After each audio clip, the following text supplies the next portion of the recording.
Further to the east, Cap C has a single island within that can provide some cover for ships attempting to capture, but there's enough island cover nearby to conceal radar cruisers from multiple directions. 18 ships, 2 teams, 1 victor. It's time to play North. All right, ladies and gentlemen, welcome to Game 1 of this big international cross-server event. Bringing you here enough. This is the EU third place team taking on the RU second place team. That is LAIR. Yep. Enough coming to the dance with Ohio Thunderer. We're already killing ships, so it looks like we've had a crash. Yep, we're going back to the training room. Outstanding. You know what, though? I love it when they do this because it makes it so obvious, Zath. Yes. It makes it so clear that we've had this issue. All right, so here's what I'm going to do. I'm going to adjust my music volume before I leave out of here because it's a little on the high side. There we go. And then we will go back to the training room as I try. Hang on a moment. I got to make a quick adjustment here because I'd already fixed things because, of course, I had. There we go. All right, so we go back to... No. There we go. All right. Well, that was a draw, so now what do we do? We go back to port and wait, apparently, for the ready again. Fun and games, Wargaming. Fun and games.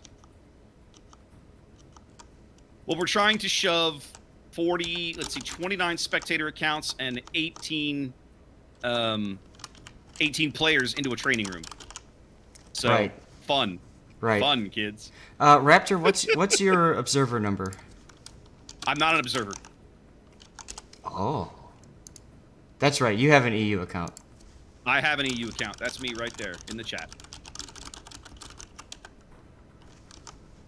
All right, so what I need to do now, I suppose, I was going to make a note and do something, and it's completely escaped my mind, so it's gone. I guess we'll just queue everybody up and try again. Yep. Keep the intro video. We'll go right to the game this time once we can get them going here. Now, remember the rules. No ships can be changed, so... Right. Both teams saw each other. They kind of know what they're bringing to the game, but they have to play the same ships. Yeah, they got to just re-queue up in the exact same ship again. Nobody gets to make no lineup changes.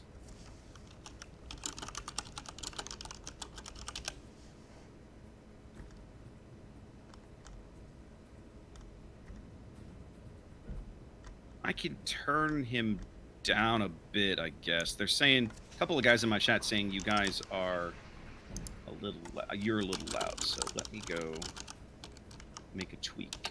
I gotta find the right bloody server. Here we are. All right, we'll turn you down a bit. Give me a quick sound check, Zath, while we're sitting here. Giving you a sound check. This is Lord Zath, and we have a server overload error once again. Fabulous. This is gonna be a long day, Zath. Well, yes. Yes. All right, I turned him down, guys. Let me know if that's still a problem in a bit.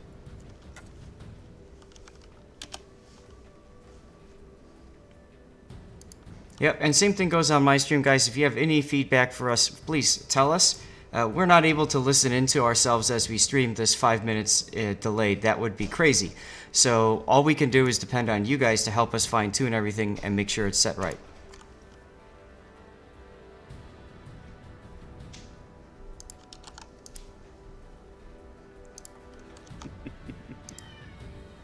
All right, and then where's that link to the contest? Conway pasted that over in the announcements channel? Where was that? I tweeted it out. Here it is. I've got it. Okay. I've got it.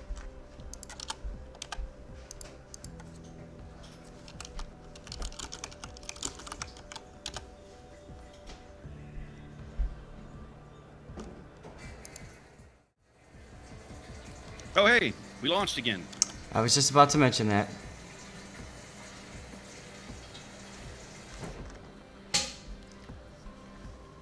All right. So, since we've already seen these lineups, let's just get into the game here. All right, let's have a quick look. Enough coming to the dance with Ohio Thunderer, Des Moines, Salem Triple Petro, and a pair of Smalllands to round things out. Yep. Meanwhile, LAIR has double Kremlins. It's got 2 Venezias. They decided to bring triple Petropavlovsk, Moskva, and a single Summers. One lone Summers on North. This could be exciting, Zath. Right. To Well, see how these guys deploy.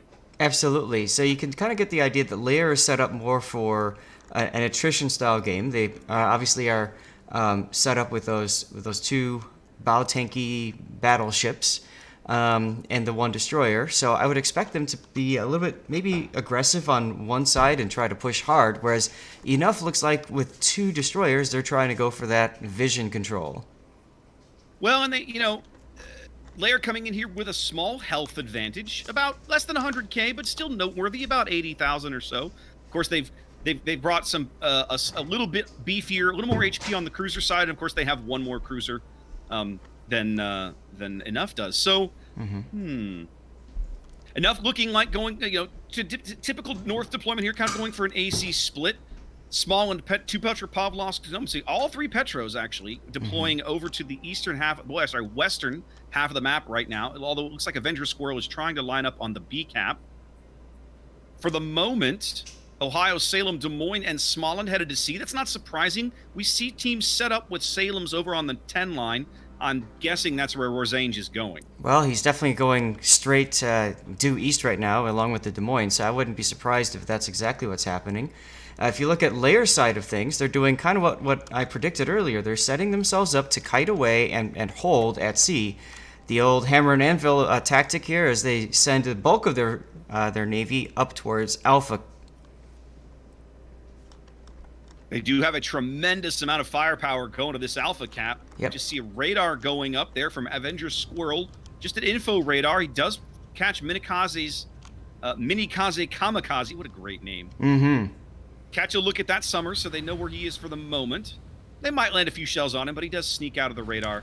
Looks like he takes a little bit of chip damage, but nothing catastrophic. The important thing, though, is that detection of the Summers tells Enough where the bulk of LAIR's team is probably going, because they're going to follow their destroyer. Most likely. It's going to be World of Petros at A. Both teams bringing, like, at least 2 Petropavlov, 3 Petros on this side of the map. Mm-hmm. Here comes the attrition fight. Indeed.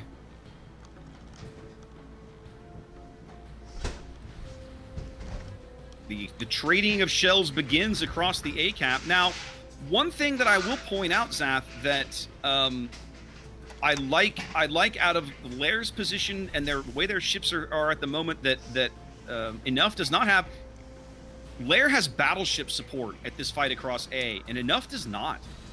Well, the Thunderer is actually setting up for cross shots. He's already fired 1 salvo now, but he's looking for a position where he can shoot but not be spotted. He's got that island between him and the Petros, and what that means is that the Petros have no idea the shells are inbound until obviously it's too late. I think that's what they're trying to do with Enough's Thunderer.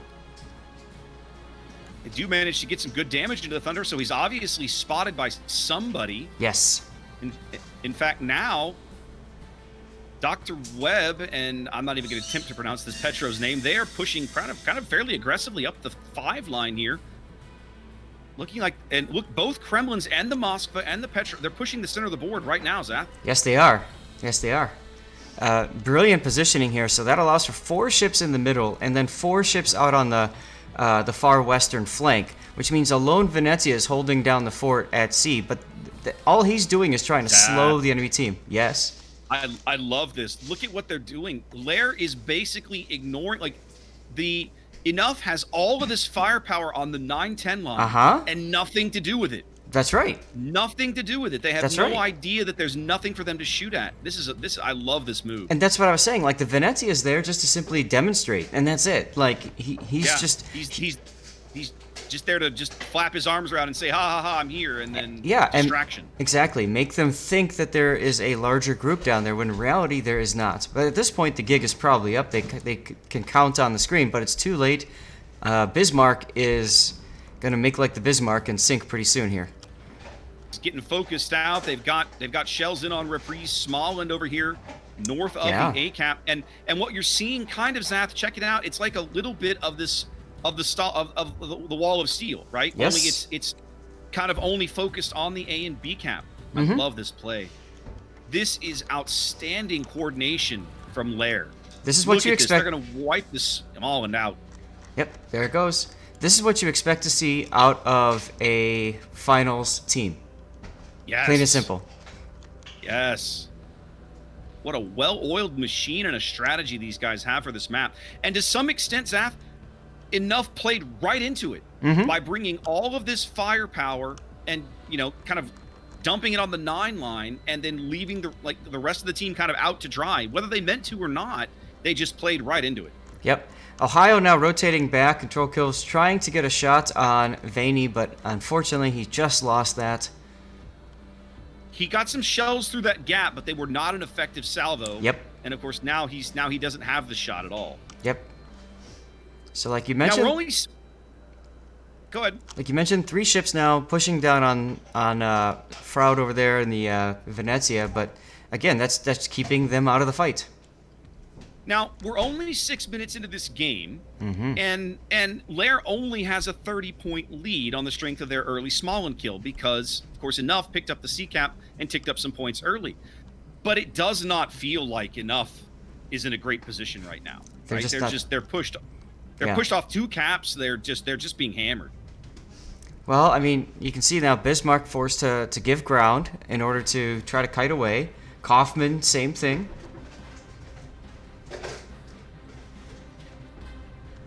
Enough is also like they're just not trading very well. No. Well, and that's partly due to the Summers' smoke. You've got the ability to Death Snail with 2 Petros in that smoke as well. Indeed. Minakaze is probably going to be detected on Elcris's radar. Oh, same thing with Volk. No, he's not, actually. Just outside. Just outside. There he is. Minikaze just has gotten lit up by radar. Yep. Looks like I think Avenger Squirrel's radar is the one that got him. Maybe briefly. Yes. They need that kill, but they've lost sight of him already. It's not going to be enough. There we go.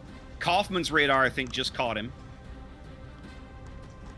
Yeah, he's right at the extreme edge of Kaufman's radar. As soon as he reverses a little bit, he'll be out of it. But it's a short duration radar because Petro.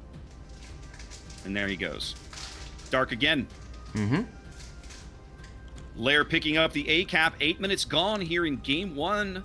And man, LAIR looking incredibly solid with this strategy they've employed to kind of this almost like bait and switch, it feels like. Yes. They sent the Venezia over to the edge of the map to play Puffing Dragon. They lured a bunch of the Enough deployment over there and then just dropped the heavy into the hammer on these guys on the other side of the map. And Kaufman's going out. It's only a matter of time. Yep, so is Bismarck, of course. But yeah, they're doing a great job of using the map to block. I always talk about this when I cover replays. You want to use the islands to also block one of your sides. So you only have to focus on 90 degrees of incoming fire instead of 180 degrees of incoming fire. Indeed. Now, right now, go ahead. Vaney's going to take a torp or 2 here from Captain Crap. Yeah, no, there's the small end here at B has been doing a great job. I think they're going to get Vaney off the board. Yes. They've been doing a brilliant job of focusing him out. He's very low. And if they can take one of these battleships off the board, that could be really big. That could be a big deal. Yep, he just took a torpedo. Now he's on fire. The torpedo did not cause a flood, but that fire is going to stick for a little bit. Burning, but not flooding. Ooh, Avenger Squirrel almost gone. Slapped up. Oh, goodness. On 1,000 HP here, trying to get back into cover. There not it in is. time. Kill number 2 also going to LAIR. But look at Dr. Webb now in his position to hold controller kill in place. Not going to be enough necessarily for Vaney though. Oh, Vaney manages to dodge. Look at Ishin the Sword Saint. Look at him go. I think he's gonna ram. Yes, he's gonna use the Russian torpedo. Yeah, they're trying. They're like they know if they can get the Ohio out of this position, that it'll be a great trade. So they've decided they're gonna trade the Moskva for the Ohio. That's a really smart play if it works. It makes you wonder if either one of these guys has a ram flag on. I'm sure they would. Why would you come to King of the Sea without flags, especially that one? Just saying. Enough picks up their first Oh. kill. They do trade here on the edge of the B cap. Just like that, there's only a one-ship gap between these two teams, as now Kaba's Des Moines tries to get into that gap as well. Yeah. There's a huge health disadvantage now with the loss of the Ohio. Absolutely there is. Captain Crack taking a big slap, though, from, I think that was the Kremlin, Dr. Webb. Well, and they've got Kaufman spotted again up on the A line. He's running out of room. There he goes. Yep. It's like he's running out of places to run. Two-ship lead for LAIR here as we cross over the halfway mark of the match. 9 minutes to play in game one, and it's been almost all LAIR from minute one here. Yep. Great board control, great positioning. I love the strategy they employed, Zaf. They went into this like, yeah, so many of these teams, they dump all this firepower on the 9-10 line. We're going to send a guy over there to fake them out and dump everything right up the middle of the map. Oh, Captain Crap's looking going rough down here. Yeah, a couple more shells is enough. And there it was. That should seal the deal here. Dr. Webb will be able to pick up B for LAIR at his leisure. Yep. Pretty much no enough ships in a position to stop him. Rosange's Salem is randomly chasing this Venezia down here up to the corner of the map. Bismarck has managed to live to his credit, but not going to matter in the end. Although Dr. Webb going right through the B cap, going to ignore it. Looks like is he getting ready for the Des Moines? They know the Des Moines is over here, I think. No? Yeah, he's spinning his guns around. They figured out where the Des Moines is. Yep. Volk now under radar from Elchris's Petra on the corner of the map, but it's not going to be catastrophic. It'll be fine. You can see Minakaze's been detached from the Death Snail. They don't need him anymore. He can go and hunt Bismarck. Yep. Hunt the Bismarck. It's kind of just mop up now at this point for LAIR as Dr. Webb comes around the corner to broadside Des Moines. This could be catastrophic. Oh! That's pretty nasty, kids. Kaba was trying to get repositioned, and I don't know if he was trying to get repositioned or he's intentionally just ending the game. I don't know which, but he's not even running his engines. They called a wipe. That's it. That's a wipe right there. They're just ending this. He's just waiting on the guns to reload. There it is. Goes. LAIR's going to win game one pretty handily here, Zaf. Torpedo's going into Bismarck. There he goes. And they sink the Bismarck. Indeed. Just leaves two bizarrely positioned ships. That's Elchris's Petro in A1. And the Salem, Zaf, literally on the diagonally opposite side of the map. Right. In H9. It's like, which side do I want to set up for my death pick? I mean, I have to pick one. I know, right? You got to pick one. They're too far apart to see them both. Rosange now is he's just broadsiding. He's just like, call it, end this. Yep. Elchris doing the same. Oh, Dr. Webb comes through, and there's my death pick, ladies and gentlemen. There's game one. Woo-wee. What a battle. Goodness gracious. LAIR was Russian -2 team. Wow. And you can see it right there. You can see why. What an amazing showing from those guys. What a well-oiled machine that team was. That's right.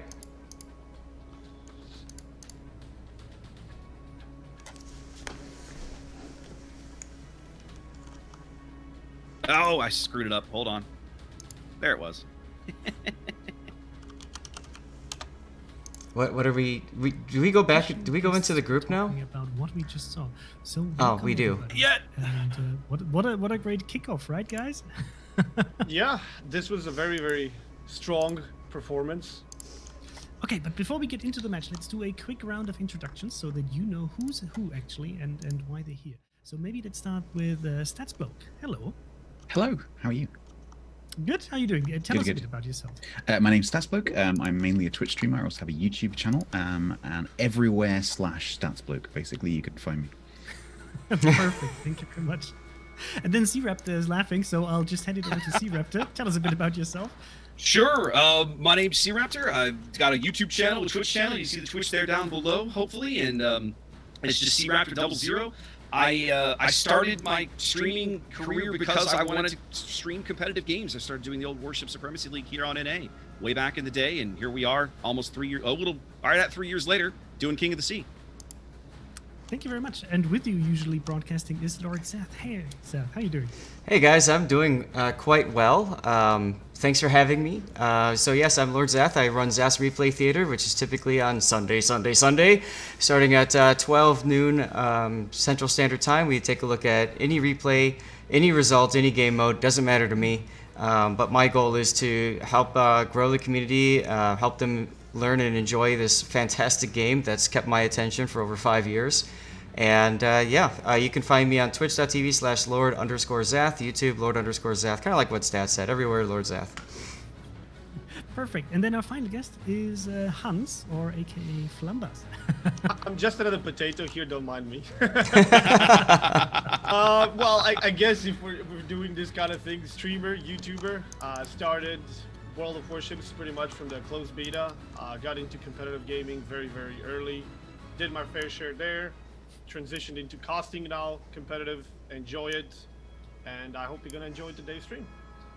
Perfect. So guys, just wanted to give you an idea of who's actually here and then why they're going to be talking about the match that we just saw. So a lot of experience here on the board. So Flams, I'll just kick off with you. What did you think about the last match? Was it surprising for you to see how Enough got kind of kicked out of the map? Yeah, it was a bit. It was a very, very strong performance by LAIR. We noticed very early that they transitioned all of their ships on 2 caps, and we were talking on stream. Unlike randoms, where they just lemming and they don't do anything. In competitive, you know that they're going to make a very strong push. You know you have to start bailing immediately, and I think Enough got caught off guard. They were not prepared for LAIR to basically organize themselves and push so fast, so quickly. And for the most part of the game, they had 3 ships that couldn't do anything. By the time they finally got into action, LAIR was already in their 3rd stage of the push. Couple of trades, GG, well played. Enough just got caught off guard. Yeah, absolutely. What do you guys think was the mistake here by Enough? Was it just a lack of spotting, or what do you think led to the surprise when this push happened? I think as an EU team coming in, you've got to prepare for the fact that the different regions have slightly different playstyles, and the EU teams tend to spread out quite wide. And so I think they were thinking, oh, well, that's what the other team's going to do, and of course they didn't. And I think the CIS server tends to be a little bit more aggressive, a little bit more pushy, and so they probably weren't expecting an AB mass blob push. And so I think next time they're probably going to be a bit more wary of the fact that might be a tactic. But the question is, how do you counter that? So that's what they're going to struggle with, I think. Yeah, Raptor and I were talking about at the very beginning of the match how LAIR definitely came with a more push-heavy, tanky, attrition-style comp versus Enough more kind of spread out. And bringing 2 destroyers for Enough should have given them that extra vision that allowed them to kind of see what the enemy team was doing and prepare accordingly.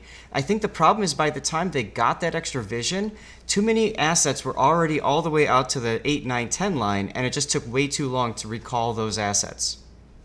North is a tough map for that kind of a strategy as well, because that all those islands through the center work to block all of that vision. So if you deploy your team correctly, and you saw that LAIR had those, like the battleship, kind of Moskva battleship, Kremlin Moskva, Petro Kremlin, the way that was all lined up there around the B cap, it was very clear that they had some predefined positions that they had chosen, specifically to block those lines of sight, so that the enemy could get an early look at what they were doing, and without putting that destroyer that might get a glimpse at it at extreme risk.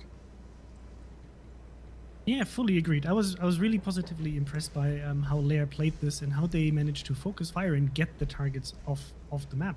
If you take a look at how the first Smoland actually got completely caught by surprise by the amount of crossfire and radar and positioning by the enemy team, he didn't know where to actually go and just got deleted so early on, and losing that advantage of even the lack of spotting that they had, but potentially they should have had more spotting capabilities with the Smoland, right? That was really impressive to see. Like, I think Enough did not know about this kind of strategy that would hit them here. It was clearly well coordinated. You could tell from the get-go. When they started pushing, they pushed together, and they knew what they were doing. Yep. They lost the destroyer, and that created a very, very big opening for I almost said Reigns, LAIR's Summers, because he could just roam freely around all the battleships. The entire half of the spawn, the entire half map of Enough was now no longer in their possession. They could do nothing. They couldn't disengage. They couldn't go stealth. They couldn't kite properly. They couldn't do anything. Losing that Smalland very, very early, because not extracting it obviously on time, it was a very first big step into the coffin. That was pretty much it. Even though I personally have to say, I don't think that even keeping that Smalland would have changed the outcome of the match. Because for me at least, it looked like Enough had a very clear strategy of how to approach this map on their terms. But when it get completely flipped, with the Petro being locked down, the Thunderer not being able to run away, and for example the A flank also just not being able to really redeploy, but just running away and taking the damage, I don't think at the end of the day it would have made that much of a difference to keep the Smalland alive. But we have to keep in mind that this was LAIR's pick, as far as I know, so they managed to definitely get the most out of it. And compared to the EU finals, where we saw the teams throwing away their own picks all the time, LAIR actually managed to secure their own pick. It was basically 8 versus 5 in that game, and LAIR really took a good advantage of it. Yeah, they did. Next game has dropped. Indeed. Yeah.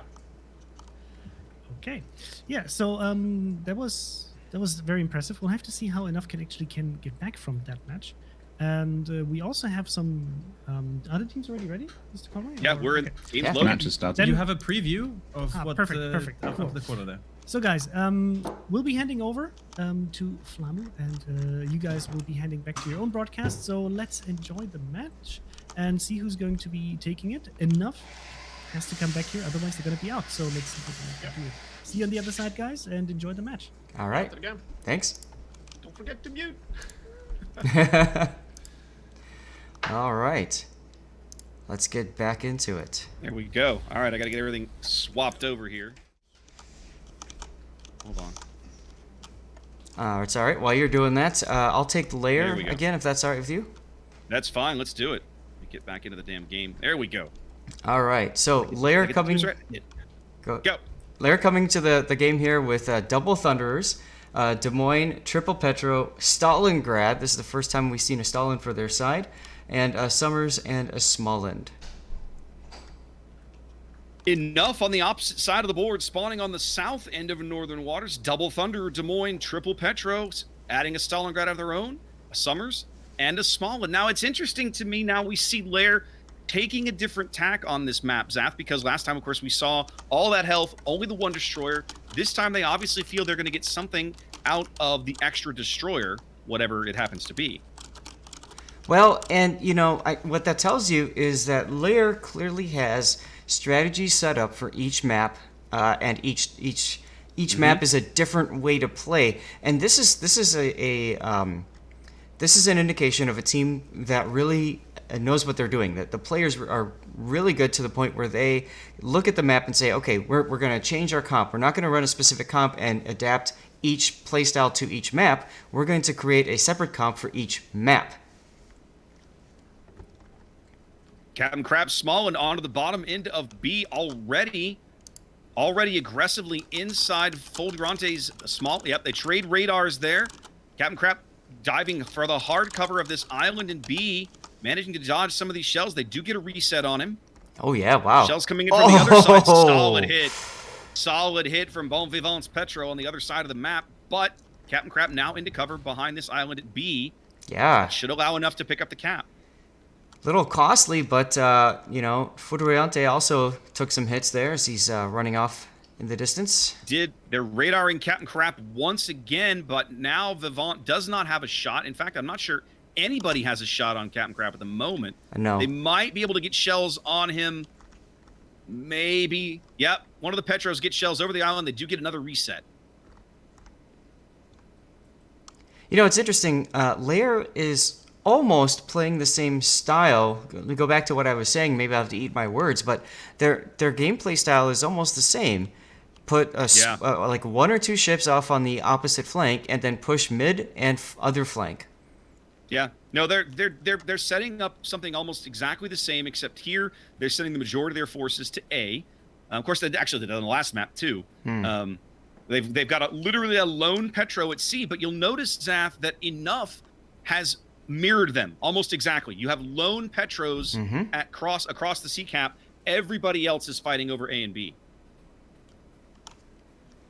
And the resets on Captain Crap do come back to haunt these guys because now Fodiorante is into the top end of the cap on the other side of this island, holding back those points. Nobody picks up B early.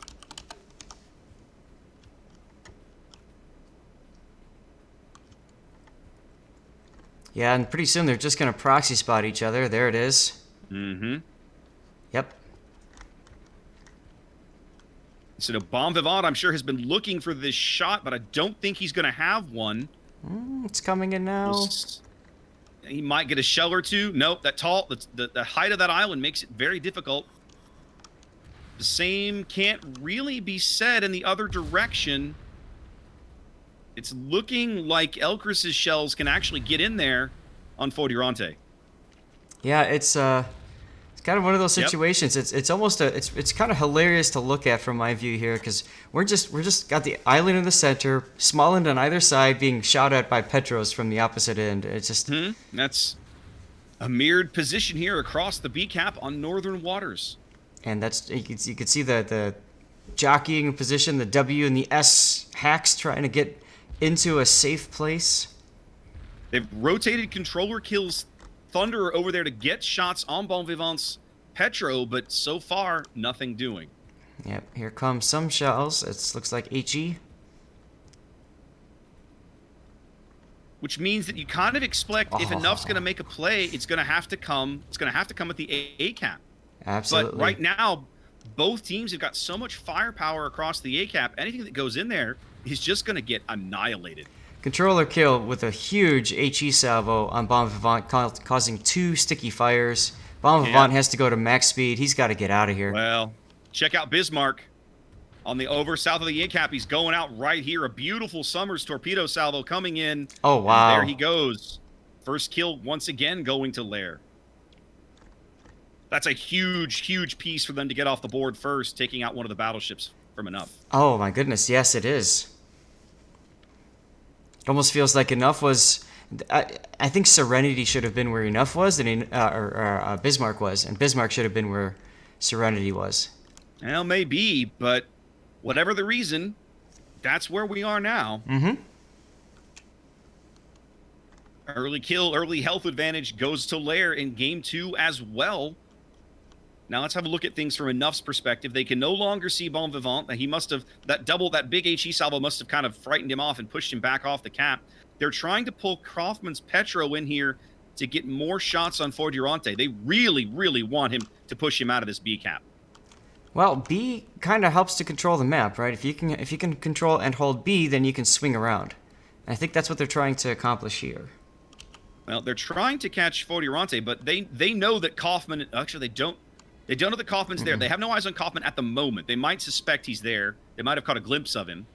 And then the other Petro, that's Elcris, of course, continuing to push up the 9 line looking for an angle as well. Here comes the radar from Got eyes Volk. on Kaufman now. Yep. Enough has decided to make their play, pushing the Smalland in B. They want him out. They want those cap points. The Kleber torpedoes going into the smoke over here on the 1 line. They do have eyes on REPOI right now, spotted. Minakaze lighting him up, but then he sneaks away. It's good positioning that allows Minakaze to go into A unabated. No team has a cap right now, so we're just seeing them kind of slap back and forth. So capping 1 point is going to be a significant advantage. Well, 7 minutes gone, and you see now LAIR is probably going to bag A. I don't believe. No, there's the Enough doesn't have anything over here to stop it. Meanwhile, Enough will capture C. Looks like it.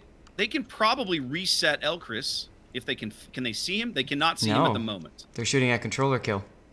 Yeah, they can see the Thunderer, so that's where the fire is going.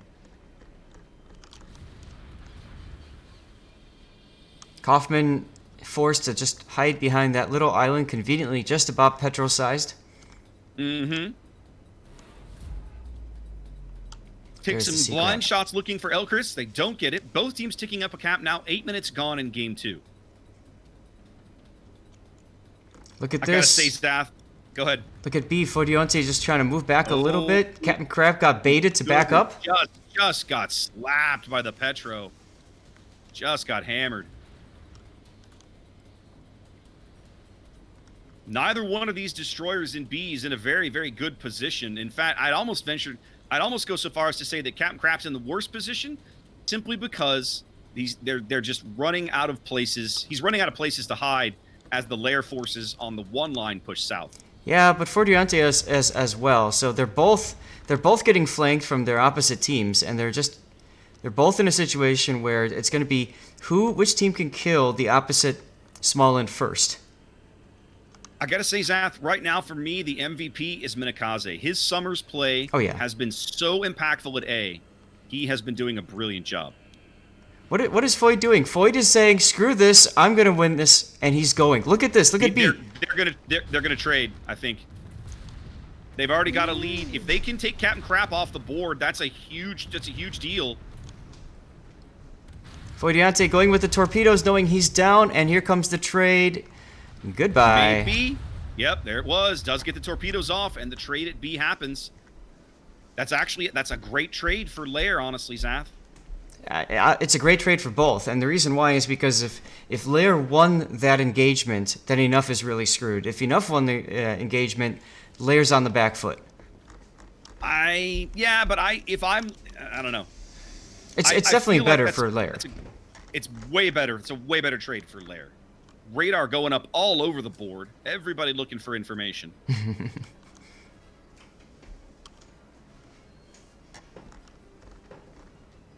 Kaufman, gone. Well, Thunder Salvo says goodbye. Pulled off just a little bit too far from that island, and he got double teamed, maybe even triple teamed. 2-ship lead for LAIR.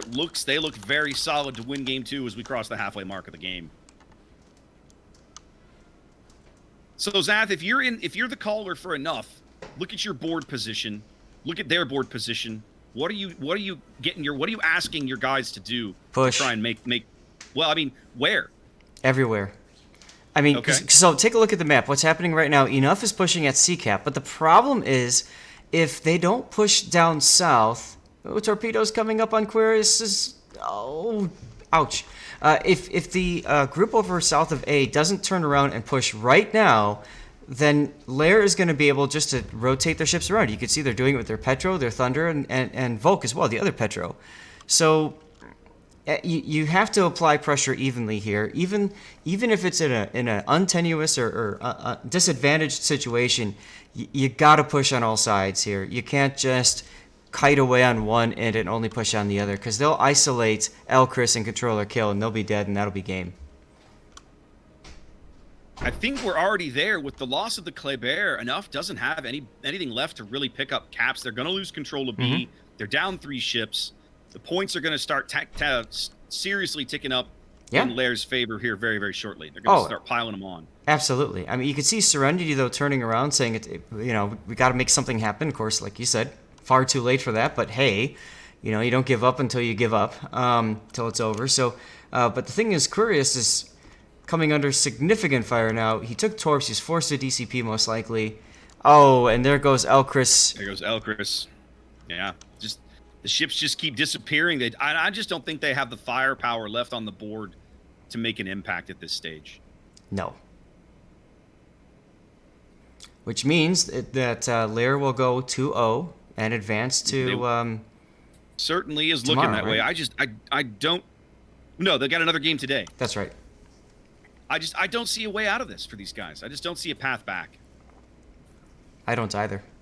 I mean, Controller Kill's broadsiding the Petro, and I think like you were saying last games, I think they've just called a wipe. He's just inviting this Petro to Citadel him to death. There it is. But Vanny's Thunder seals that deal. LAIR's going to sweep these guys right out of the bracket. RU's definitely pushing a team on up into the next round. Yep, looks like Serenity is going to go down next. He's just going. He's getting focused hard. It's just a matter of time. He knows it's coming. He knows. He's not even. He's broadside to a Des Moines. He's not even turning. There he goes. 2 surviving enough ships pushed all the way back to the eye line. Maybe they can bag a face-saving kill here, but Rewind is literally just kind of reversing, rewinding, just chilling.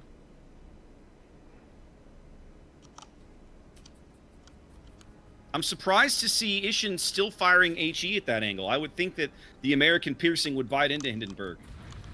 Yeah, it could. He's got a pretty good angle. I think at this point he's just thinking, game's over. Oh yeah.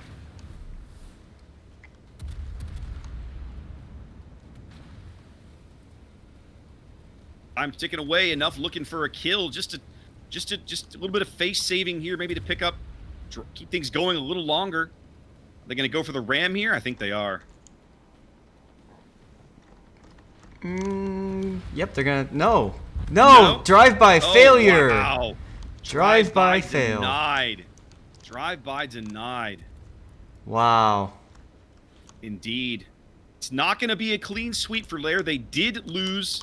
There's the AP finally. They did lose their small one, but that was a great trade they made in the middle of the board. Once they were up, once they had that advantage, then they opted for the trade, and at that point, that's the time to make it. There you go. Oh, time extension, ladies and gentlemen. Indeed. Enough does get the time extension here. But And LAIR will team handle this. What are they doing? LAIR's like, oh, give me a they break. want to extend this. Why? It's over. Well, go home. It's over. So LAIR is probably thinking they've got to buy because if the other brackets go what 2-0, then or 3, they go to a game 3, then they're going to sit around. No, it doesn't matter. They just it's ridiculous. Look at these. This is ridiculous. There's no need for this. I'm already updating my numbers. Yeah, seriously. Like, come on, guys. Oh, the problem is they wrecked my death pick. That's what makes me upset. Oh, there we go. All right, I got another one. Replacement death pick. Indeed. LAIR with a 2-0 sweep. Looking amazingly strong here in the early going.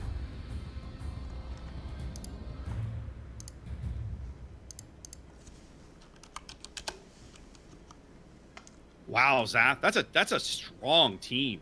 That's a really strong looking team. Oh goodness, yeah. That's what people in my chat are commenting on right now. Is these guys are looking really, really good. Yeah, they look amazingly strong. Well played. Yep, I'm just excited. I got another death pick out of this. So welcome, guys. Well, enough had enough already of this tournament, and they're out. What do you think?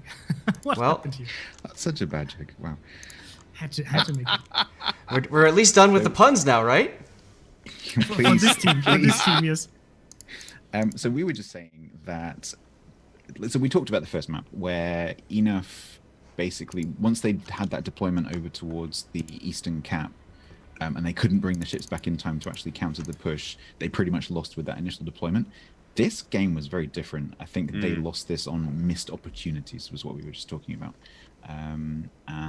You know, the Kremlin going down and then not capitalizing on the Smarland being pushed into a bit of a corner. I think Enough simply just lost this on missed opportunities. I also think that LAIR was really well prepared for what European teams might be coming up with in terms of strategy, because we've seen this position with either something like a Des Moines or a BB like the Kremlin on the ACAP. We've seen this before, especially in the regional finals, and the newbies. I love their team name from LAIR. They managed to they exactly knew how they want to counter the specific aspects of how the team might deploy, because that Somers just it knew, okay, there is the battleship, it's going to be reversing, and these are my torpedoes, and surgically removed it from the map.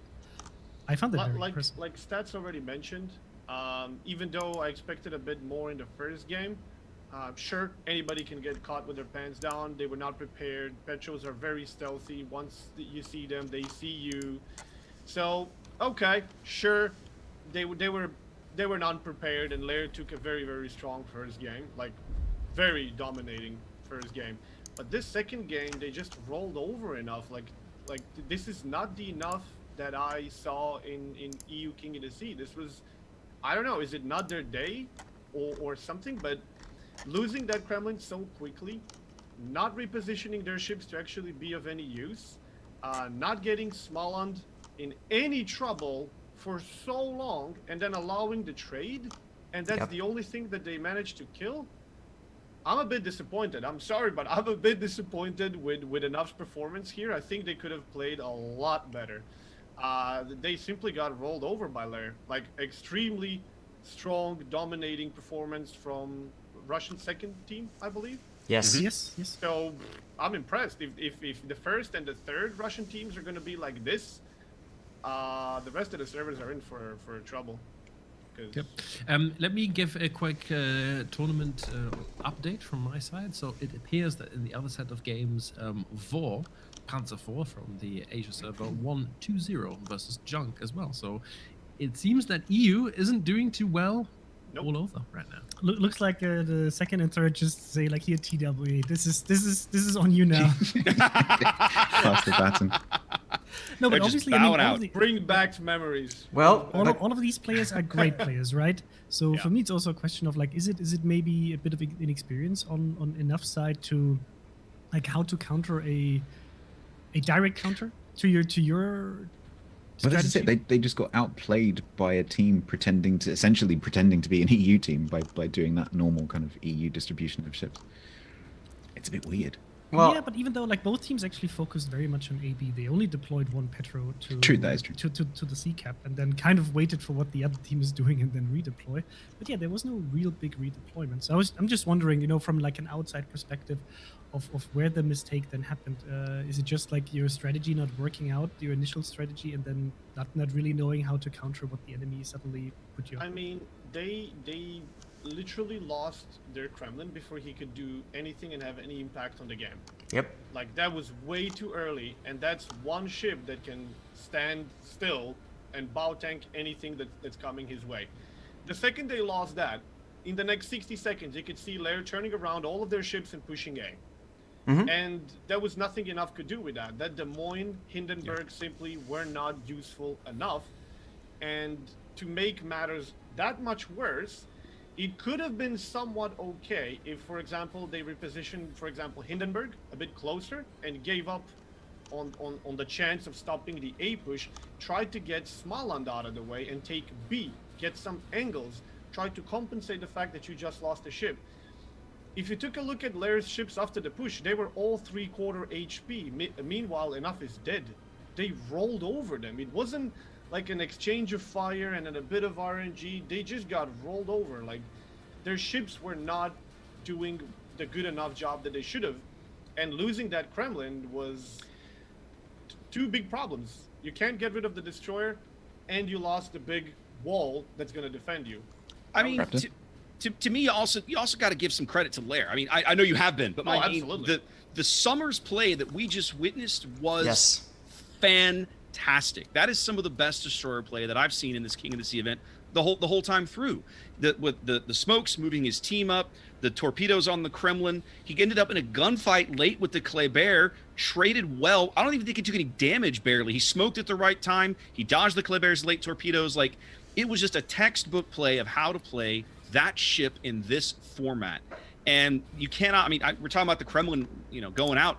What a torpedo salvo. Like, just what a, predicting and getting it right, getting the range. And to I think the mistake there, and you're kind of hitting on this, Flamebass, is the enough, it didn't feel like they did enough to cover their battleship with the radar they had available. Stalingrad was playing behind him, right? Yep. And Zaf pointed that out. He goes, why would you not have the Stalin a little farther forward where you could keep that destroyer hopefully pushed off, right? And then back him up with the Kremlin rather than the other way around. It felt like that those two positions should have been swapped. The Kremlin should have been farther in the back, that the Stalin should have been the one that was farther up in the front.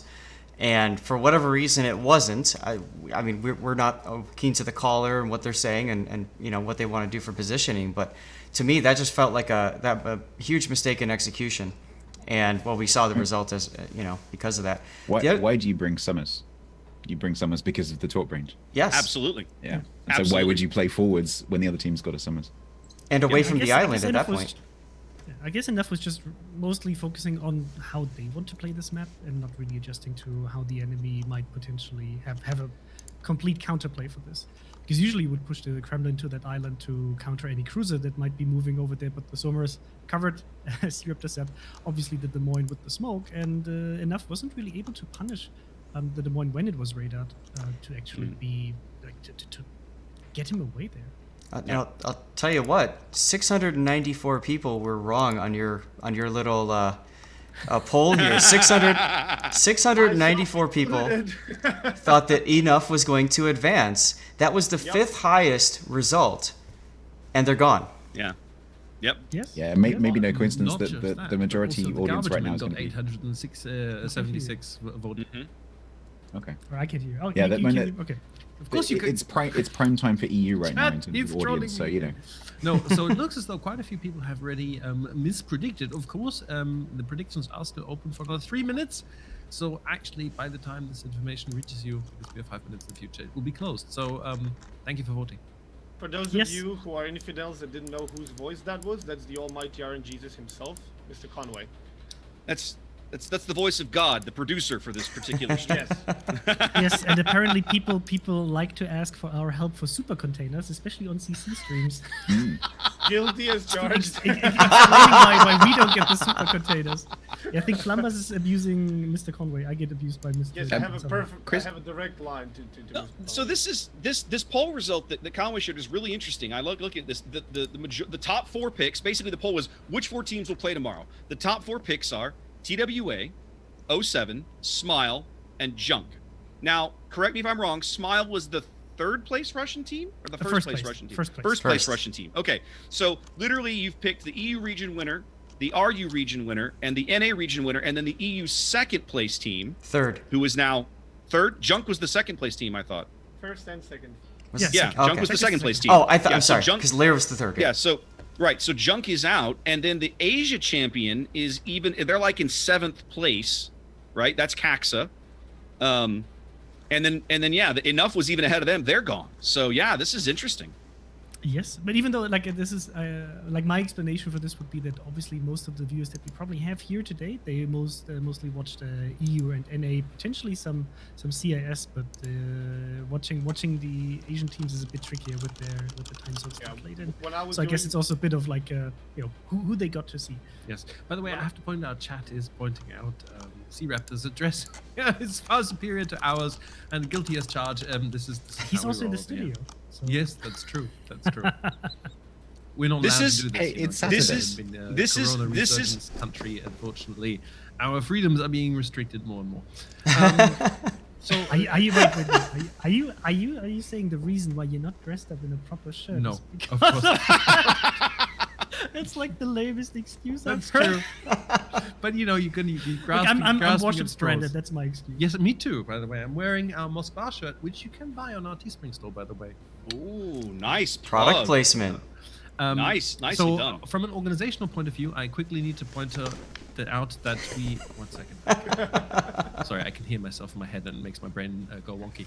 Well, you're So the I have RNG to point Jesus, out of that we course. are going to be taking a short break now. The next game is actually going to start in 10 minutes. We can't, adjust the first North American game any earlier because it's already very early for them, so they had a set starting time. If we have more 2-0s later, then we will be able to pull the next set of games a little bit ahead. Okay.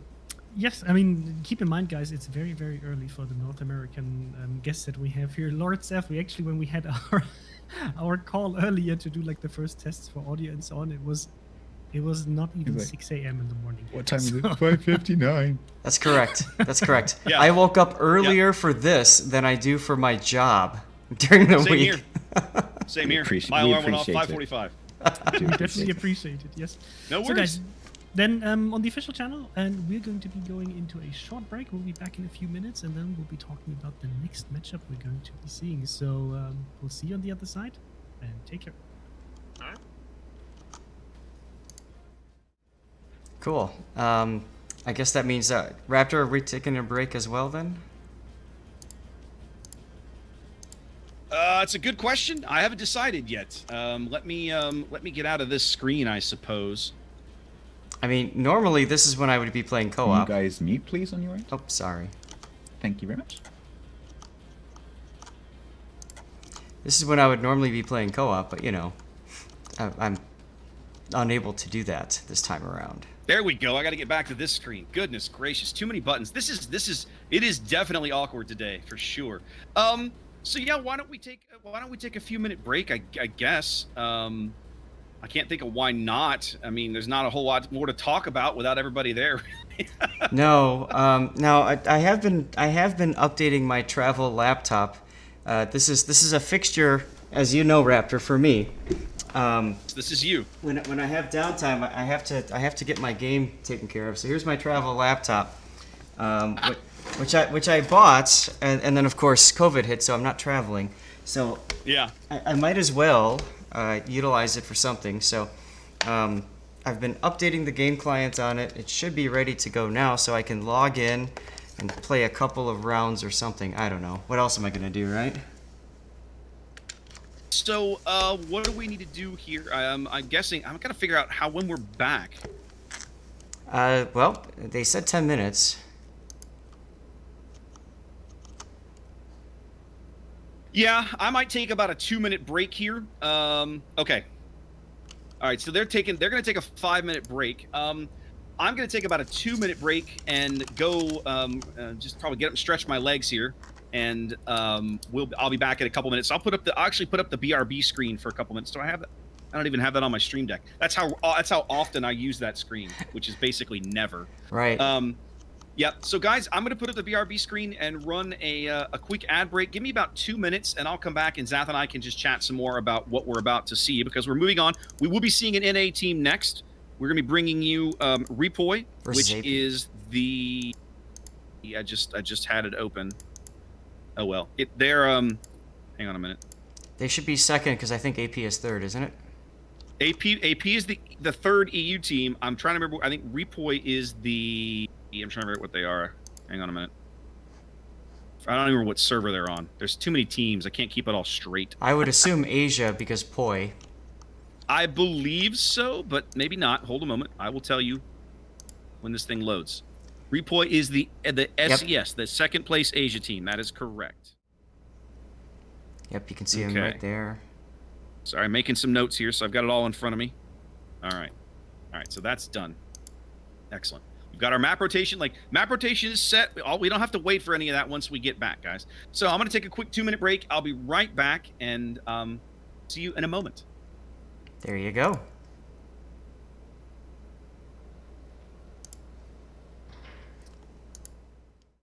Those of you on my stream, I hope you guys have been having fun. Always a fun time hanging out with Mr. C Raptor, of course. And oh, hey, cool. My game has updated on the laptop, so here we go, logging in. Let's do this. People in chat are saying, I wish I could remember my picks. I was mostly asleep when I picked it. And then they showed the match lineups. That's awesome. I want to do a quick shout out to Puddin. Thank you very much, Puddin, for being an awesome moderator, as always, taking care of things. I saw we had a couple of advertisement bots coming into chat trying to get people to, I don't know, purchase views for their streams or something. It's kind of weird. But he took care of that right away. So, shout out to Puddin. Thank you very much, my friend. Oh, by the way, I do want to mention, so you guys know, Puddin pulled an all-nighter because he's not a morning person. He's a night owl, much like myself. And so he said, what time are we starting? And I told him the time. He said, okay. And then he pinged me. He's like, I've been up all night, so don't make me do anything beyond give out codes. Did you at least buy him a cup of coffee, Zath? That's the wrong screen. I need to. I need to. There we go. Damn right I need to. Yep. Send that man a Starbucks gift card or something for getting up this early. Yeah, I think I just happen to have one left over. I can send on his way. All right, keep an eye out over here. All right, ladies and gentlemen, I am logged in. I'm playing Warships on another computer. So, Zath is. If you guys have not previously joined one of our King of the Sea streams, it's typical that when we're not actually casting games, Zath will go run over and goof off in co-op, right? He's like the king of co-op, so Yes. it is highly entertaining. I mean, I bring my laptop everywhere, and when I've got a free moment, I cannot count the number of times. Let's see. When we woke, every time I saw you in Anaheim for Anchors Away, you had your laptop in front of you playing. We went to Russia and you busted out your laptop at the dinner party and were playing with Arya. Well, Arya, he was driving, he was shooting, and you were steering, or Yes. one or the other. Yes. And then Flamu was over your shoulder with his phone streaming the whole thing, which was it was pure ridiculousness. He goes. This is typical NA server play or something like that. And we're all just like, but WoW's is a single player game, but why not make it 2-player, right? I mean, not that easy, kids. It's not that simple. I know. So in the one game we managed to pull it off, boy, did we feel good. That's true, because that was back when y'all were playing. That was the first patch they released, the apocalypse mode, right? Yes. With the shrinking circle and the crazy, like the water world destroyers and everything. Y'all were having fun with that, I remember. Right, and I didn't care what the result was because it didn't impact most stats. Yeah. So I was just doing it to have fun, screw around. We all had alcohol in us. So. Oh yes, some of us more than others, but yes, everybody had the alcohol going. Totally a thing. Goodness. Totally a thing. That picture I grabbed of Chase. I'm never gonna forget that. That's a classic photo, man. It's a classic photo. For those of you that haven't heard this story, I'll share it, especially since Zath is gonna have his head down playing co-op. Thank you. Yes. As the first night, Zath and I had been invited to the Community Contributor Summit last summer. This is June of 2019, and they flew us to St. Petersburg. And we get there on like a Tuesday. And Wednesday, Thursday are the big days. We met in the Wargaming offices there at the Lest offices in St. Petersburg. Mm-hmm. And they took great care of us. They're fabulous hosts. Mm-hmm. And the first night, Wednesday night, we go to the offices. We're there all day. They give us a tour. We do some breakout sessions, and then take everybody to dinner. The dinner was at near our hotel, which was our hotel was south of town near Catherine's Palace, which was the summer home of the Romanovs. Yes. And the restaurant we went to was literally like within walking distance of the palace. We went up to the roof at one point, and you get these beautiful shots. You can see the palace right there. Anyway, so we're over there. We're having dinner, all of us, and there's CCs from every region. Remember, there's 5 of us from NA. I think there were 5 or 6 from EU. I'm sorry, no, most of them were from EU and Russia because that's they're close by. There were like 5 or 6 from Asia and 5 or 6 from NA. And iChase was there. And about partway through dinner, one of the Russians comes over. Was it Turi? Yes. It was Turi. One of the Russian CCs comes over and gets Chase to start doing shots of vodka. This did not end well, as you can imagine. You can so already. Zath has this photo about 30 minutes later. Chase has got like his head down on the table. He looks miserable. It's the most miserable looking photo of any human I think I've ever seen. Just his body language, his facial expression says, "I feel like dirt." Like it's just. But the best part though was he's wearing a World of Warships T-shirt that's got the logo Yes. right on the sleeve. Yeah, it's right on the sleeve. Right on the sleeve. Yeah. So Yeah. he took that picture and he used that as his cover image for the what was it at the time? It was called what became it was Naval Training Center. What basically became the Research Bureau when it was initially kind of presented to us and stuff like that. He used that for his video to basically see Wargaming. What are you doing? And that's like his reaction supposedly to that. But no, that was his reaction to vodka. Yes. Yeah, it was an interesting evening to say the least. Oh, yeah. The second dinner we had on the second night was not as exciting. Okay. No, but it was still yummy. It was good, but it wasn't nearly as meme worthy. There we go. There were not as many memes born out of that dinner. Right. But it was good times. The room is up, by the way. I'm When already you're in ready it. to come join us. Oh, are you? Then you don't need me. I didn't know. I didn't know where. I didn't know where to look. I didn't see an announcement. Where did you see an announcement that they? I was just sitting in the training room watching. Oh. You went to go get your break, so Yeah. I didn't want to, I didn't know if you were still here or not, so I wasn't going to say anything. I got you. Okay. Easy peasy. It's all good. We gotta be back with the team soon-ish, I think. Mm-hmm.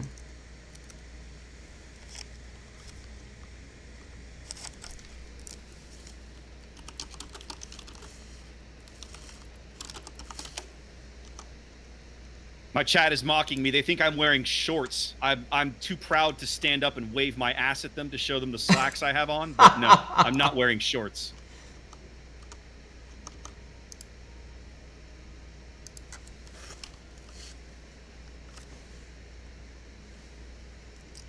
I will cop to I am wearing shorts because I do not want to overheat and sweat in this nice shirt. Now, what's the temperature in Chicago today, Zaf? You actually get like proper fall up there. It was 70 degrees out this morning when I looked at it. I know it was like 68, and it was like 72 in the house. Right now, it is still 72 in the house, so Okay. It's gonna Warmer than warm I up thought. though. I did turn the AC down a point up here. Oh, there you go. Yeah, well, it was on 75, and I was like, yeah, I'm in long sleeves, the fan's going, but I'm still going to turn the AC down. It's fine.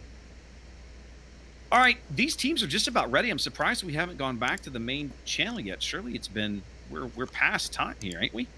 I mean, it's their show. We're It's here their doing show. our thing. We're just a so, part of it. I know. We're doing our thing here. Yep, and we're gonna keep doing it. And you guys have been doing a nice job of giving us some feedback, so very much appreciated. Indeed. I just realized I crashed into an island. Oh, you shouldn't do that, Zaf. That's bad luck. I should not. That's okay. We're still winning.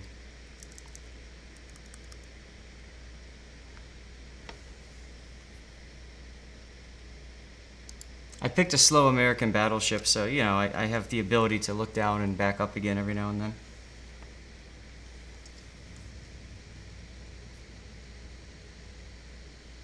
My lab is getting a little warm, though. With the laptop in it, I expect Yeah, so. unintended consequence, let me tell you. Probably should turn the fans up.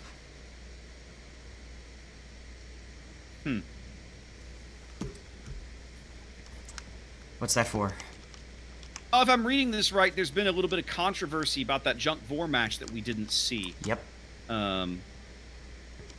So I'm just kind of keeping tabs on it. Not that the games were there's no contest about the games, but there's some questions surrounding the players they used. Apparently, they had to make some adjustments because of the timing in Asia, and it was not well communicated to everybody that this would be occurring. Oh, really? That's unfortunate. Yeah, I don't know that it's. I will not pretend that I'm an org, so do not take my word for it. I do not know the rules set well enough to say if it was legal or not. I think that's the conversation that they're trying to figure out and have at the moment.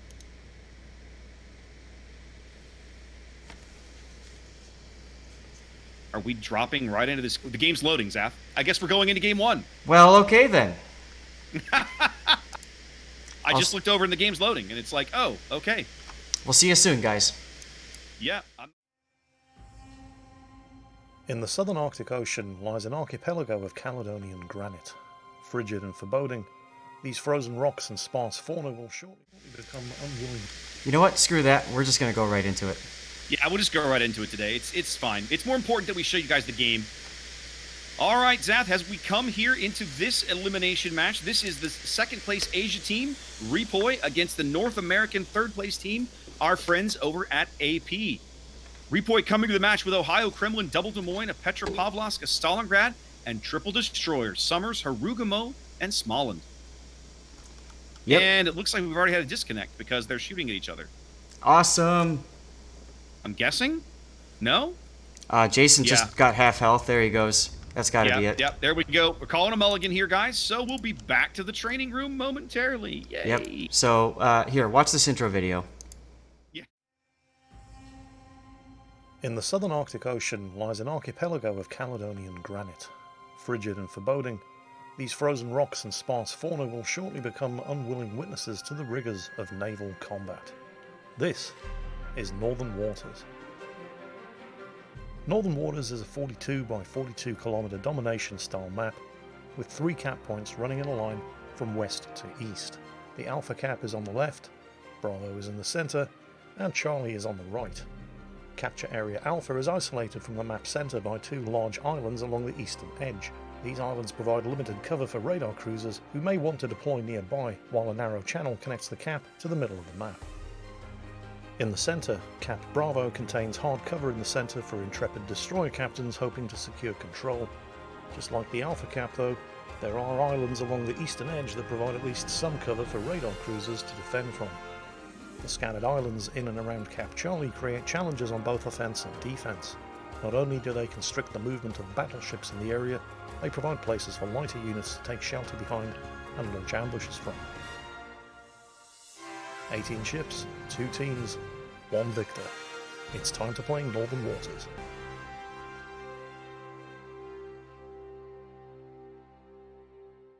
Again. I'm proud to Am I able to announce get to- I won that game on my laptop. Oh, your co-op game. I'm shocked. It was actually a random battle. Was it really? Oh, good God. I kind of forgot to change the game mode. It happens. It does indeed. It does indeed. People on my chat All right, have caught up to our story, and they said people probably still had a hangover the next day. You're not wrong. Yes, actually. Yes, there were quite a number of hangovers. Ronnie, at some point I'll tell you the story, but if you've seen the movie The Hangover, that was me the next morning.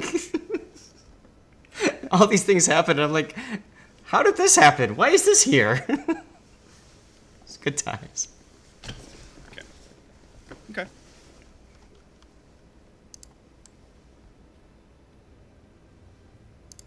All right, looks like the final call for Junk VOR is the result stands, so Junk is down. So, just so everybody's up, and there goes they're dropping the games. That's am I gonna run the video this time? This is a long one. I'm just gonna skip it.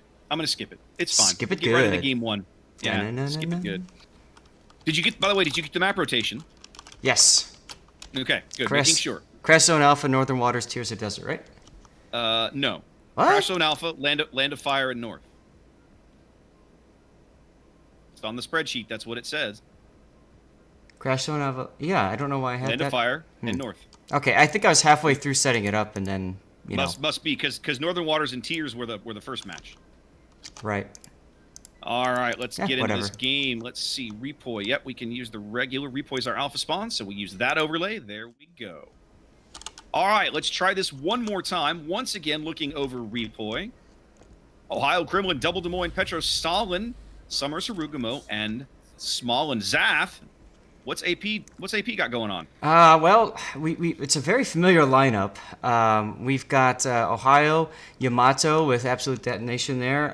We've got Stalingrad, Nevsky, Des Moines, Quincy and the Worcester, and there's your Goliath you were talking about earlier. Lowski and the Goliath, indeed. And then, interestingly enough, though, they decided not to bring a Radar Yu Yang this time. They brought double Smolens. Well, remember, we saw AP running Radar Yu Yang anytime Smoland was banned. But when Smoland wasn't banned, they ran Smoland. That's right. So I'm not surprised to see them running small. I don't think we'll see them run Radar Yang today because with no ship bans, there's no need. Right. Now, both teams kind of angling towards an AC split with the lone exception of Adorable Taige, is that how you say it? Yeah. His Smoland is kind of heading to this edge of the B cap. What's interesting to me is that REPOI is not sending any destroyers north.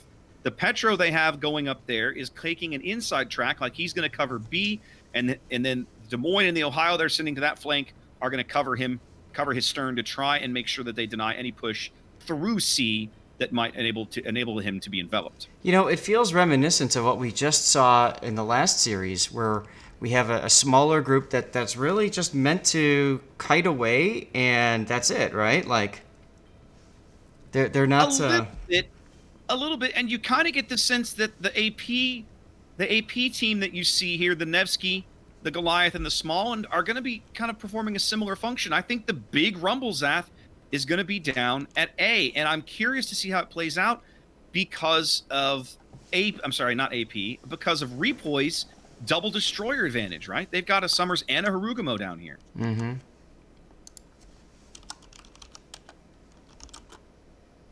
Woshi's Stalingrad taking an inside track, setting up, mirroring Ribbon Chan's Stalingrad position around the A cap.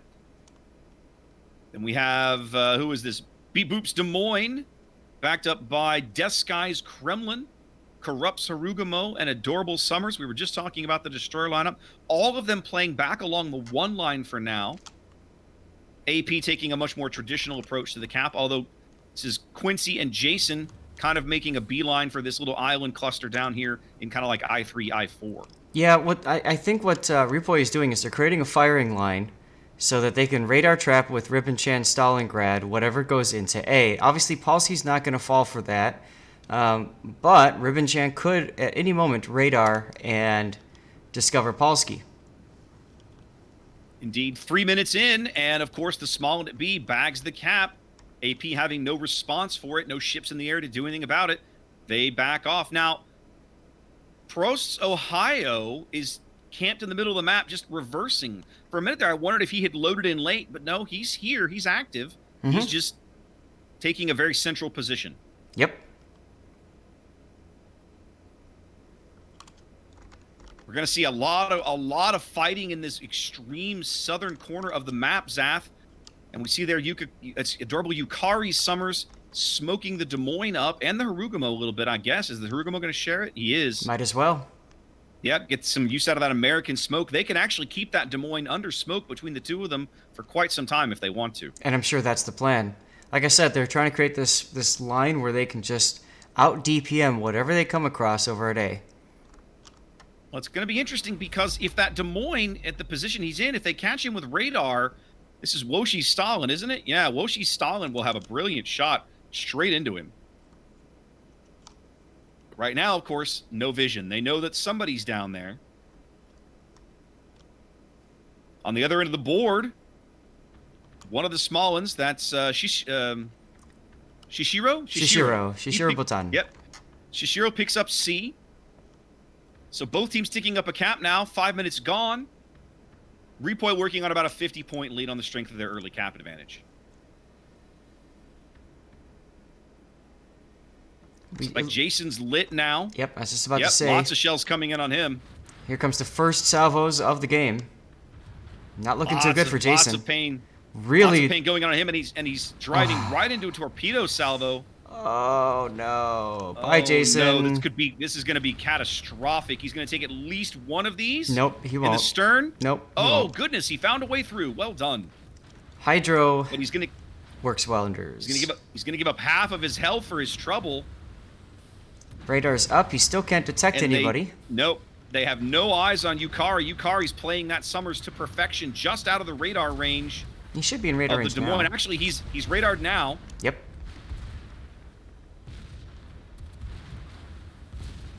Radar. They caught glimpse of the Harugumo in return.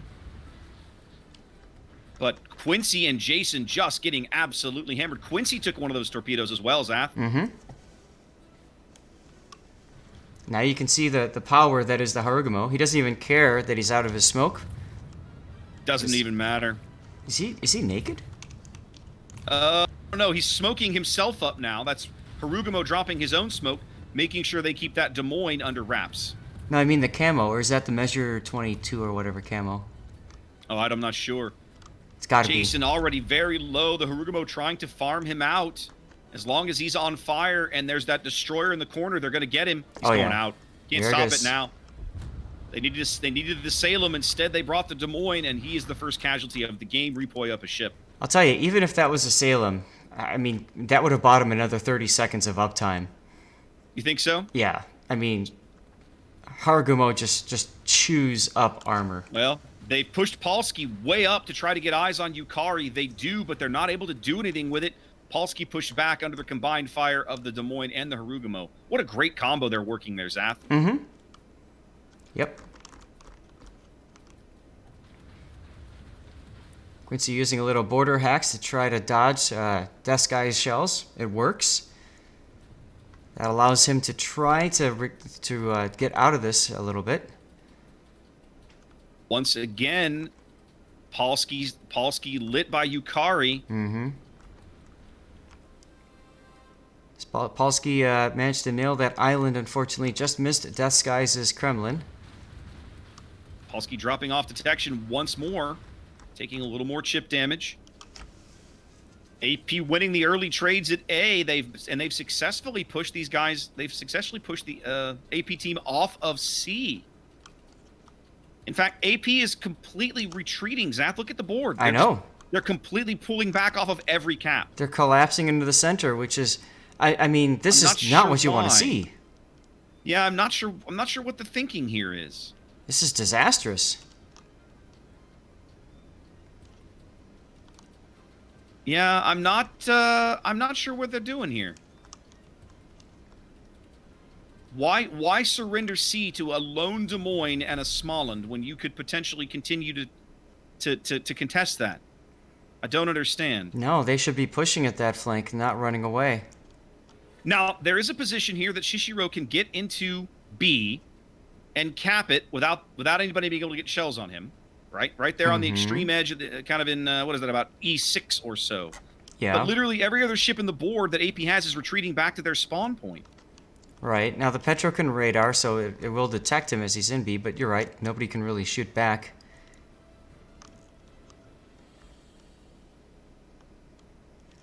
Yeah, this is not looking good for AP at all. From a health perspective, they haven't been trading badly, but they're upside down on cap points. That's something that's fixable. Mm-hmm. I'm just not sure why they've elected to make this call. Woshi kind of broadside now to beat Boop's Des Moines a little bit, taking some shells, taking some AP. Can't quite tell if any of it's... I don't think he's getting Citadels, maybe some full pens. Yep. They have pushed Shishiro onto B, but I'm sure that'll just draw out the radar from Trung. Yeah, but look where he is on B. He's just out in the middle. Yeah, he's way out in the open. He could have snuggled up to an island over there and prevented them from having shots, but... Yep. There's the radar. First salvo doesn't gain anything. He's actually suffering under the Stalingrad, that's Ribbenchan's radar right now. Trung has not radared yet. Trung's radar is still in reserve. Right. They've still missed him completely, but they did back some resets, but no damage. There's Trung's radar. Yep. They are going to push him off the cap. Not sure what AP's... I just feel like... I don't understand what AP's plan here is, Zap. Now, it looks like the Goliath is turned around. Lowski. Ohio is continuing to somewhat slowly press northward. I would have thought that they'd turn around with the Ohio and counter push with the Ohio at the center, but it doesn't look like they're doing that. Well, there's only 2.5 minutes on the timer. They've let REPOI grab the entire board. They do have a small health deficit, but it's not insurmountable. It's only about 50K. So, I mean, this is not their board position is a bigger problem than their ship health. Mm-hmm. Oh. Although Absolute Detonation just got hammered. He did. Yep, I think that was Death Sky's Kremlin. Well, and they're about to have a little collision here in the backfield. Woshi's not really paying attention to where he's going. They're just running across the board, Zath. I'm really surprised at this. Mm-hmm. And they all decided to run simultaneously, it felt like. Yes. Check on Lowski's duel up here. We've seen him beat a Des Moines in a duel before on this map, so we know that he can do it between his torpedoes and his ridiculous heel. Now look at this. Both Smolens are together at B now. Polsky and Shishiro. Yeah. Shishiro. I mean, even if they can bag a kill, by the time they're able to get back on caps and turn the points around, I don't think it's going to matter. Mm-mm. In a random battle, you can occasionally sell, trade space for time, right? You retreat until you can bag a kill and pick up some advantages, right? But in a competitive match like this, the opposing team's not going to give you that time, right? They're not going to put their ships in a vulnerable position. Lowski took some really bad broadside damage when he was crossing the islands. So now I he's took an Ohio salvo. Yep. Or Petro. So he is now probably going to lose this duel. Well, we'll see. This is like if he goes out here, that's catastrophic. They need him to live. Sarazar's trying That's for the it. trade. He does go. Is he gonna go with? He's No. not. They do not get the trade. Ouch. Sarazar outplays him there. The American Piercing makes a big impact right there at the end. And there's only 20 seconds of the match. AP is gonna lose this game. Sarazar is flooding, but it's just not enough time. Cruiser Flood won't do enough damage. Nope. Not enough time. I'm setting up for my death pick. Yeah.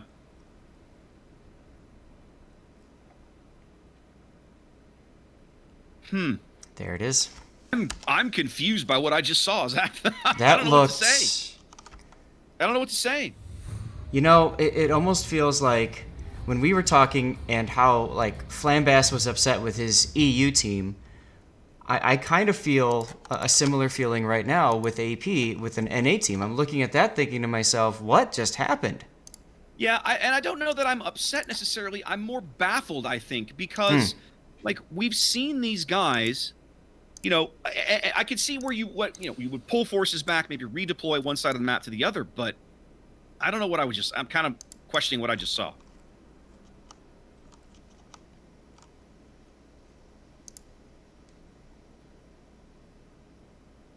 Welcome back, and what a match.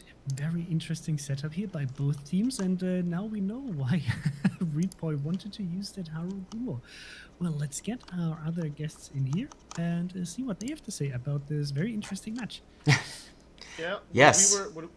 When we were looking at those ship picks, I usually go through all the ships on both teams, and I'm like, Harugumo. Interesting. I wonder what they have in store for that. And then you immediately see them going towards that corner, which is very, very known so far in Crash Zone Alpha. I'm like, okay, so they're gonna have Sommer's torpedoes, they're gonna have Harugumo guns, they're gonna have perma smoke, they're not gonna have a Hydra. They need to be careful. Little did I know that they intended to bring a Des Moines as well. I'm like, how are they gonna defend against this? And it worked beautifully.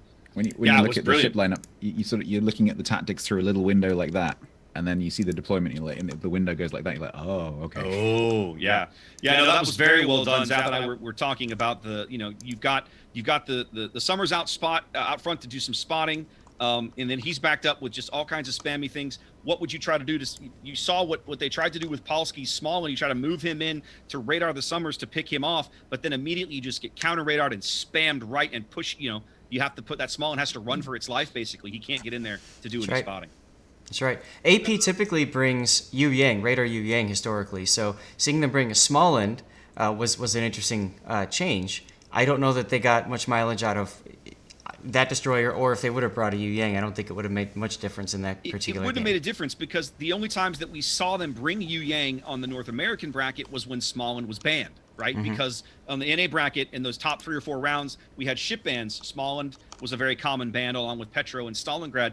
And so what they would do when one of the team banned Smallland, they just grab a radar Yu Yang. So they were used to bringing a radar destroyer of some kind. I think what we saw here was pretty much even crazier version of what we saw happen to Enough in the first best of 3. I don't believe I have personally ever witnessed this strategy on EU happen even once. We have seen both corners of Crash Zone Alpha where all the action happens, and it's a very known thing. Not like this though. I have never seen a Harugumo perma smoke even a Des Moines there, and I think AP got completely surprised by this. But there was a hint that they didn't read that could have prevented this disaster potentially from happening, and that was at the very start. REPOI decided to deploy a smoke screen from Somers 5 or 6 kilometers sooner than they could have, because they wanted to play safe. If that was not a giveaway, if they didn't, and clearly AP didn't read on that, that was it. That was the only chance they had of not getting rolled over this game, pretty much. They didn't get that read, and everything just went down. That Des Moines, even with a beautiful torpedo beats, the DPM was just insane, and they immediately lost the flank. They had very little chance, and you could see that they just have no plan afterwards. They're just on the run, and they're still getting killed. They're still getting hammered. we saw other teams on NA, and I'll hit our boys in Kraken real briefly because we saw them do this on North. They had a setup on North where they would use a smoke screen, the way kind of smoke screens are meant to be used to block line of sight, to move ships into position. And the first few times that Zath and I cast it, we talked about it. But when people would watch the stream, they were like, what's happening? Why are they doing that? And it was like, guys, they're doing that to make sure that somebody doesn't get slapped while they move a high detection ship through that gap, right? Yep. And so you're obviously seeing some of that here. It's a tactic as old as warships, the game itself. But it's apparently one that I think maybe teams have gotten a little, maybe they've slept on it a little bit on NA and EU somewhat. And maybe some of them just aren't used to seeing it in competitive play. I have a question, because this is still relatively early in the international finals. Do you guys think that this is going to be the flavor of internationals? Complete rollovers because one meta seems to be working so much better than what the other team is meeting? Because this is what we've seen so far in the first 3 games. 3 games, yeah. I want to say no, but some of that also may be like in a best of 3 series, you don't have a lot of time to adapt and react. AP's now, AP's, their back's against the wall. They lose one more game, they're out of the event. So this is it. Whatever lessons they think they've learned from game 1, they have to apply here in game 2.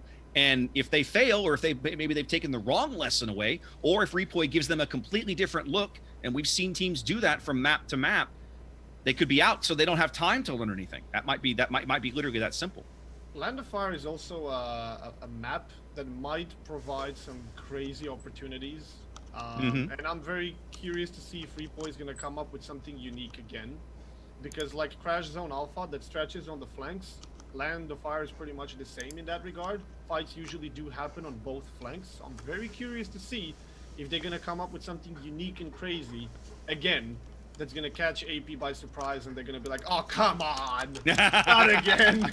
What is this? What is this garbage? We're not used to this.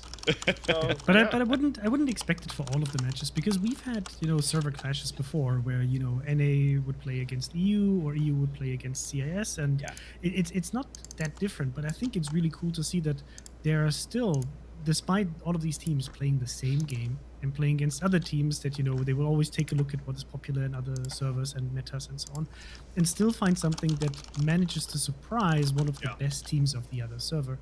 And I think, maybe it's here also a matter of we don't see the winners of the regional finals yet, who might be able to adapt a bit faster. So we'll have to see. But yeah, it's definitely hard in a best of 3 to see a tactic like this, then mentally prepare for, okay, how are we going to counter something like this in the next one, because we need to win. So that's going to be a bit more difficult. But overall, it's not a super new experience for the teams, because they do play cross server. I was just about to mention that even regular clan battles, you have a cross server capability. So, that's definitely something that some teams can experiment with and learn. Like when we'll play, we'll run in RU teams or something sometimes. Difference in clan battles is that you cannot exactly pick a proper ship lineup for the map. You don't know what the map is going to be, so you have to have a universal pick that's going to work on every map. Right. Relatively okay. Here is where you can go full bananas, because you know exactly what map, exactly which side, exactly who your opponent is going to be, and you can play everything to your advantage. You can't really do that in clan battles. You have to have something for every map in your lineup, which is why in King of the Sea we can see these really they catch you with your pants down. But I love that aspect about the tournament. You get to see the creativity of teams and what they're going to be putting up. And I can see that the teams are readying up in the background and launching into the battle. So, guys, what's your... let's be very fast. Do you think that AP is going to come back in this one? No. I would love to say yes, but I don't. Who knows? Okay, that looks like a strong no. You know what, AP? I believe in you. You can do this. I want to see you go to the 3rd match. So let's see what the teams are going to be doing. Chat, let us know in chat what you think is going to take this one home. And then I hope you enjoy this match together with us. So we'll see you on the other side. Take care. Yeah, see you after the game. Sounds See good. yous. Let's see. We need to do the flipped screen. Yep, I just did that. Here we go. All right, here we go. Let's see. All right, game 2, guys. Once again, we're looking at AP. This is the third place North American team versus REPOI, the second place Asia team. AP coming to the dance with double Ohio, double Salem, double Petro, adding a Stalingrad for kicks, and sticking with double Smolensk. I mean, when you're unsure what to do, just add Stalingrad, right? That's right. Zath, talk to me about REPOI. So REPOI is, wow, this time they're bringing a Goliath. That's interesting to see. They've got Ohio, Kremlin, like I mentioned, Goliath, Des Moines, triple Petro, Summers, and Smolensk. So they want to get some mileage out of that smoke again. I think that teams are forgetting just how useful smoke can be. Yeah, and I think that's something that has kind of gotten lost in the Smolensk meta is people have gotten used to using destroyers to spot. I mean, like radar destroyers, Smolensk, and we've seen some radar Yang along the way, and in EU as well, to spot other destroyers. But man, there are times that smoke can be really useful if it's used well, right? Right. You see here, we already see a smoke going up here from Yukari's Summers. They're going to try and smoke Taige's Petro up here to where he's going to have guns looking across the map to the west into the A cap. This is a very strong position for any Russian cruiser. You can line right up alongside of it, and you're right, you control A cap, and you can also control B cap. Beautiful smoke trail right there. He knew exactly when to push that button, exactly how long it would run to get his cruiser exactly where he wanted it to be. It's almost as if they've practiced this. Yeah, you're seeing, I was just going to say, you're seeing the polish of these teams, of the practice, and the time they've invested in learning these maps and practicing the strategies and deployments that they want. Absolutely. And now Taige has just perfect, all the time in the world he wants to snuggle, to get right up here in the position he wants. A radar and a counter radar there going up.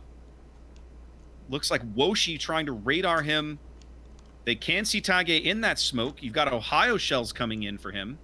He's going to slow down. He might take a little bit of chip damage. Nope, they all miss completely. Oh, that one hit. Ooh, he does take some Petro damage there, though. Yep.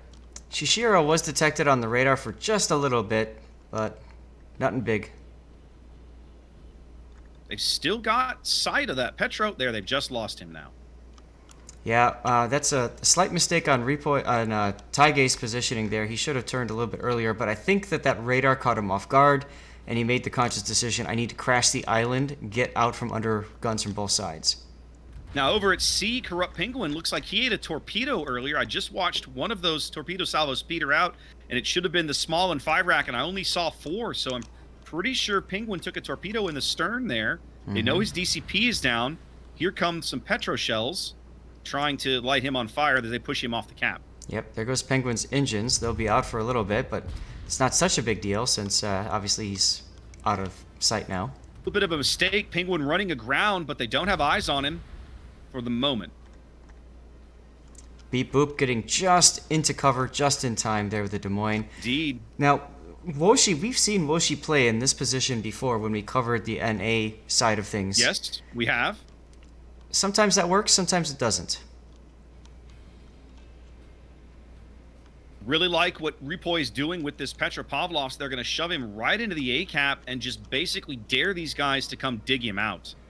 Well, absolutely, yeah. Ribbon Chan's able to just come on in there. And with the help of Taige over there, there's really not much that Quincy or Shishiro can do about it. Well, Quincy, here's the problem Quincy's going to have.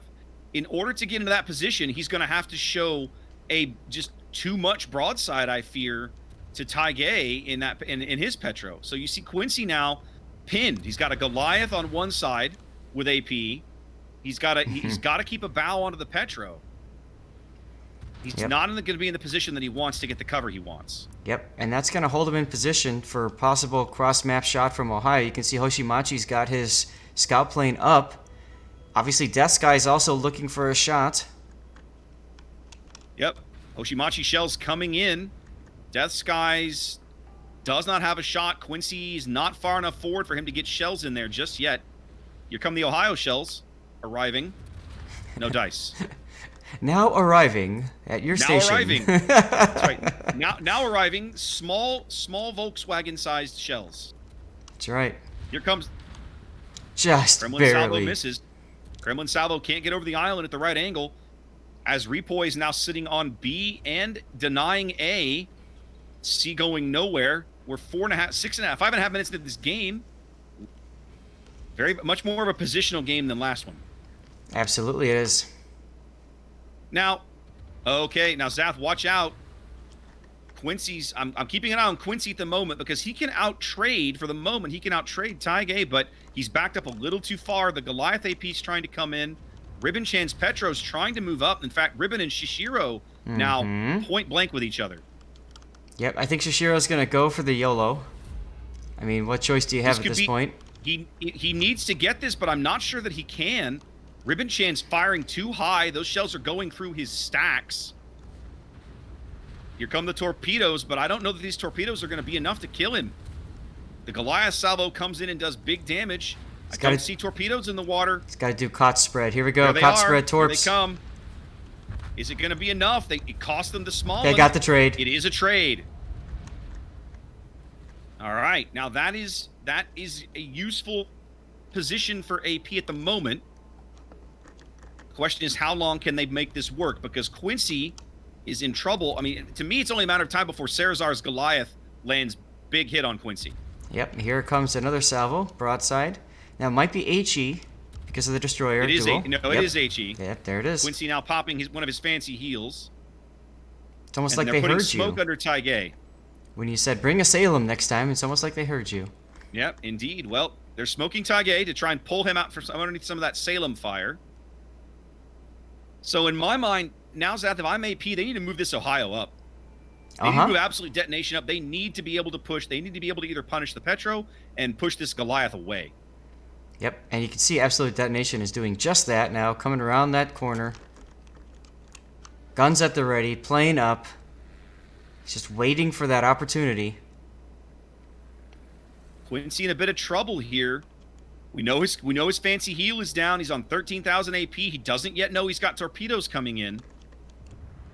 At the moment, he might have a way through them, but if he continues to back up too far, yep, here comes the Goliath AP. This will Looks do like it. it might have missed. No, Nope. wow. It's a big hit, but it's not big enough.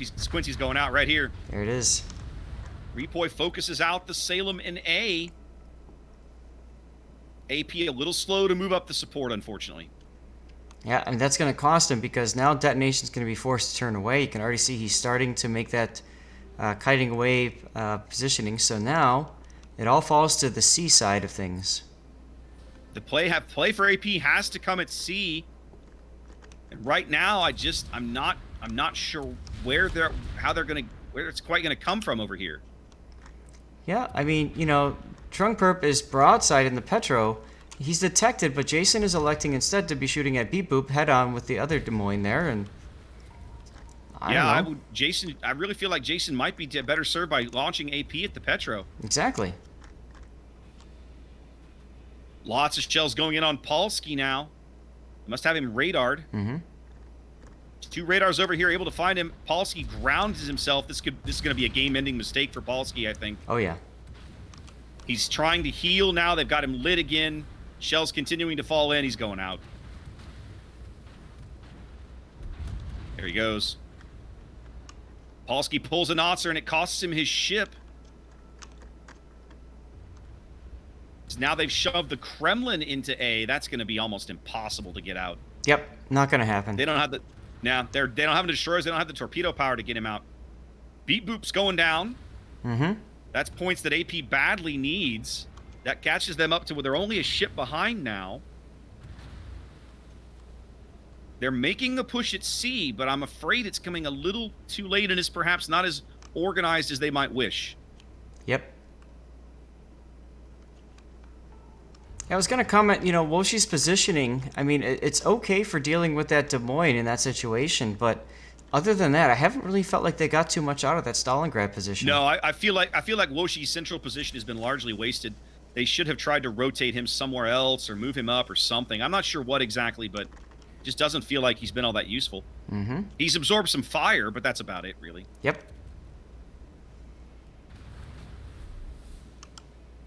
See there now, Penguin's small and totally unafraid to get into a gunfight with Jason Salem. Torpedoes going in on Jason, but I think he's found a way. Yep, they're all going to be off to his port side. He should be able to dodge these. Well, no. Is he going to overturn into one? He's okay. Wow. Ooh, right down the side. He's good to go. Here comes the super heal. Yep. Jason decides to push that button to get a 3D printer of a new ship. Oh, Absolute But Detonation just took a bunch of torpedoes from the Summers. Adorable Yukari. AP actually has a small health advantage, believe it or not. But they definitely do not have the board position they wish they had right now. No, they need to leverage C-Cap somehow. They have to break through and get back into mid. That's going to be tough, Zath. Oh, It's going to be incredibly tough. The Ohio and the Petro over on the one and the 3 line are essentially out of the fight. They're not useful in those positions. They have nothing to shoot at. I'm not even sure they can see anything on that side of the board. I don't think so. Right now, AP has no vision at all. With their destroyers dead, they literally have no vision whatsoever.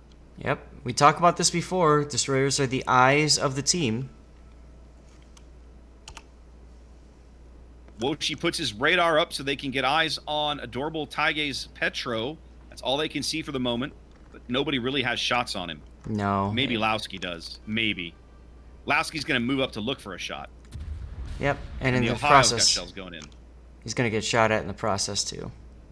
Well, and he's got small torps coming at him he doesn't know about yet. So it's going to depend on how that works. He and Prost are turning to get into the middle of the board. Should be fine with the torpedoes. He's clear of the torps, but that's going to leave a lot of firepower astern of Prost and Lowski that only Jason can hold back. In fact, here comes Oshimachi's Ohio with what could be a big salvo. Yep. Here it comes. But Prost knows Not much out of it. he knows he has to give that up, right? Because the play is not getting these kiting ships out. It's getting back to the mid. You have to take risks. With every position you want, you have to take a risk to get it. The question is, are you taking damage? Are you giving, allowing the enemy a shot at you? Whatever. You can't achieve any position you want in this game without some risk. Mm-hmm. Now, typically, when you need to push, that's when you start losing health. And so, if you trade well early, that's okay. But you have to keep in mind, if you've lost that board position, you're going to end up losing health in order to gain it later. And that's, I think, what's happening here with AP. They had that health advantage. Now they're starting to have to push, and they're going to start losing that health advantage. Well, we're 13 minutes gone. AP's still holding a very small health advantage. But they are 400, over 400 points down here as they struggle to try and find a way to get back into this game. Hoshimachi now just hard pushing with that Ohio right up the 9 line, saying, there's no reason that he should not. It's just a Salem. They've left just a Salem to hold him out of there. That's not going to do it. Look at Woshi's position now. Woshi has gone to the north end of the island, opposite of Taige, and he's looking for shots on Cesar's Goliath, looks like. Sterazar would be a decent pick if they could make it, but the Goliath heal is going to make that tough. Mm-hmm. And Supa's getting kind of low as well. The Goliath can full pin him all day with the HE. It's a great counter to Petro. Oh. It really is a great counter to Petro. Supa now getting hammered broadside by Taige. Yep. Probably will go out with the next salvo or two here. He's getting low. Here it comes. Not quite. Dispersion says no. Well, Supa started angling. I think he realized how much of a flat broadside he was giving. Yeah, but you can't angle to everything from this position. Although he manages to dodge more, but the HE alone Goliath HE alone can kill him. Yeah, he's dead next salvo. That's it. Yeah. Here comes some more AP. This ought to be it. Yep. Taige's like, I want the kill. This has been a better played game by AP Zath, but I feel like they might have reacted a little too slowly to how things devolve. The A-cap got away from them in a hurry, and I feel like maybe they should have reacted a little faster to what needed to happen next. Right. They no longer have eyes on Cerazar. He's probably the easy pick at the moment, the points that they badly need, but at the moment they can't see him, and they're going to lose Absolute Detonation here in a sec. When that happens, this game will basically be over. REPOI has ticked up over 900 points. This kill will put them up towards 960 or 970. Just don't see it happening. Nope. They played better this game, Zath. Yeah, But I mean, in the end, go ahead. They obviously didn't want to just go out. I felt like I agree, it was definitely a more competitive battle. Just not enough. No, it was more competitive. The trade, I think making the trade at A with the Smalland was a really good play. It almost backfired on them. They almost didn't get it off. I was afraid they were gonna fail. But they pulled that off, but then the problem was they had hung Quincy out to dry. Quincy, once the Smalland was dead, Quincy didn't have any other support close by, and that was it, right? Like he's getting focused 3 and 4 on 1, and he's out. Just that quickly. That's right. Asia and RU winning the early matches here, looking incredibly solid as we head deeper into the international bracket. That's right. I'm going to go mute and head back to the call. Wow.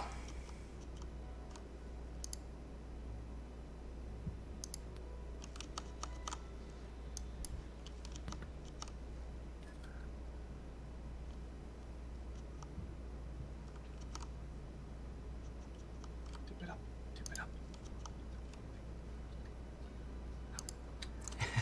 I guess I got in a little early. It's just a cup. What's wrong with the cup? He's The made main his talk nothing. about this match. Welcome. We're just having Sorry, a we're a laugh bit distracted. at Stats' expense here. I would say as predicted, kind of. 2-0 continues. One team's plan seems to simply be working better than other teams' plan. And every single game that we've seen so far has gone 2-0. And relatively convincingly. There's just one detail that I would like to kind of separate from this match, where AP had a chance, but they went... You know when you're trying to make sure that something happens? Like, you have to be 100% sure? Well, that rush of a destroyer on a Petro in that cap, he tried to make like 150% sure that he's gonna kill him, and that costed him his life, because if he fired few seconds sooner, the second Petro dies, he goes stealth. They got no radar, they got no detection, they get the cap, they get the angle, they keep Destroyer alive, they can keep pressuring Goliath and Ohio out of that entire flank. They traded very unfavorably on that flank, so all that crazy play that Salem did on the other side wasn't enough. So I would agree with you. I mean, Yeah. when you've got a European destroyer, you've got that really narrow torpedo spread. I was expecting to see one set of torpedoes come right at his face, and then the second as he comes around on the flank. But that didn't happen. He waited, like you said, till he got both torpedo salvos on target, and it was just too late. He just took too much damage and gone. I would have waited a bit, but not as long as he did. He went like, I think 3 to 5 seconds too long, and by the time he fired torpedoes, he was already on like 2000 HP, and then they just finished him off. And it was unfortunately a trade, and that Salem not being close enough to the island, he couldn't even go stealth and cap, so they lose 2 for 1, and then they lose in the end that Petro because he had no proper favorable angles to push between Petro and Goliath. So 3 for 1 on that side, that was too much. Absolutely right.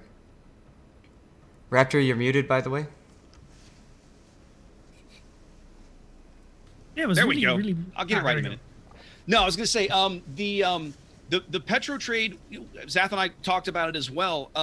I was afraid that they had broken his torpedo tubes, right? Because Yeah. they were pouring That's what I HE fire thought. into him. I was afraid that they had permanently broken his torpedo tubes at the last second. Like you, Flambass, I was like, are you going to fire them? Are you going to fire them? Like, what are you waiting for? You know? He finally got him off. I was afraid he wasn't going to. He did. But I want to talk about Quincy's position with the Salem, because we saw early REPOI smoke that Petro up to the island on the western side of the B cap. And what it denied was exactly what Quincy was trying to do. He was trying to cut across with the Salem and put his bow into the southwest, like we almost always see a lot of cruisers do in that position. But by putting the Petropavlos there and then spotting that gap with the swimmers out in front of him, he couldn't do that. He basically had to pull up short and point his bow at the Petro and go, crap, now what, right? So that was a really brilliant move from REPOI, putting a ship in that position, denying that kind of ability for somebody to cut across and get into that cap the way that traditionally you see a lot of teams go for. It was also good to have the Somers there, because the Somers torpedoes actually cut Quincy's push up short. So he was caught in that awkward angle where he couldn't advance to the island. He was also exposed to the Goliath. And the Goliath has been doing so much work on that flank, just AGing them down and putting them into an awkward spot, so they couldn't actually push up and use the opening that they created. Okay, they lost the Smollett, but they couldn't. Like, that's a trade I would say is worth it if you can actually then control the cap and make a play on that side. But they weren't able to do this because they couldn't even control the cap. So, yeah, well played. Totally right. If you've got an island like this and you're forced to turn before you get to the island, the only way you can get to the island is basically by just doing this, and that's just not an option. And you can't go like this, because then you get cross-shotted. And so he was just stuck there in the middle of the cap, in basically in open water. And yeah, the Salem, the super heel counts for something, but when you're that far away from the island and people can get angled shots into you, you're not going to last very long. And that bad trade with the destroyer just meant that Salem just didn't have the support that it needed to maintain that position. And talking about support, one thing I felt that AP didn't utilize properly or well in that match was their Stalingrad. I know it was in a position to try to lock down the middle, but at the same time, it didn't feel like its presence was really felt on the battlefield. But I also think that's true for the Petro-Ohio combination on the sea cap, because they had a lot of HP until the end of the match, but I mean, the Salem did a lot of work there, but I didn't really see those two ships really getting their money's worth into the battle and doing something there. Because as soon as the Smollett was lost on that cap, nothing really happened there. And REPOI was able to say, you know what, we can also just pull back. We got what we wanted to get out of this, and now if you want to get more, you will have to come here. So, yeah. I mean, it was closer than the first match, but still very impressive by REPOI how they played it. Also in a more conventional style compared to the first match, which was completely different. The other thing which Flamus pointed out was the position of the Ohio underneath the cap, when he could have started to go around to get that Salem that had come down the 10 line from AP, and then just kind of paused. And what were you saying, Flamus, about he could have pushed around? There was a point where that Salem was battering the Des Moines, where Ohio was pretty much starting to flank him, and the point was, if he can flank him fast enough, he could literally end that Salem, save Des Moines, and win that flank. But I felt like I didn't exactly want to check where his guns were aiming, but I thought that could have been his idea.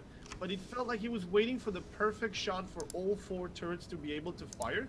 And I was checking the angles, and I'm pretty sure he could have fired at least the front turrets, which could have been enough to swing it into the favor of Des Moines or later Petro, because that Salem really pushed his luck there at the end with Petro. And they kind of didn't utilize that, but it still it didn't backfire too strong. Right. And here's a fun fact, actually. In our predictions that we asked for from the players, REPOI was actually the team with the least amount of votes.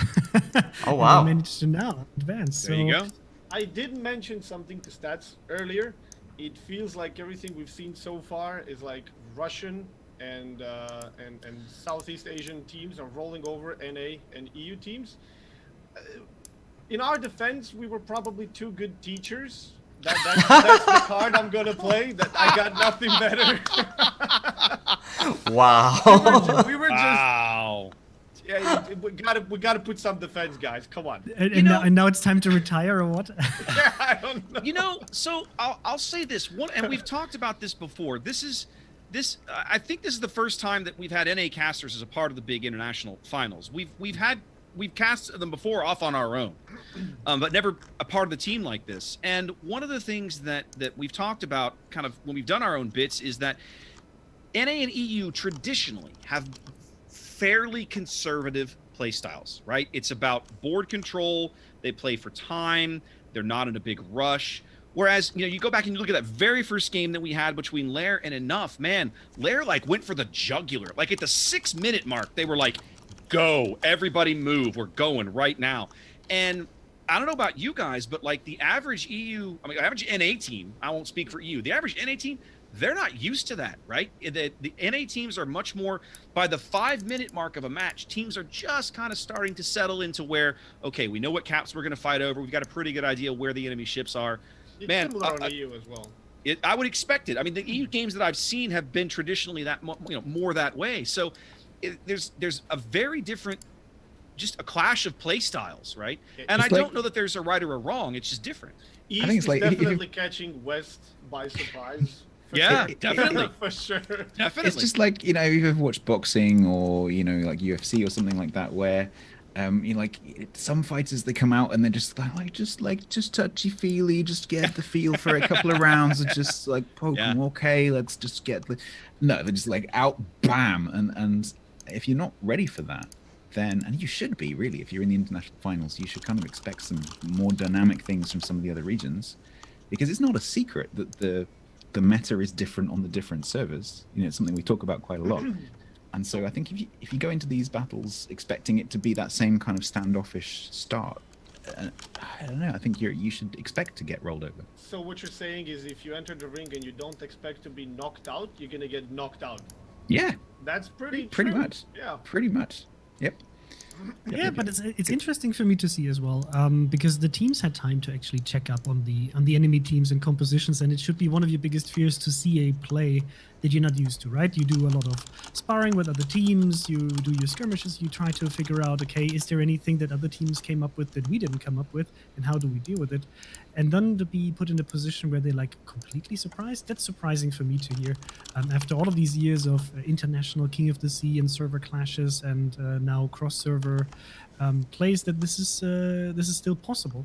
So interesting. It'll be interesting to see how the teams will deal with it in the next stage, when they have a bit of a breather and think about, okay, how are we going to deal with the push like this? Yeah. I hope that certain individual #1 clans can kind of make a comeback for the Certain ones, Yeah. We kind of need a bit of chance here, guys. Come Yeah, on. no pressure. Well, so here it is, guys. Like for NA and EU, all of the NA and EU teams except the #1 seeds have been eliminated because Cloud knocked off Gaishu's team in the match that we didn't cast here in a 2-0 sweep. So all of the RU and Asia teams are still in it, and EU and NA are just down to the #1 seeds. That's it.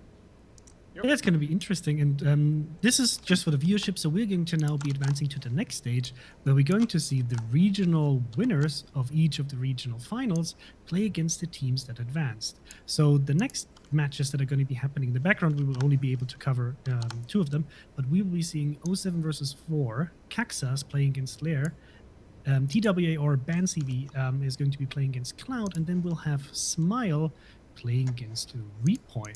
And Mr. Conway, which is the first we're going to be playing? Well, we are next going to be seeing, one second, the 07 match between 07 and VOR. And we're going to be looking at 3 maps. I can actually bring them up quickly so we can have a look. Perfect. So, we are going to be looking at map #1, picked by our dear friends of 07, was North, with VOR picking Bravo Spawn. Map #2 is going to be Northern Waters, picked by VOR, with 07 and Bravo Spawn. And the deciding match, if we finally get one, and I hope we do, would be Loop with 07. Yeah. Who The did question you is pick like, as the first alpha team? I didn't hear.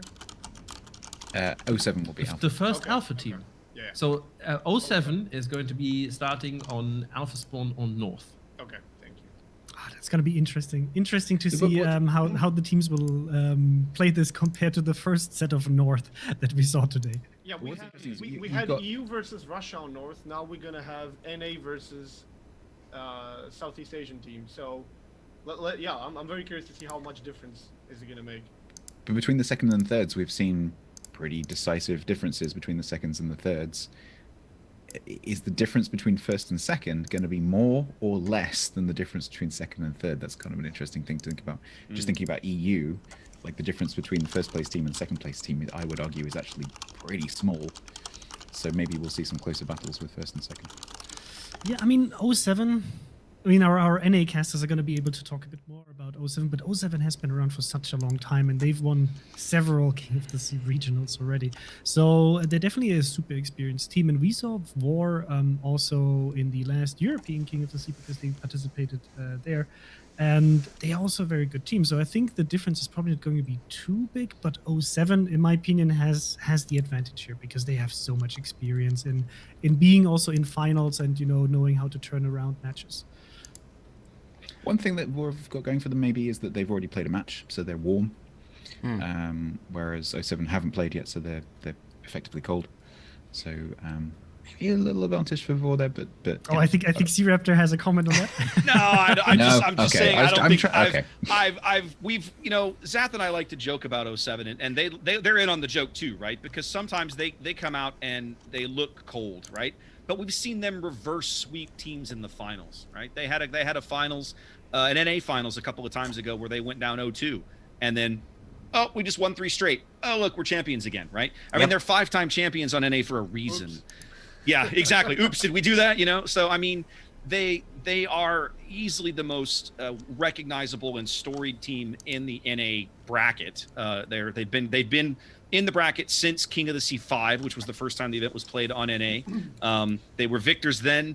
It took them a while to get a back-to-back streak going, but they finally did with King of the Sea 9 and 10, and of course now they're three straight, having just won King of the Sea 11 here on NA.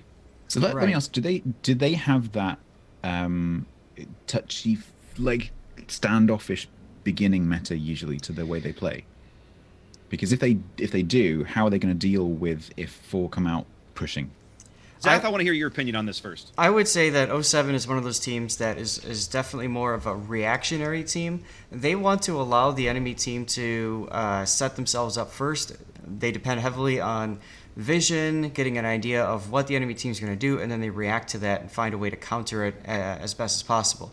To go back to your earlier statement stats, this is 07's warm-up game. Like, I'm sure they've practiced and stuff like that. They've had the streams up. They've been watching and stuff like that. But this first game is going to be them kind of getting into it, say, okay, how's this all going to work on all that kind of stuff. And I think we're going to see, you know, I wouldn't say sloppy play, but they're going to seem cold at the beginning. But by game 3, full fire. I see what you did there. Are you worried maybe that the same thing doesn't happen to them that happened to Enough? Because they got first game caught, and you're kind of telling me now that 07 is probably going to get caught in the first game.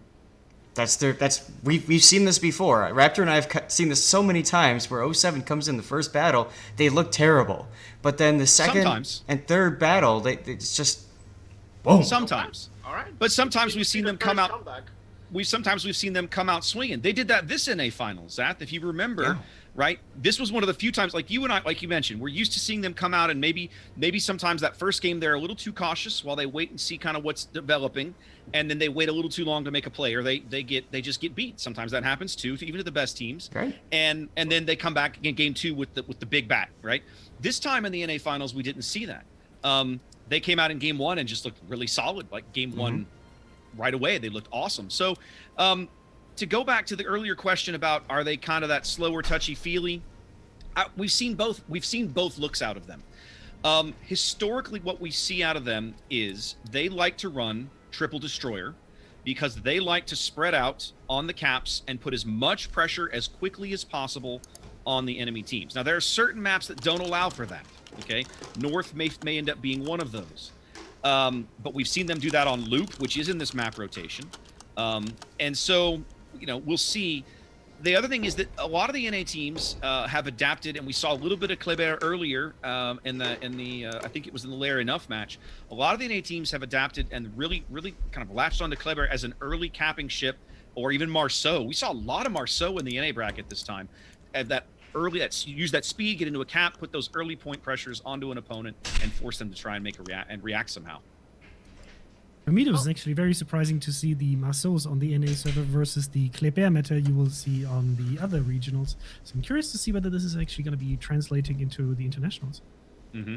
We were surprised as well when we saw the We Marceaus. were, actually, because there were times that Kleber was on the ban list, and so teams would grab for a Marceau. That made sense. But there were times that Kleber wasn't on the ban list, and they would grab a Marceau anyway. And I remember Zath and I kept, for a long time, we couldn't wrap our brains around it until finally somebody, I think it might have been you, Zath, you pointed out to me, or somebody else mentioned, well, Marceau's actually has 9-kilometer torpedoes, whereas Kleber has the 8-kilometer torpedoes. And I thought, okay, maybe that's the difference. But I think the reason we were seeing Kleber's on EU was because of the legendary. I think the teams were taking advantage of the fact that it brings your concealment down. Forget the guns, you're just there to rush things with your torps. And it's got really great torp angles, so you don't have to, like we saw with that destroyer just now, you don't have to be right alongside the ship that you're trying to rush to in order to torp it. So Kleber does have that torp rushing ability. Very much. Very much. Right. Those angles are really favorable. But And Marceau has you the can same. be- Marceau has the same angles. And you can be like, I believe, RNG Sama, torpedo 2 bloody ships. Was Yes. it? Yes. Because you got You torpedoes can. on both sides. That's right. You can, if you're able to put yourself in a position to pull that off, you absolutely can. Well, we saw Cowboy try to do that in KSX, right? In Yes, that KSX. game. Yeah. He tried to do that, and he kind of got stuck by the dead ship he had just killed. Actually prevented Yes. him from killing the second one. The sinking hull of the ship he had just torpedoed prevented him from getting the second salvo off. So he had to do kind of like the crash, back up, go forward, and then torpedo. And then by that point, Yep. yeah. Yep. Yeah, so this is gonna be. I'm really hyped to see this. It's for me always. I know the team sometimes are a bit like, oh, we want to focus on the regionals. We're not always the biggest fan of the internationals, but for me, it's one of the best things to see because you get to see the different ways of how teams approach certain maps and how they deal with what the enemy team's coming up and how to react. Because it's very difficult to react to a really decent plan from your side, and it makes the difference between a very good team and an excellent team to be able to turn that around. Something else we haven't talked about. This is the first time that NA teams and Russia teams have ever been put into the same event. True. Yeah, because normally we're paired adjacent time zones. Yeah. Exactly. Well, you will get to see the full swing of that because EU and NA is not in the way. You're not wrong. We You're will not kind wrong. of, if it keeps up this way, we'll be watching Southeast Asia versus Russia. That's it. Well, we'll see. I mean, I've learned a long time ago, don't bet against 07. Right? Anytime Zath and I sit down and do picks, like historically on the NA bracket, before we get into it, like the top 16, the top 8, we'll sit down and we'll go through each match and we'll say, all right, make your pick. Who do you pick, and what do you think the final score is going to be? We're almost never right. But I've learned over the years, picking against 07 is a fool's errand because frequently they'll be on the back foot. You'll see them down 2 games in a best of 5. And next thing you know, they win. And it's just like, I've just learned I don't pick against them. It's not prudent.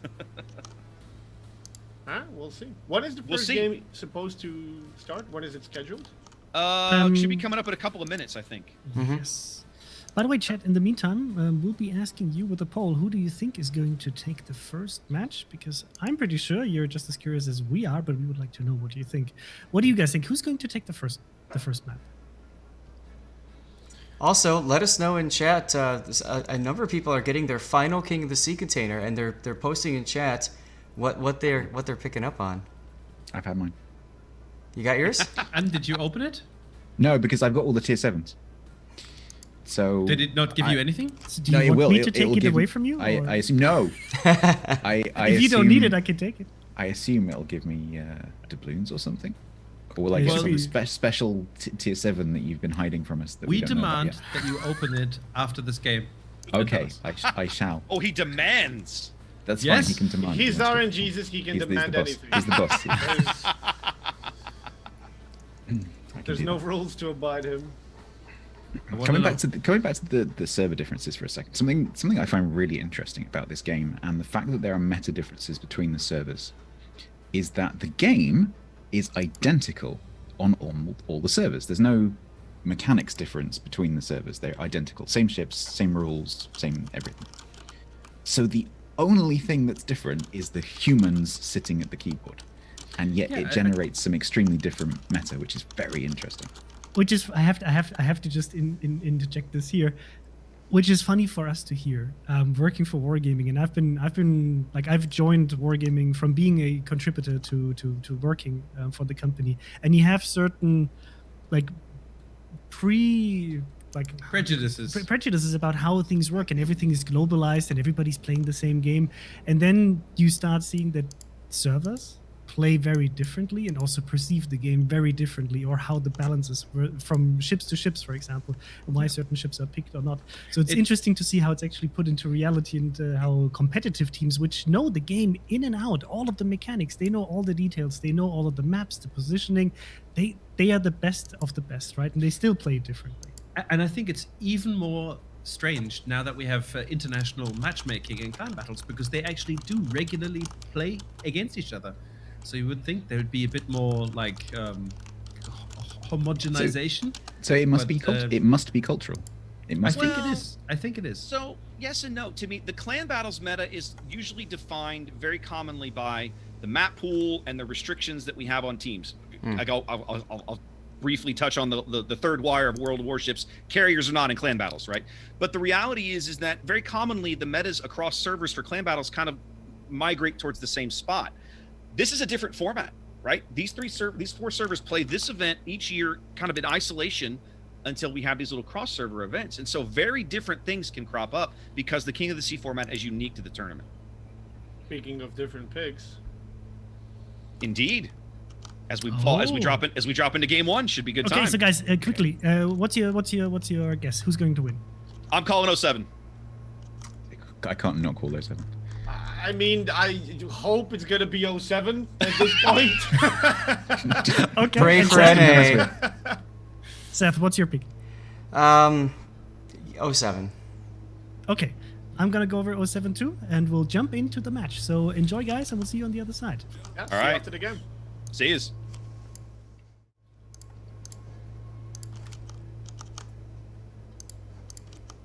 Okay. All right, we're here, Zath. We There are. go. Now I need to make sure I pick the Excellent. right. Okay, I did. Good. All right, I'll take a quick look at the 07 lineup here. Double Montana, Williams in a Montana, Zath. I got a great feeling about this game already. Mm-hmm. Business 3 and a Des Moines, Venezia, triple Petro. We haven't seen too many of that out of these guys, but they knew it was coming. They knew they had to deal with it. So here we are. And of course, what we've seen out of a lot of them so far, double Smollett. Now it's interesting. We were talking earlier about Marceau, and they She is. Right, but 07 did not take the Marceau. VOR did not. So VOR coming in, And we're having looks like mulligan time. Just like that, we've already had 07 losing a ship, 2 ships. Yeah. looks like a mulligan time as the suicides as the team killing commences. So we'll be back to the room apparently. Yep. So here, watch this I gotta video. hit the right button. The rocky shores of the North Sea comprise the setting for a titanic clash of enemy fleets. This is North. North is a 48 by 48 kilometer domination-style map with 3 cap points running a line from west to east. The A cap is on the left, B is in the center, and C is on the right. Cap A on the left is the most open and accessible on the board. There are plenty of ways in and out for destroyers and not many places for radar cruisers to hide nearby. As the smallest capture area on the board, the most common access to Cap B comes from due north or south, but there is a small access via a channel between the islands on the eastern edge. Further to the east, Cap C has a single island within that can provide some cover for ships attempting to capture, but there's enough island cover nearby to conceal radar cruisers from multiple directions. 18 ships, 2 teams, 1 victor. It's time to play North.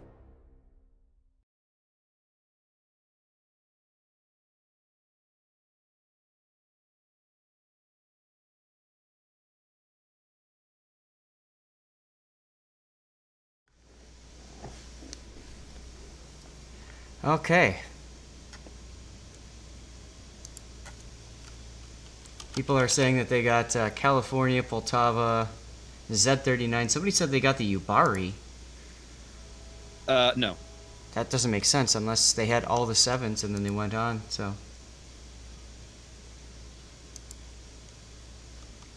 Somebody got an Abruzzi. Oh, excellent. I applaud you. Abruzzi is such a good ship. I love my Abruzzi. I'll be giving away an Abruzzi on my stream next weekend when I am doing my 5,000 follower celebration, Zath. I got my list approved of ships I'm going to give away. Some good stuff. Awesome, awesome. Make sure you guys check out Raptor Stream next weekend. Get yourself some prizes courtesy War Gaming. Yep, should be good stuff. Oh, William and Double throwing shade at each other in chat. Nice. Too funny. Too funny. All right, guys. Well, after a game crash like that, ordinarily it takes teams a few minutes to kind of get everybody back together and readied up again, just because commonly that's a client fault, so you have to restart and blah blah blah blah blah. So, give us a few minutes, and we'll be right back into game 1 here momentarily. That's right. VOR says they're ready. 07 has said they're ready. I think we're going to be dropping any moment now. I'm just waiting. I'm waiting to see them push the button and us not get the server overloaded screen. William the Floodmaster? What? Yeah, I didn't understand that comment either, but Maybe it was supposed to be Floodmaster? it was supposed to be Floodmaster. You see that later on, he corrected it, but yeah, I don't understand. We'll have to ask him what that comment's all about. He What's probably- on your mug, Zach? Probably Is that your logo? That is my logo. That is my logo. Look at you go. Look at you go. Look at you go with your fancy logos. You know what's kind of funny actually right now? I mean, like if you flip to the 5-way talk, it's Yeah. even Nope. though like we're not chatting, like it's funny looking at everybody, like some people, like Stash is doing this. I have no idea Yeah, what yeah, for. yeah, yeah. Like, we could do Yeah, like a total yeah. bad lip reading or something out of this. Yep. All right, guys, we're dropping into game 1 of this match between 07 and VOR. We'll see you there.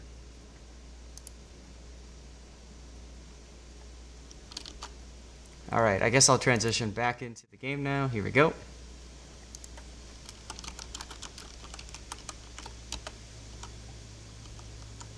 I got my King of the Sea container Raptor. I'll look later. I don't even know. I just wanted to make sure I got it, and since I was still logged in on my travel laptop, I figured I'd check it out.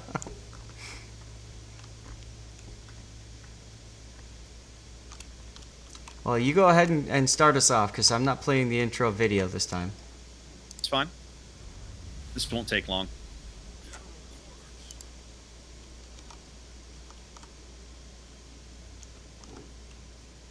I remember VOR having a Kleber last time, Zath. They changed their lineup. I thought that they did. Okay, I may have missed it. All right, ladies and gentlemen, welcome to game 1 here of this International Day 1 event. 07 versus VOR here on North. 07 coming to the dance with double Montana, Des Moines, Venezia, triple Petro. Didn't see much of that on an A. We're going to see it here today because of no ship bans and a pair of Smolens. That's right. Meanwhile, VOR with double Ohio, and we've got double Petropavlovsk, Des Moines, Goliath, Marceau, Kleber, and Smolensk. Interesting lineup for VOR. It's Very almost interesting. It's almost like a very utilitarian lineup. Already, if you're 07, you're looking at the triple destroyer and thinking, if I can pick one of those off, that is a huge, huge victory, right? That could be big, big points. I'm also wondering if VOR is going to send that Kleber to the safe spot, the relatively safe spot on CCAP early. It's got the speed. It can make it there. I suspect they will because, well, whether they do or not, I'm not sure. You see how far back 07 is playing. We see 07 doing something very similar to what Enough did in their first game on North. They're playing well back of the caps, back on the C line, looking like maybe they're going to push all this firepower over to the 9 line. I'm just not sure. And it's very interesting that you mention that because we know 07. We know that they're watching the competition. We know that they're watching all these different streams. And we know that they saw Enough play on this map. But they're not playing against LAIR, they're playing against VOR. So you can't assume that the teams are going to make the same strategic decisions. Of course. It's a completely different region, a completely different team. Of course.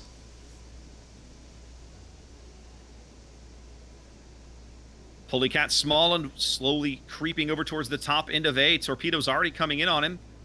See if he spots these early, quick enough to dodge them. These are the speedy little Smollen torps, but they're on a really good line to do some bad things to him. I think he'll be fine. Skitter out in front of them. He's going to skitter out in front of them. He's going to be fine. Yep. No rudder input needed. Meanwhile, Reformed Gamer kind of sitting on the top end of B, perhaps waiting for some vision. He caught a brief glimpse of the Des Moines that was on the bottom end of the cap, so he knows there's a radar nearby. Look at where the Kleber went. Buki went south of C. He did not go to the safe spot. He's already on the 9 line. It's interesting to see VOR bring these speedy destroyers and not get on caps right away. Right. I guess because they figure once they're on the cap and they get the cap, they have to be able to get out of it, and you're kind of trapped if you're not careful. Maltese taking a decent chunk right there in the Venezia. Perhaps.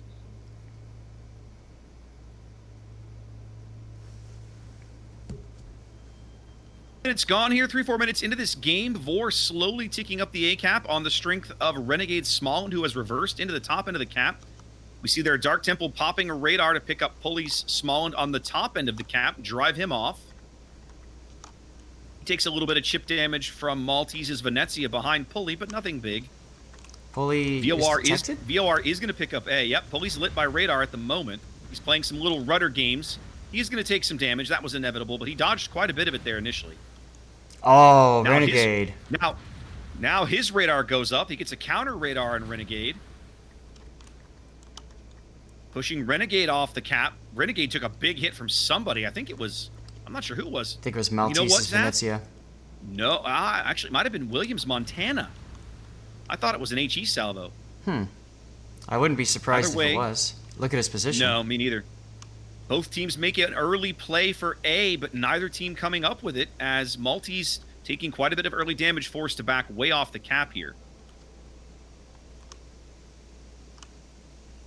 See now 07 setting up for this push down the 9 line, led by MF Jones's Petro, backed up by Doubles Montana, flanked out wide by John the Ruthless's Petropavlovsk, pushing into Twinkle's Kleber and Buki's Goliath, which, by the way, they can't see right now. They have no idea those ships are there. Twinkle is about to make his presence known, I feel. And, he's just... There's the radar. Jones is picking him up now. Jones pops up an info radar. They got eyes on Twinkle now.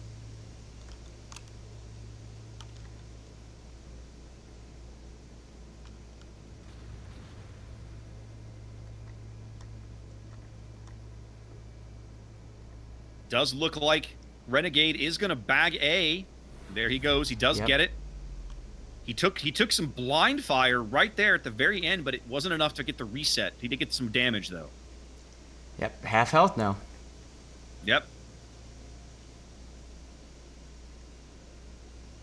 So it's a 3-on-2 showdown here on the 9-10 line. Well, and you know what 07's going to do, right? They're going to try and push these guys into this gap and pick up C, but they've got to try and kill this Goliath and this Kleber first in order to give them the flexibility in the room to do that. Mm-hmm. And the Goliath's going to soak up a lot of damage. This is going to take them a while, I think.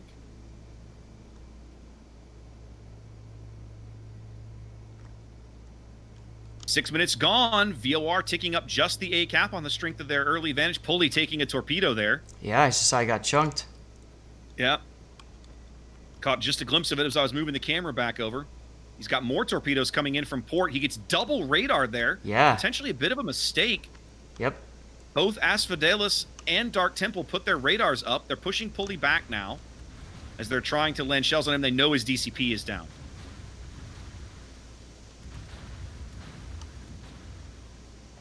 VOR working really well with the focus fire here. The Venezia shells not doing anything to Renegade in that salvo. Pulley now going out here, looking bad. 1,200 and falling. More shells continuing to come in. Yeah, this is just... Wow. They got him. One torpedo, couple of radars. They got a sticky fire on him. They kept him lit, and out he goes. That's huge. That means 07... That's a huge kill. 07 needed to do the reverse of that. They needed to pick up one of the VOR destroyers, and they didn't do it. Nope. Meanwhile, Kleber is doing the best he can to keep 07 entertained on the 9-10 line. Now, they did rotate Reformed Gamers Smalland over into C, so they're at least ticking up a cap now as well. Mm-hmm. So they're down a ship.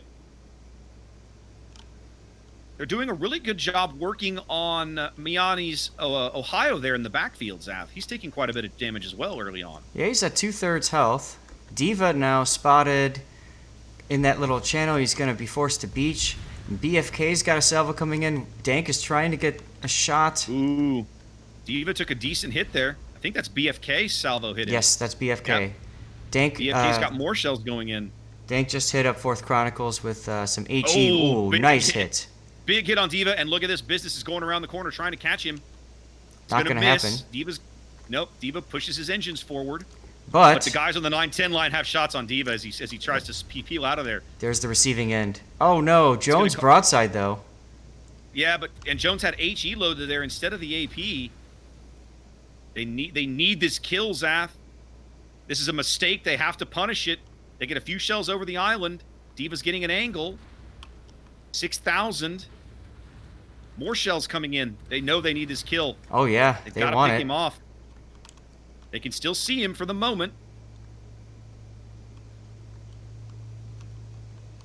Trying to get him to light on fire. Anything they can get in him. 2K. Meanwhile, the double destroyer on 4 is picking up B cap. Yep. There They're it going is. to lose B, but they do pick up the Des Moines. That evens things at a kill apiece. 07 probably glad to take the grab the ship kill while they could get it. Mhm. They can pick up the cap later. See, there's a bunch of radar going up around B. They do now have eyes on the Smallland pair, but it's not in time. Yep. They just need to get some damage into these guys while they're spotted. The time it took Lots to, of shells going in. the time it took to kill that Des Moines meant that BFK and 07 wasn't able to, react to the destroyers in B cap. So they might have lost the Yep. Des Moines, but they gained the cap as a result. VOR did. They did, but I mean, we've seen this many times. 07 is happy to trade ships. Mhm. Let me rephrase it. They'd rather pick up the kill than worry about the cap. Mhm. The caps tick up slowly, whereas ship kills turn games around much quicker.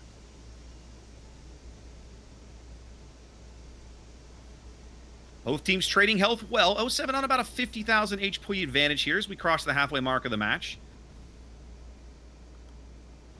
Firmly in control of C, trying to find their way into either A or B to see if they can turn things around or steal a kill somewhere. Reformed Gamer making knots now, like he's going to go back over to A to try and pick up A. Let's keep an eye. Okay. Both VOR destroyers still south of B. I mean, they got to make something happen here. They got to make something happen, but they're going to have to push Dark Temple's Petro off of the A cap if this is going to work. They're moving BFK over there to join Maltese's Venezia. Let's take a look at what Dank is looking at. Dank is looking at the Ohio, so he is going to work on getting 4th Chronicles down. 4th Chronicles broadside. Look at this salvo right through that gap. Right through the gap. That's a beautiful shot.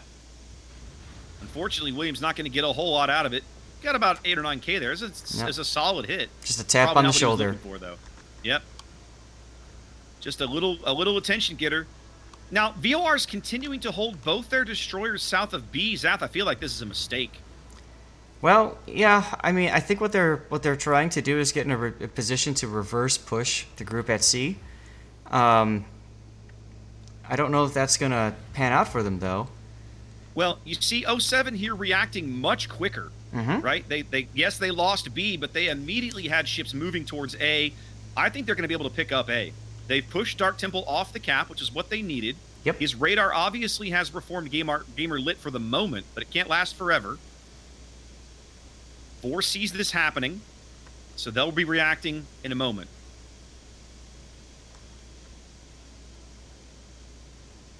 Meanwhile, on the BFK now. Go ahead. 9-10 line, we Nope. see the 2-on-3 still continuing.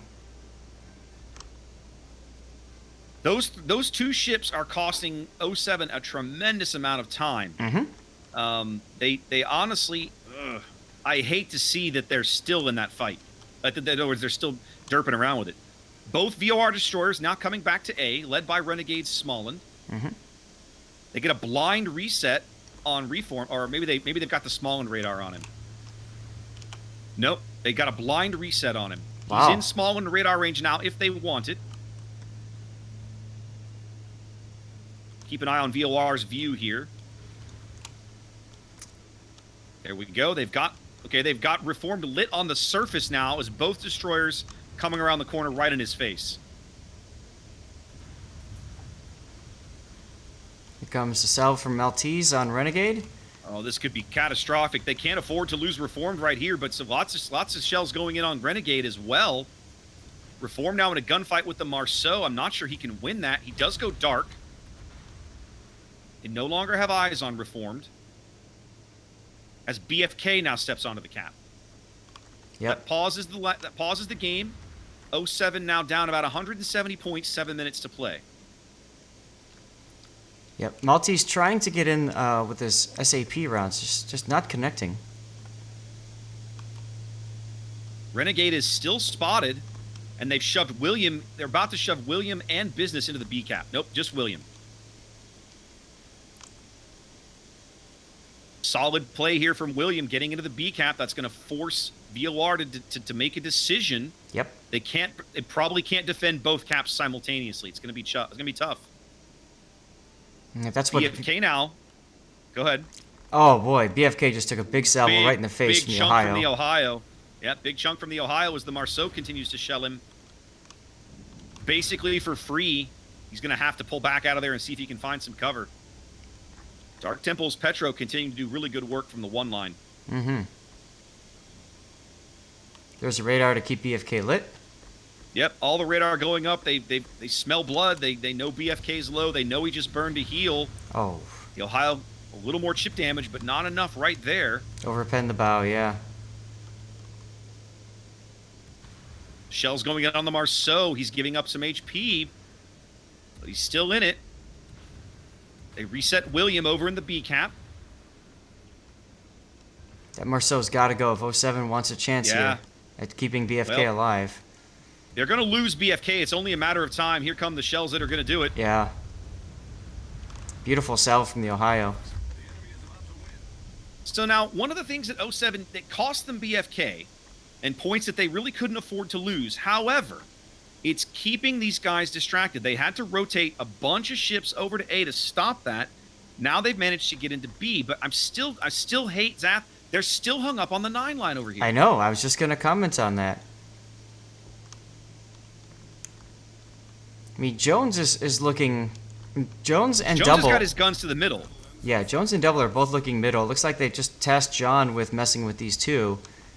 But still, I mean, they need to... Double and Jones need to, like, get closer to the action, I feel.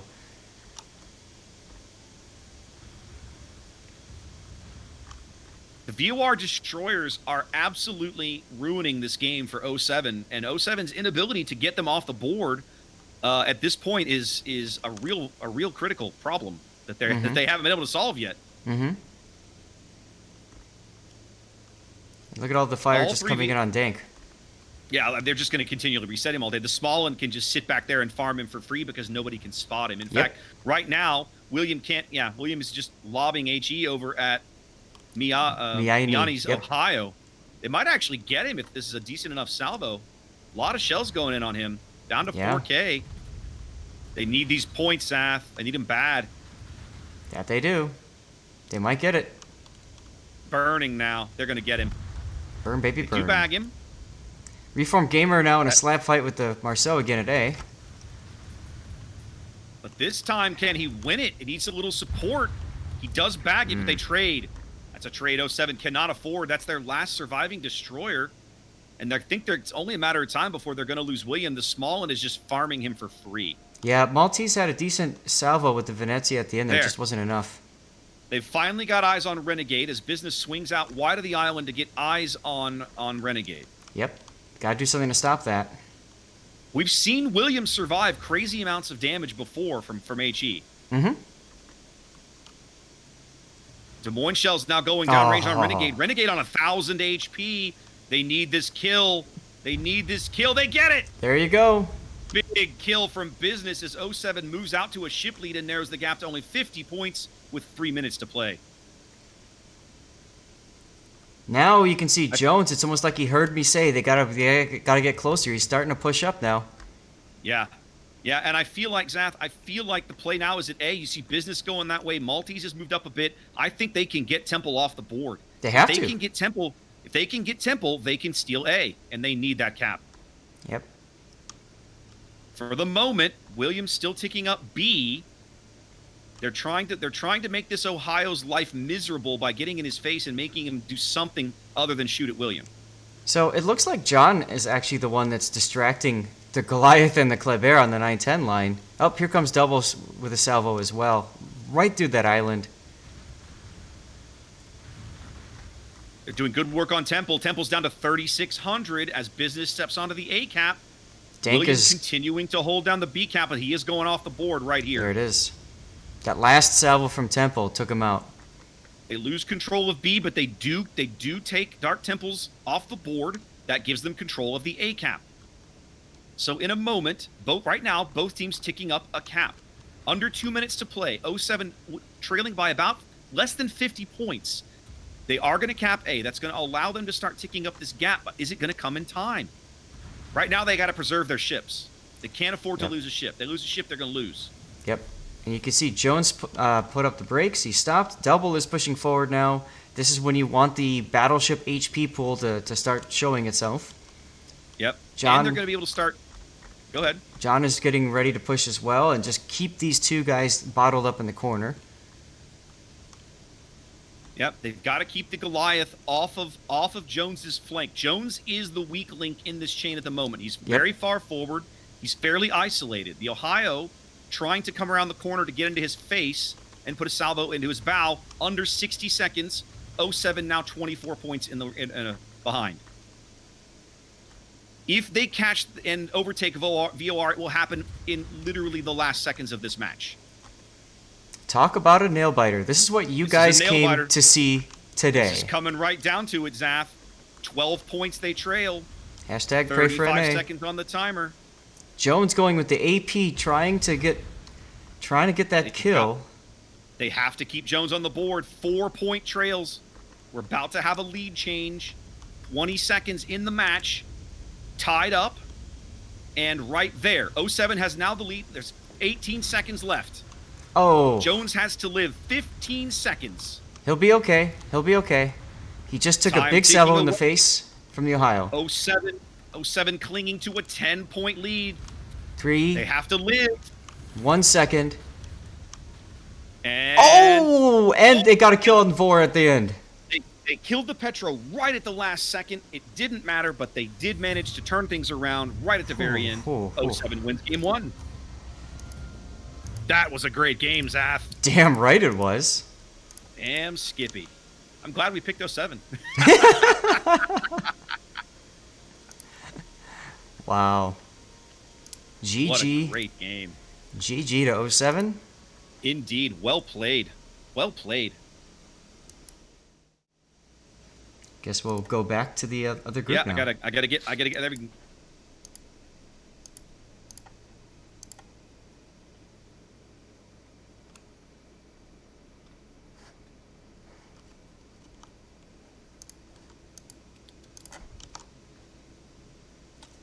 You're muted. He's muted. Chrysantos, you're muted, and you're looking Chris, a little cold. Must be cold over in Prague today, Must be cold in Prague, and he's muted. Sorry guys. There we go. There we go. So I wanted to say something and then get you guys in. So guys, jump into the picture. What an amazing game, huh? And close until the very last second. This is what we came to see, guys. This is what we came to see, guys. Yeah. Just finally won one game. I do have to say, I don't want to take anything away from 07. This is a pretty good game.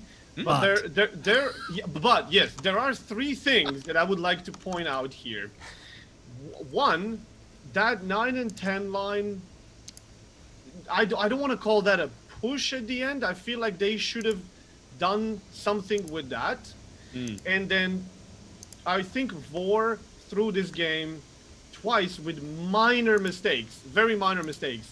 Dark Temple push into A. Why?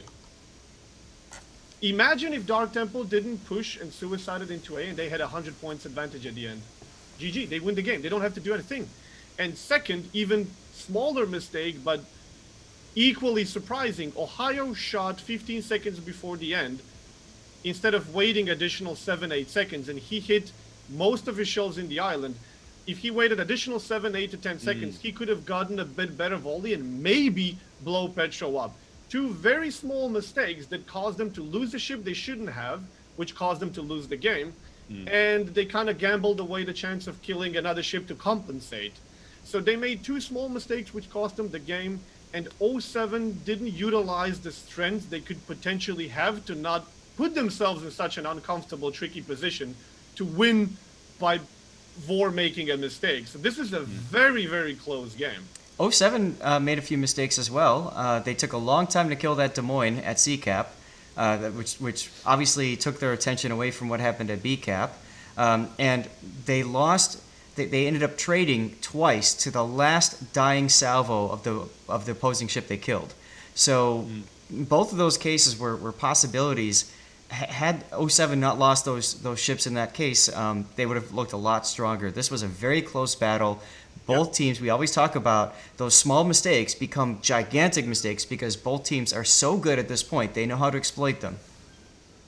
Well, and VOR made a mistake of their own as well with losing Diva early, right? He got kind of caught out there, and 07 worked the angles to get him off the board. They sold some HP to get that kill, but they needed it because they lost a destroyer early.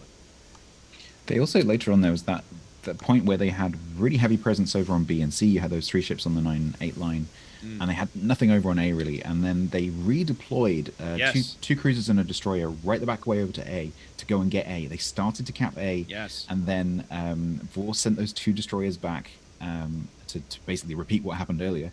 And ultimately what happened was 07 lost a cruiser for absolutely no gain because they didn't end up with the cap.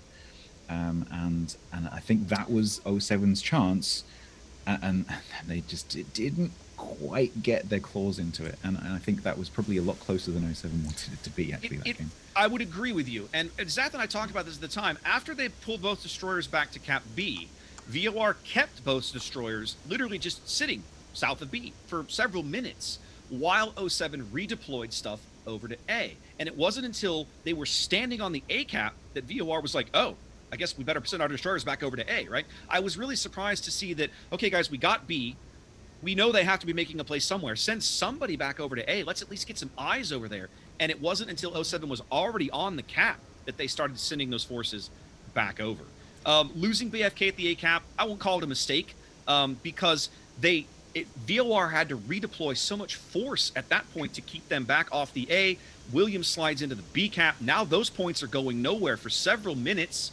And I don't know, a lot of moving pieces in this game. Certainly some, not the cleanest game you've seen either team ever play, but very interesting. I do agree with you that the 9-10 force, push, whatever you want to call it for 07, felt kind of wasted for a large chunk of the game, right? The Kleber over there, the Goliath just held them in place.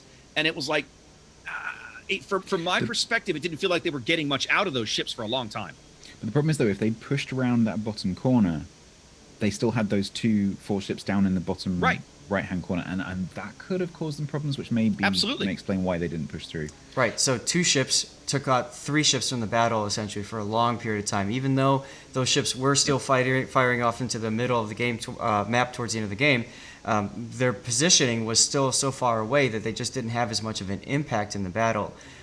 Going back over to your A talk stats, I think the one piece of the puzzle that was missing there was Maltese Knight and the Venezia. We really didn't see the Venezia connect with its SAP on the destroyers. Had the SAP connected, BFK probably would have survived, maybe, and things would have been very different over there. So I felt like they didn't get much mileage out of that Venezia in that position.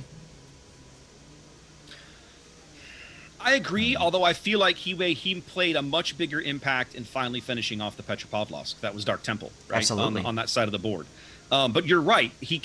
There was a lot of destroyer action over there. It didn't feel like they got a lot out of that Venezia against the destroyer. But you and I talked about that during the NA bracket, Saf, right? The Venezia is utterly dependent on somebody else to spot. Yep. And then he has to be able to land those shells on a destroyer. That sounds easy, but at this level of play, it's not necessarily.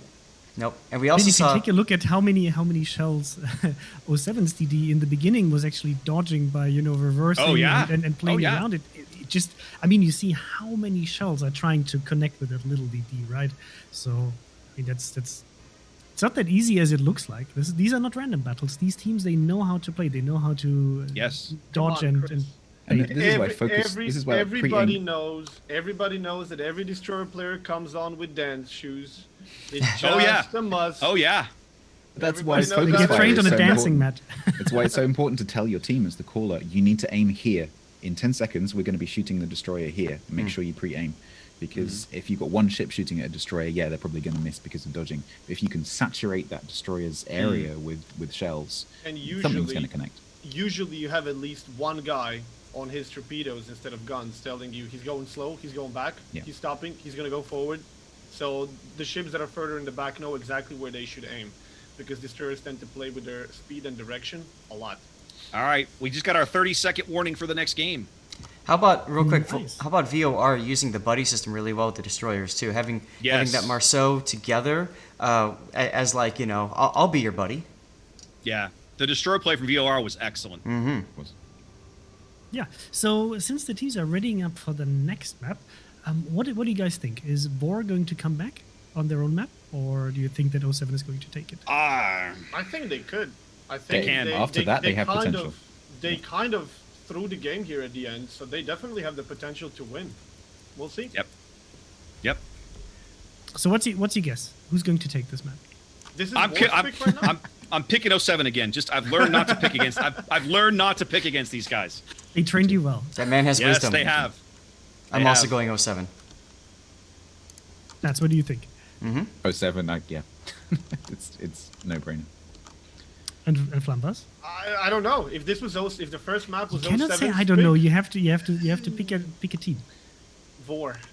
All right. VOR. I'll go Okay. for VOR. Games- Very strong performance. Game's loading. All right.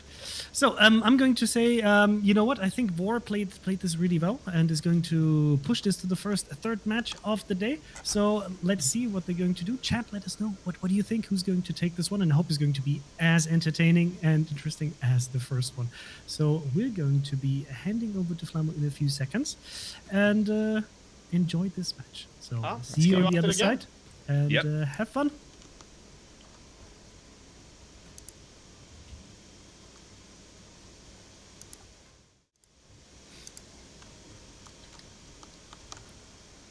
Okay, I think. Oh no, I got to reverse. Yeah, you gotta. I think I've got. Yeah, you gotta reverse it for this one. All right, here we go. All right, Zath, talk us through the VOR lineup as we get into game 2. All right. So VOR is running Ohio, Des Moines, Triple Petro, and whoa, Double Kleber and Marceau. So they've decided to go. Hon. They've decided to go full French on them. Yep. On 07. Maximum hon. 07 on the other side of the board, going with double Montana, quadruple Petro, rounding things out with a Stalingrad and a pair of Smolens. You smell that, Zap? It smells like Soviet anthem. I mean, we've done that before on this map. Indeed we have. All right, well, let's have a quick look over early deployment here. Looking at both teams. Looks like we're going to see a little bit of difference here because 07 is sending a tremendous amount of force to C that we don't see VOR matching at the moment. Double Kleber, Des Moines headed to A. So I'm willing to bet then that VOR will be able to pick up A very quickly as Marceau and Smoland are about to meet opposite on the B cap. Pulling radars as he goes in. Just want to comment on something. Tedster just said in chat, he said VOR has swapped over half of their roster between the Asia Finals and this final. So this is not the same players that got to this point in this tournament. You are correct. That was what so much of what was going on early was about. Pulley getting hammered for his early fire. The double Kleber spam coming in at just long range. He gets a little bit of cover, but some of these shells still sneaking in. But yes, VOR, with the time difference, the time change, they weren't able to field exactly the same lineup. That was what some of the earlier discussions with Junk and the Asia admins for the tournament was about. Okay. How that was going to get handled. Got it. Yep. So the double Kleber push into A pulls up short as they try to put sink damage into Pulley. They get some damage, but they don't get him off the board. 07 is going to pick up B here momentarily.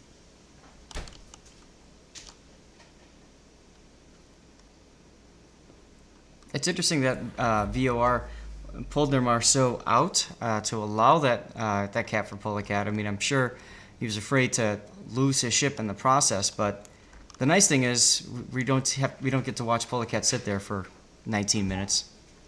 Yeah, that's true.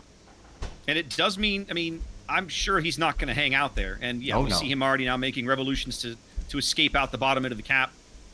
As we see the Marceau now trying to look like probably going to get on the top end of C, I'm guessing. The Klebairs do bag A basically for free. Both teams ticking up a cap here. 3 minutes gone.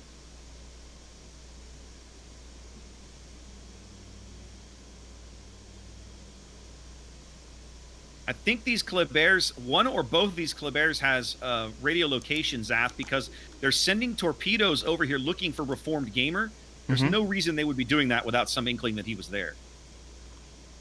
Perhaps a radio position finding? That's what I said, a radio location. Yeah. I think one or both of them has radio location. Okay, somebody just slapped Kolashiku in the Marceau over at sea. You just got wrecked. Yep. Apologies for the distraction. I was pinged with something. I was just reading it. No worries.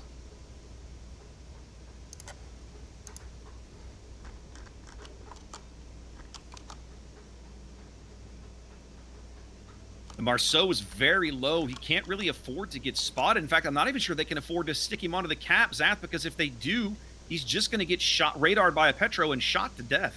Oh yeah, at this point, he's heading for the backfield. He's going to have to find islands to arc shells over.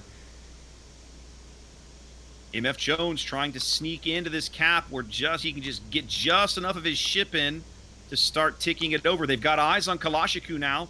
There's the radar. There are the shells. Is it enough? Nope. They hit him. He's not dead, though. He's not quite dead. They lost sight of him, but a lot more shells going into that area.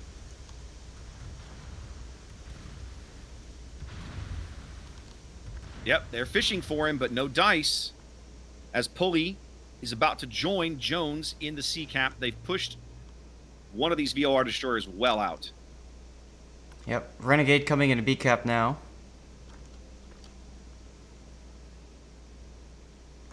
They're going to radar and move him off. That's the Stalingrad radar. Who's our Stal in this game? That's Business.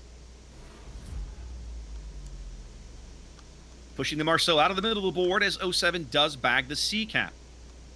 07 with a small lead. 5 minutes gone, starting to expand that lead now on the basis of their cap advantage. They even have a little bit of an early health advantage because they came with fewer destroyers and they've beat the crap out of the one destroyer. Yep. One of VOR's only 2 destroyers. Yep. Or one of their 3 destroyers, excuse me. Was just radared. He pulled the brake, took a hit, Yep, on I saw fire. that. He spotted again. This might kill him. Nope. No, he's not spotted. They don't have eyes on him right now. They're blind firing in there. Kalashiku down on 600 HP. No possibility of a heal. The next shell of any kind that probably hits him and does decent damage will wipe him out. Don't sneeze on that ship. Don't sneeze on him. 07 in firm control of the C cap on the back of Triple Petro as VOR trying to push a Kleber and an Ohio into the B cap to flip it over.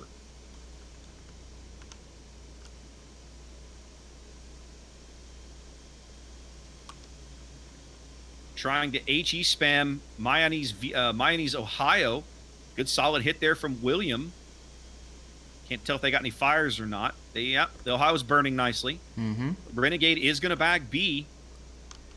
Look at VOR's Ohio placement. They're on opposite sides of that island in B cap, and unfortunately, I think it actually blocks a lot of their it limits abilities. The shots they can take to basically the middle of the board. They cannot shoot anything on the 1, 2, 3, or 8, 9, 10 lines, more or less. Although technically the island gaps give like Chronicles some shot over to the edge of the map, and vice versa for Mayani. Mm-hmm. Yeah, it's just nothing big. You know what I mean? Like it's just yeah.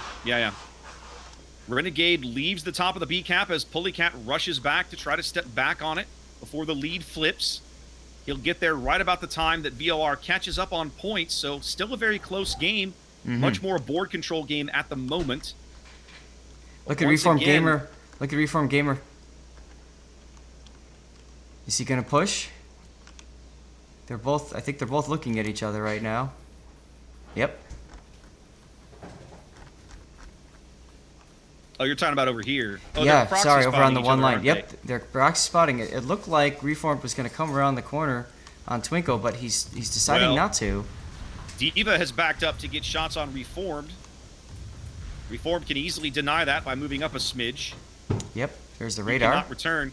You know, well, I don't see. Here's what I have to wonder, right? Because BFK is right here. Mm-hmm.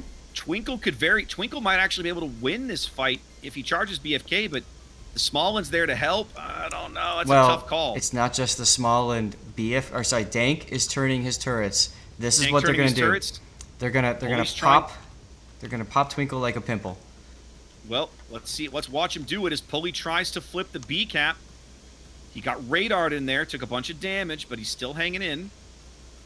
He's not spotted right now, and they do not have a radar in range to pick him up.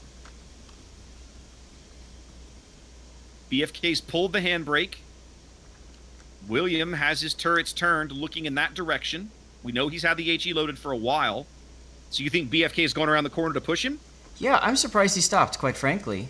There he goes. All right, I think he was waiting until. Yeah, I think he was waiting until everything was set. Yep. Now, well, either that or he's afraid of this Des Moines. I'm Nah. not sure. Twinkle's reversing. He might be afraid of the Ohio backing up, but he's so far up. I They- don't think it's gonna happen. They might. I don't think they know BFK is there. Oh no, Zath. Pulley's going out. I think the Kleber's got him locked up at close range in the B cap. There Yeah. he goes. Wow. That's a huge kill for VOR as they push their Kleber into the middle to secure the kill on Pulley Cat. So while 07 was taking a long time to set up this push on this one Kleber, we all missed it because, yeah, wow. 07 missed it too, obviously. I mean, Clearly, still waiting to see what Pulley's up to over here. He's sitting still. It's like they set up for this thing and then they change their minds. This Kleber is very hung out to dry. He does not have a tremendous amount of support. 07 down a ship, down a cap here as we cross the halfway mark of the match. Reform Gamer is now pushing up. Or reversing back. Oh, yes. Sorry. This is a bit risky because he does have the Des Moines behind him. Once he's lit, he is spotted now. They're There it trying. is. Oh, maybe they're trying to push Twinkle back. Yep, here comes BFK. Yep, here he comes. Twinkle now realizing that the trap he's caught in. There's the torpedoes. BFK pushing him from astern. They're going to push him up into the torps. Is he going to take one? Nope. He is not. Island took it for him. Yep. BFK still there. Now Twinkle reversing, probably trying to get torpedoes into the water. Here they come. Yep. I think that's what BFK was trying to avoid, was having to deal with torpedoes. Well, he's only took one there. Yeah, but this might be catastrophic up here. Here it comes.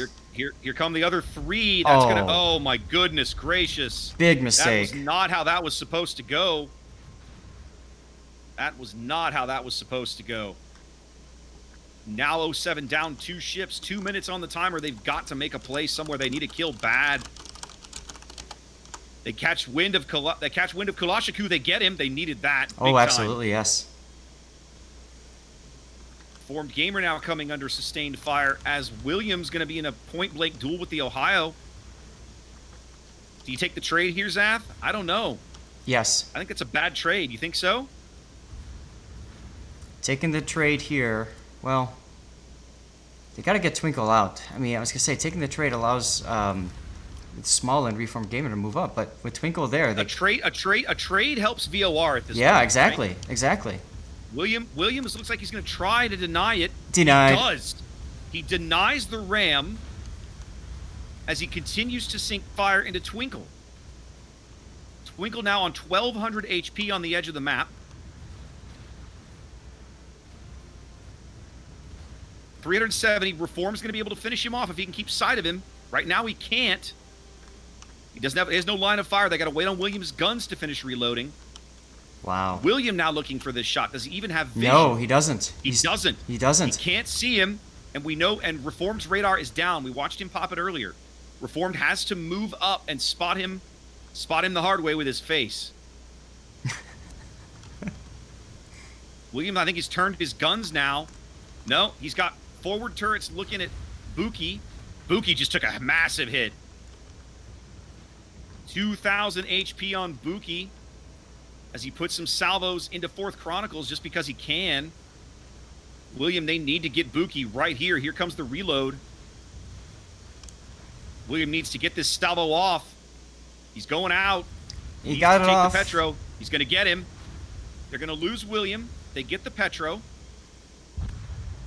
Not a great trade, but not a horrible one, as now Reformed Gamer still trying to kill this 300 health Kleber, who's going to back up and get island cover once again because the Ohio secondaries are going to shred him. Yep. I feel like this is a mistake, Zath. I feel like they're throwing good water after bad water after good or whatever. Oh yeah, I mean they totally misplayed that spot there. We're gonna talk about this. Yeah. There's gonna be a debrief on this later, fellas. They're gonna lose Reformed Gamer, and the Kleber is still gonna live. Now, they're 2 ships down. They've pushed double into B, but they even on the strength of just the A cap, VOR is going to win game 2 in 70 seconds or so. 07 needs a kill, and I don't know where they're going to get it. John the Ruthless is very low. Yeah, John's low. You can see VOR looking for that. If they pick him off, the game's over. I think 07's going to lose this game. We should get game 3, Zaf. I don't think they can recover from this. I don't think so either. I still feel like they took too long to make that push on the on the Kleber. Oh, it was totally messed up. We'll talk. Yeah, when they lose John, this will be over. Coming in seconds. There he goes.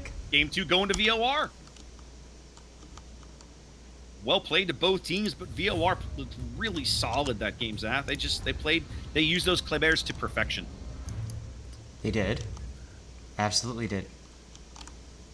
Let's go and rejoin the group. Well, yeah, let me finish getting everything set up here. Set the winner. Loop is our next map. There we go.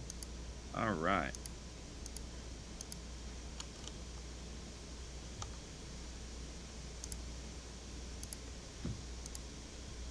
Here for taking this map and sending it off to the 3rd match, and we'll get our guests in here and talk about how 07 lost this map to VOR. Hey guys. Hi. Third game. This is Yep. the first 3rd game we're getting today. Indeed. I'm just going to say I was right. Me too. Flambus as well. So we'll I think this is perfect time to retire Flambus from making any predictions. That's it. You're done. You're top of the game. Well, the game, like when I saw the ship picks from VOR, I was like, okay, here we go. This is Asia bringing another something strange, something weird, and we'll see if they're gonna catch 07 by surprise. It backfired early so hard. I was like, wow, this is gonna be one-sided. They take Marceau into B, he loses half HP, accomplishes nothing. Poor guy transitions into the other cap, loses the other half HP, accomplishes nothing. Nothing. I'm like, 07 is on top of their game here. But then those A plays from Twinkle in A, and that a bit questionable Petro push where he allowed himself to get that close to Kleber, beautiful. That was probably the MVP of this game. That was Zath wanted to talk about this, so Zath, tell us, because we talked quite a bit about that in the match. So textbook, when you've got a ship that's behind your island, you got to dig it out. You have to approach from both sides. We saw saw William the Dank getting ready in the Montana with his turrets turned. We saw whatever their ship was over there, the destroyer, getting ready to go around, and then we saw BFK and the Petro coming up the 2 line, and then we saw BFK stop and reverse. And I'm sitting here going, what are you doing? Push, get up there, get him spotted. Like I even said on chat, we're gonna watch him. You know, they're gonna pop this guy like a pimple, and it didn't happen.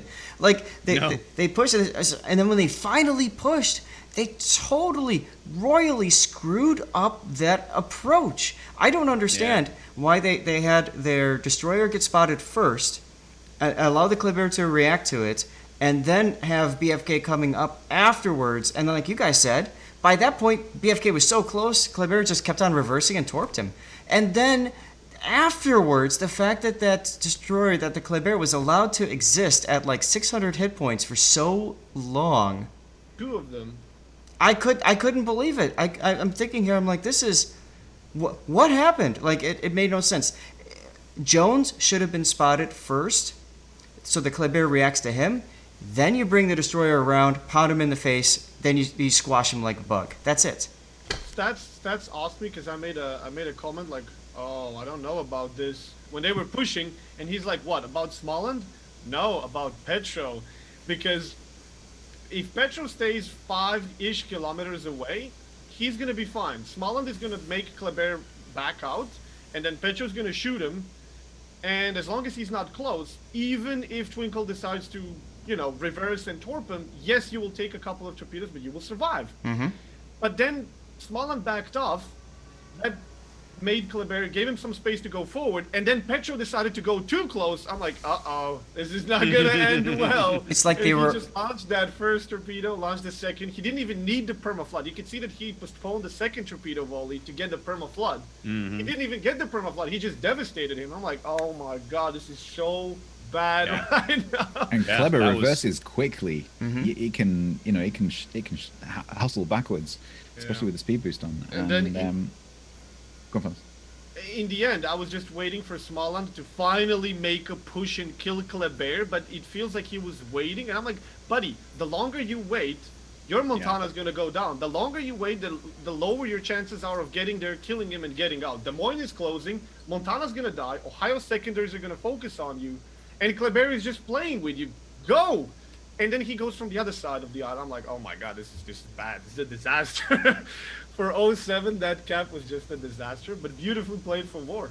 So, yeah. I also think that 07 made a really big mistake there with their Smaland Polycat on B.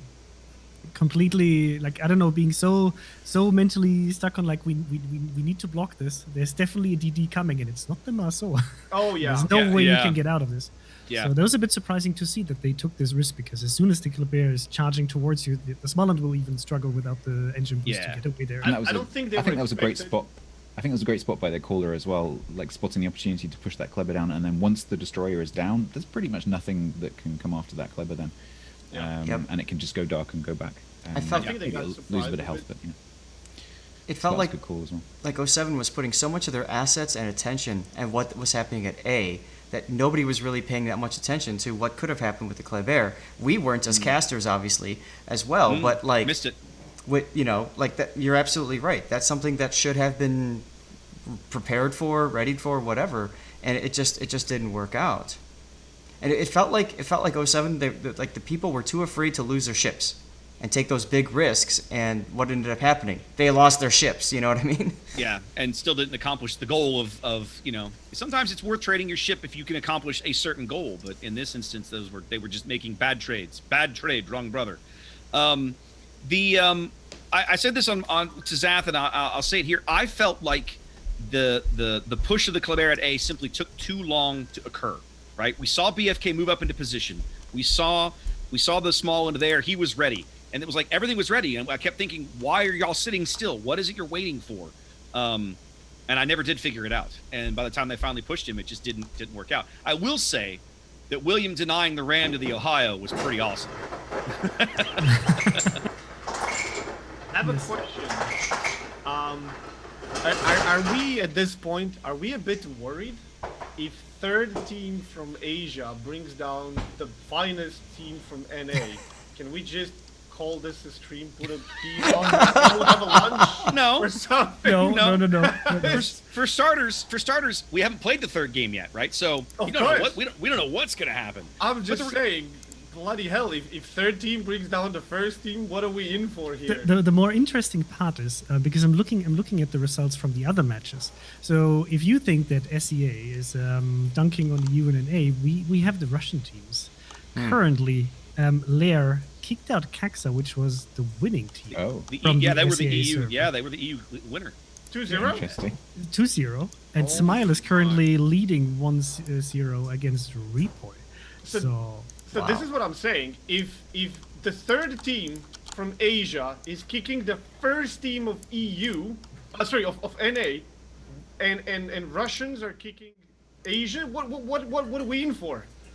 We will have to see. And I Can think we it's, cut this? Conway, oi, cut! Conway's waving with his hands. What do you want to tell us? Just a second. I just need to get my microphone unmonitored. Okay. So Conway's hearing voices, so especially his own. I'm gonna have to join you for this.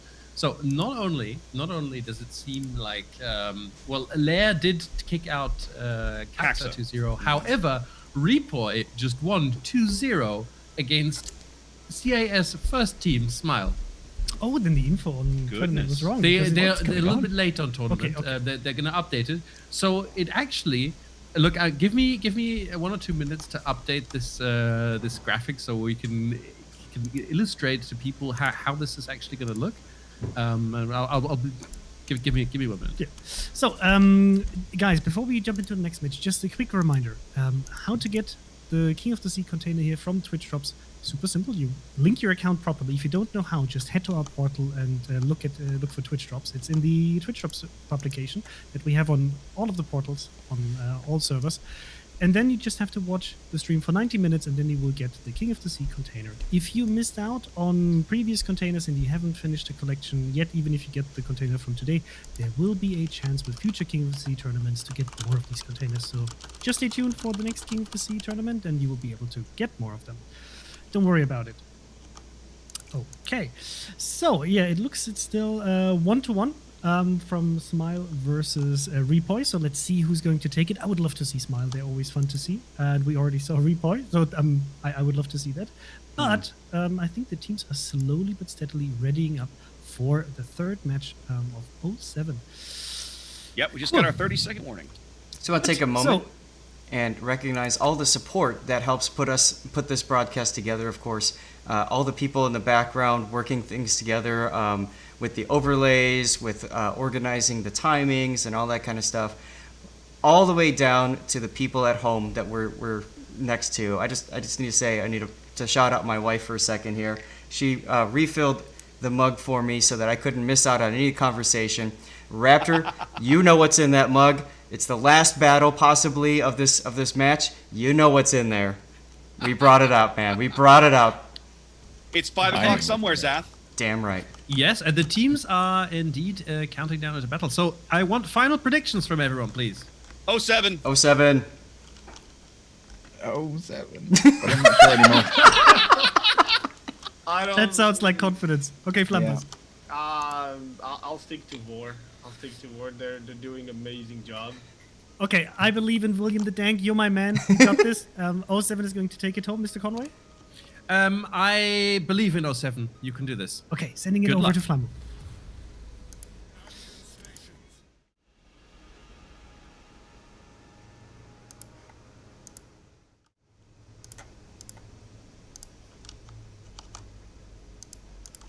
There we go. I had to get the right overlay up. Here we go, guys. Yep. You with me, Zath? Oh, no, you're not. I am with you. Because I haven't... Oh, did I unmute? I did remember to unmute. I couldn't remember. All right, here we go, guys. Rubber game of the match. All down to this. One of these teams is moving on. One of these teams is going home as we spawn here into Loop. 07 coming to the dance with Montana and Ohio. First time we've seen them bring in Ohio this match. Des Moines, Moskva, quadruple Petro, and a single destroyer Zath, a lone Smolin for Reformed Gamer. That's right. Meanwhile, over on VOR side of things, we've got double Ohio, Des Moines, double Petro, Stalin, which we haven't seen in a little bit, and once again, double Kleber and Marceau. Now, Zath, looking across the lineups, 07 is betting it all on their ability to wipe out these VOR destroyers, and I'm not gonna. So far, their track record on that is kind of mixed. Mm-hmm. Yeah, This is not a position 07 wants to be in, but we've seen them in this position before, so. Come down to winner-take-all games before, and they've won some and they've lost some, and it is what it is. But my point is simply that I look at this, the team lineup, and I'm like, okay, what is it that they're thinking here, right? Because they basically Loop is a map where just sinking a Kleber into a cap and then just daring them to come do something about it is a very common tactic. We saw 007, Double Strike, use that on NA quite a bit. We saw other NA teams do it. It's not that abnormal, and yet this I look at this lineup and I'm like, all right, so how are you guys going to deal with this? Like, you're not idiots. You know how this is going to work. You know what to expect. Early radar from Jones there, looking out for Twinkle. They do catch Twinkle with the radar. They get a little bit of damage into him before he ducks out of it. As he ends up losing the cap, they do push him off the cap. Well, they good hits there. Yep. Meanwhile, I'm following the action over at A cap, and similar happening over there. Radar up, shots fired. Different results, however. No damage. Yep, completely no damage over here. Absolutely nothing occurs as the Marceau and Kleber double team the A cap, as now Reformed Gamer getting onto the top end of that cap. Deny those points to VOR.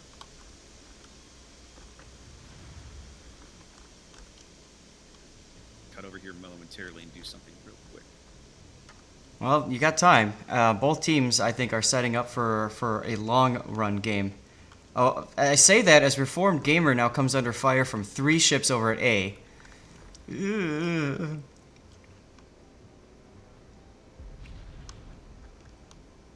They do succeed in pushing Kalashiku off the cap for a few seconds. Mm-hmm. That'll allow Reform to pick up some cap points, but there Kalashiku cuts the throttle, cuts it hard, and is back on the cap right away. Yep, and Renegade is preparing for Reform to possibly reverse. You got some clever torps here. Now this is interesting. They're reversing Diva onto the B cap, and there's not really anything 07 can do about it right now. No. Now just they push him off at least. I was just about to mention, there was an opportunity here for VOR to double team Reformed, but it hasn't happened. Reformed now with the radar up. Well, you see the Marceau coming around the corner. I was afraid they were going to try this because Reformed is kind of hung out here. He has no support, basically, other than the Moskva. Yep. This is not a fight he wants to be in, especially not with only his stern guns. He's trying to get all of his guns in now, but I don't think he can win this fight. The Marceau should handily out DPM him. Oh, yeah. They've timed it perfectly. Kalashiku, because the other cruisers that could potentially support him are not around. Oh! It's a trade. It's a trade, not what you want, but... That's really not good for 07 because now their only destroyer is completely off the board. So now 07 finds themselves in the unenviable position of having to try and figure this out. They have no destroyer left, and the surviving 2 Klebers are gonna just probably run around and wreak havoc with them in terms of board control. Yes, however, at the same time, that means they don't have to worry as much about destroyers getting into caps, and that could play into 07's game. It might. I mean, they do have a notable health advantage. They have a lot of Petropavlovsks around. And the surviving Klebers have taken some damage, so this may yet work out okay. But it's a little... if I'm 07, I'm a little uncomfortable at the moment with this whole plan. Chat just caught up with my what's in the mug comments. And yeah, they allow Diva to steal B for free, basically. Yep. Jones trying to get onto the cap to at least hold those points back.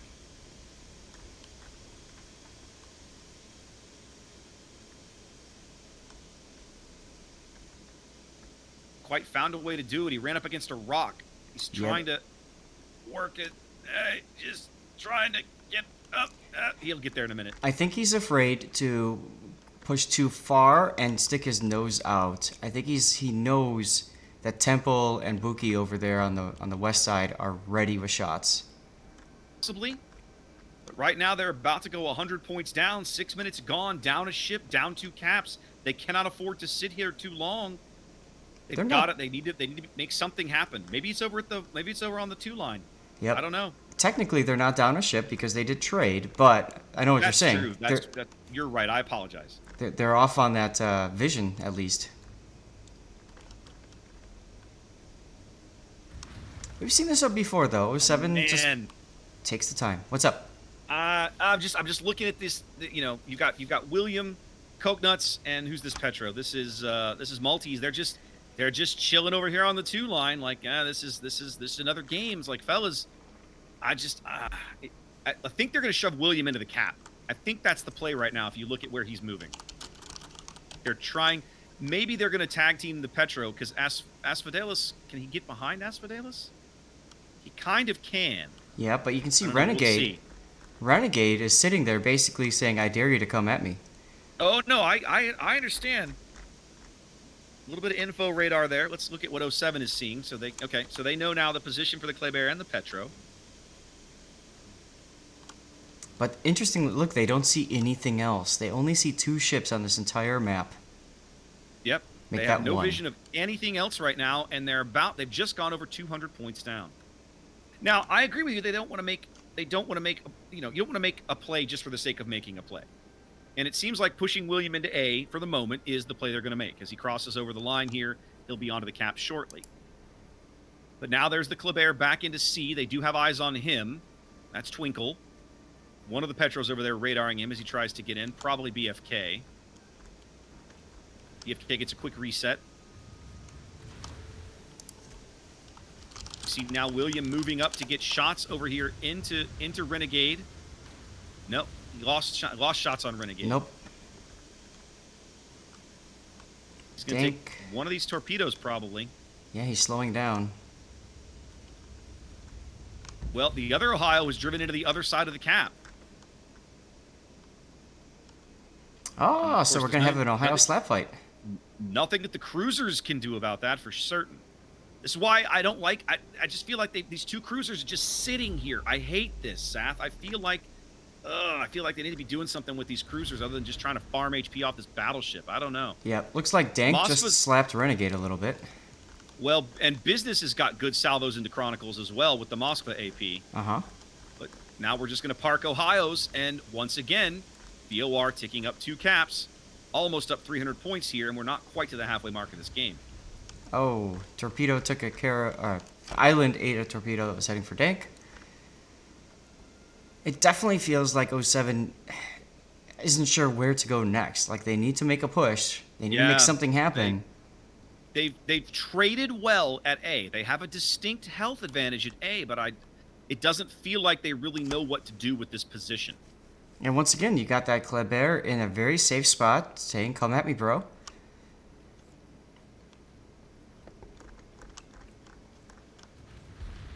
They do finally get Jones into B now. Backed up by Pulicat. Indeed, Pulley right behind him as they start sinking fire into Mianese, Ohio. Pushes him back a little bit. They might be able to start ticking this cap up. We'll see. Jones They're backed also up. looking for...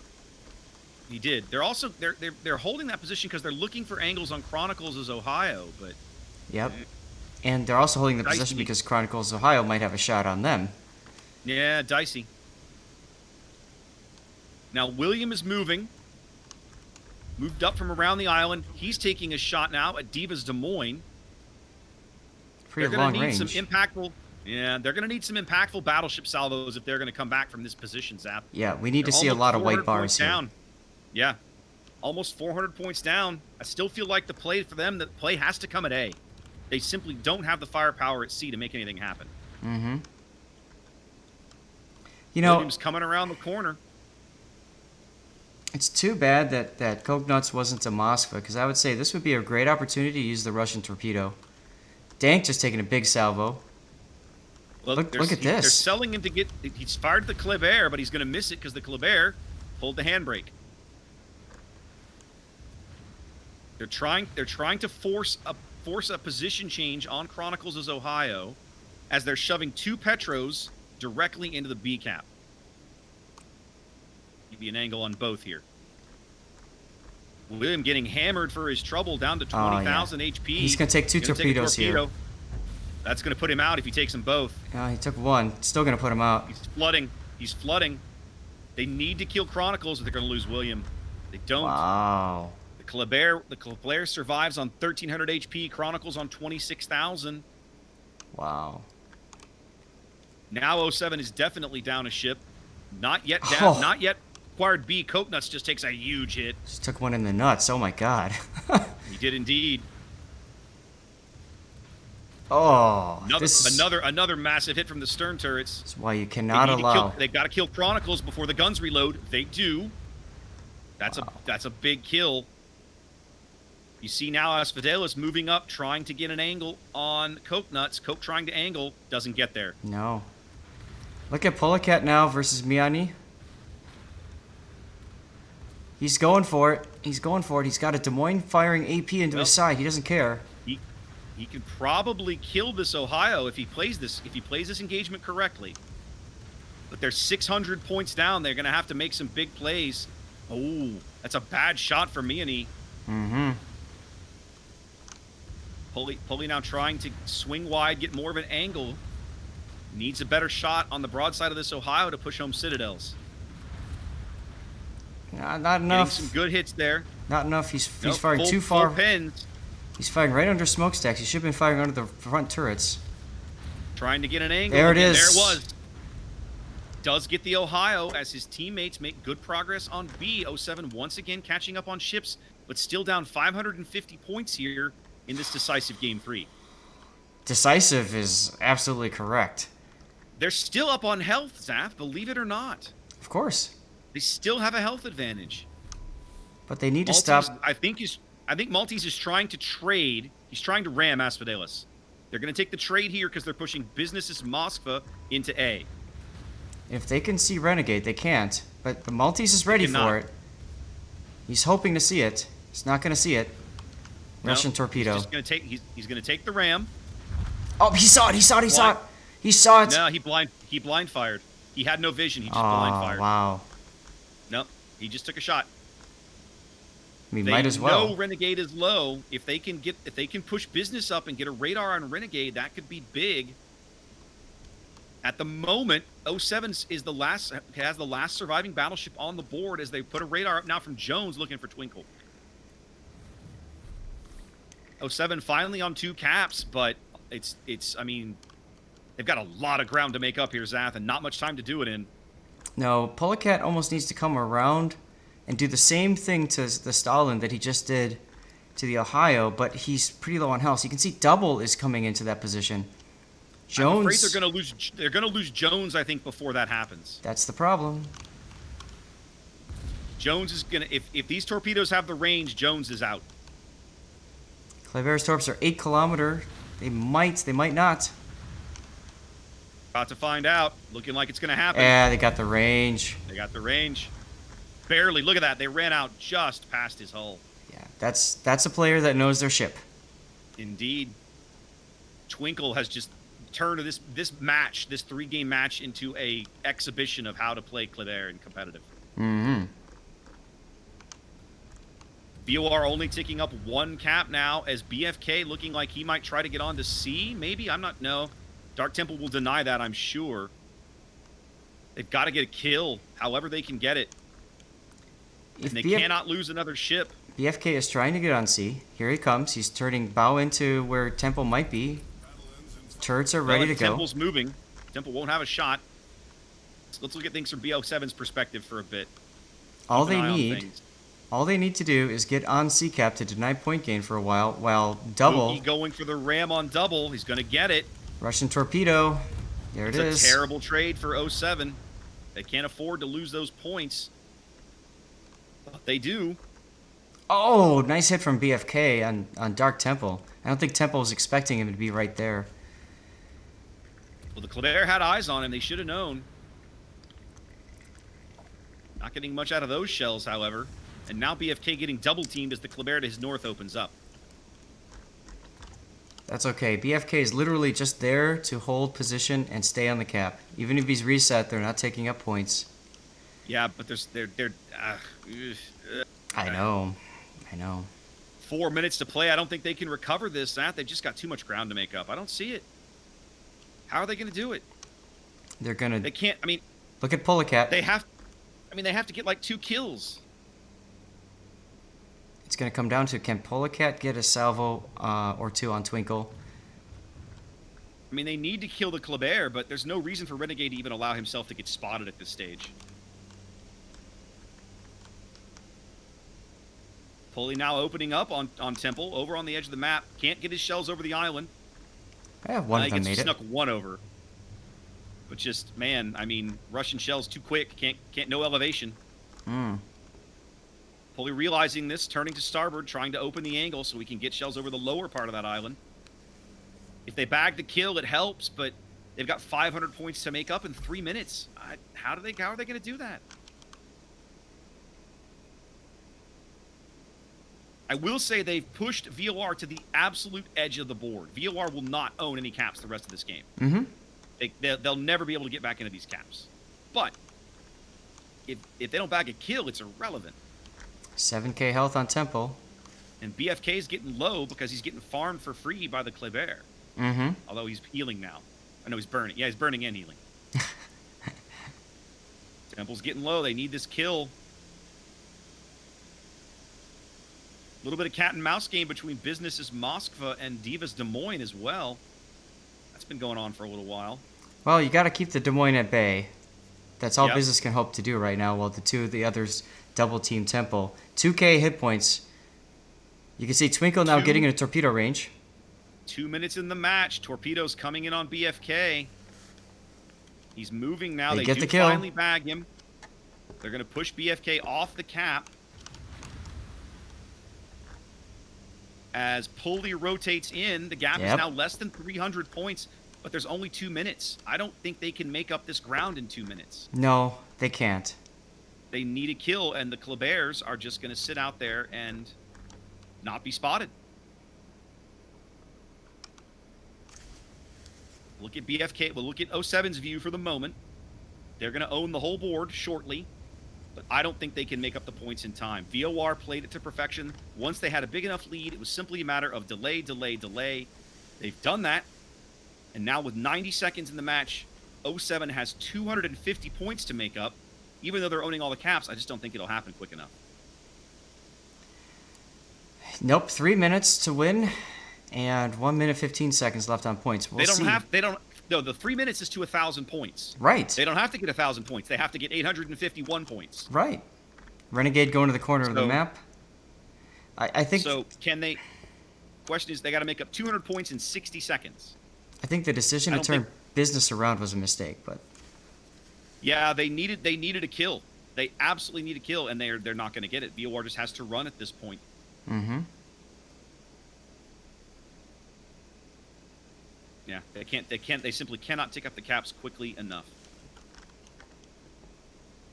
It's a close game, Zaf. Closer than I thought it was going to be when they were down 600 points. I'll give them that. 07 managed to bring this back and make this a very, very good game. But it just took them too long to do it. They were too slow on getting there, and here we are.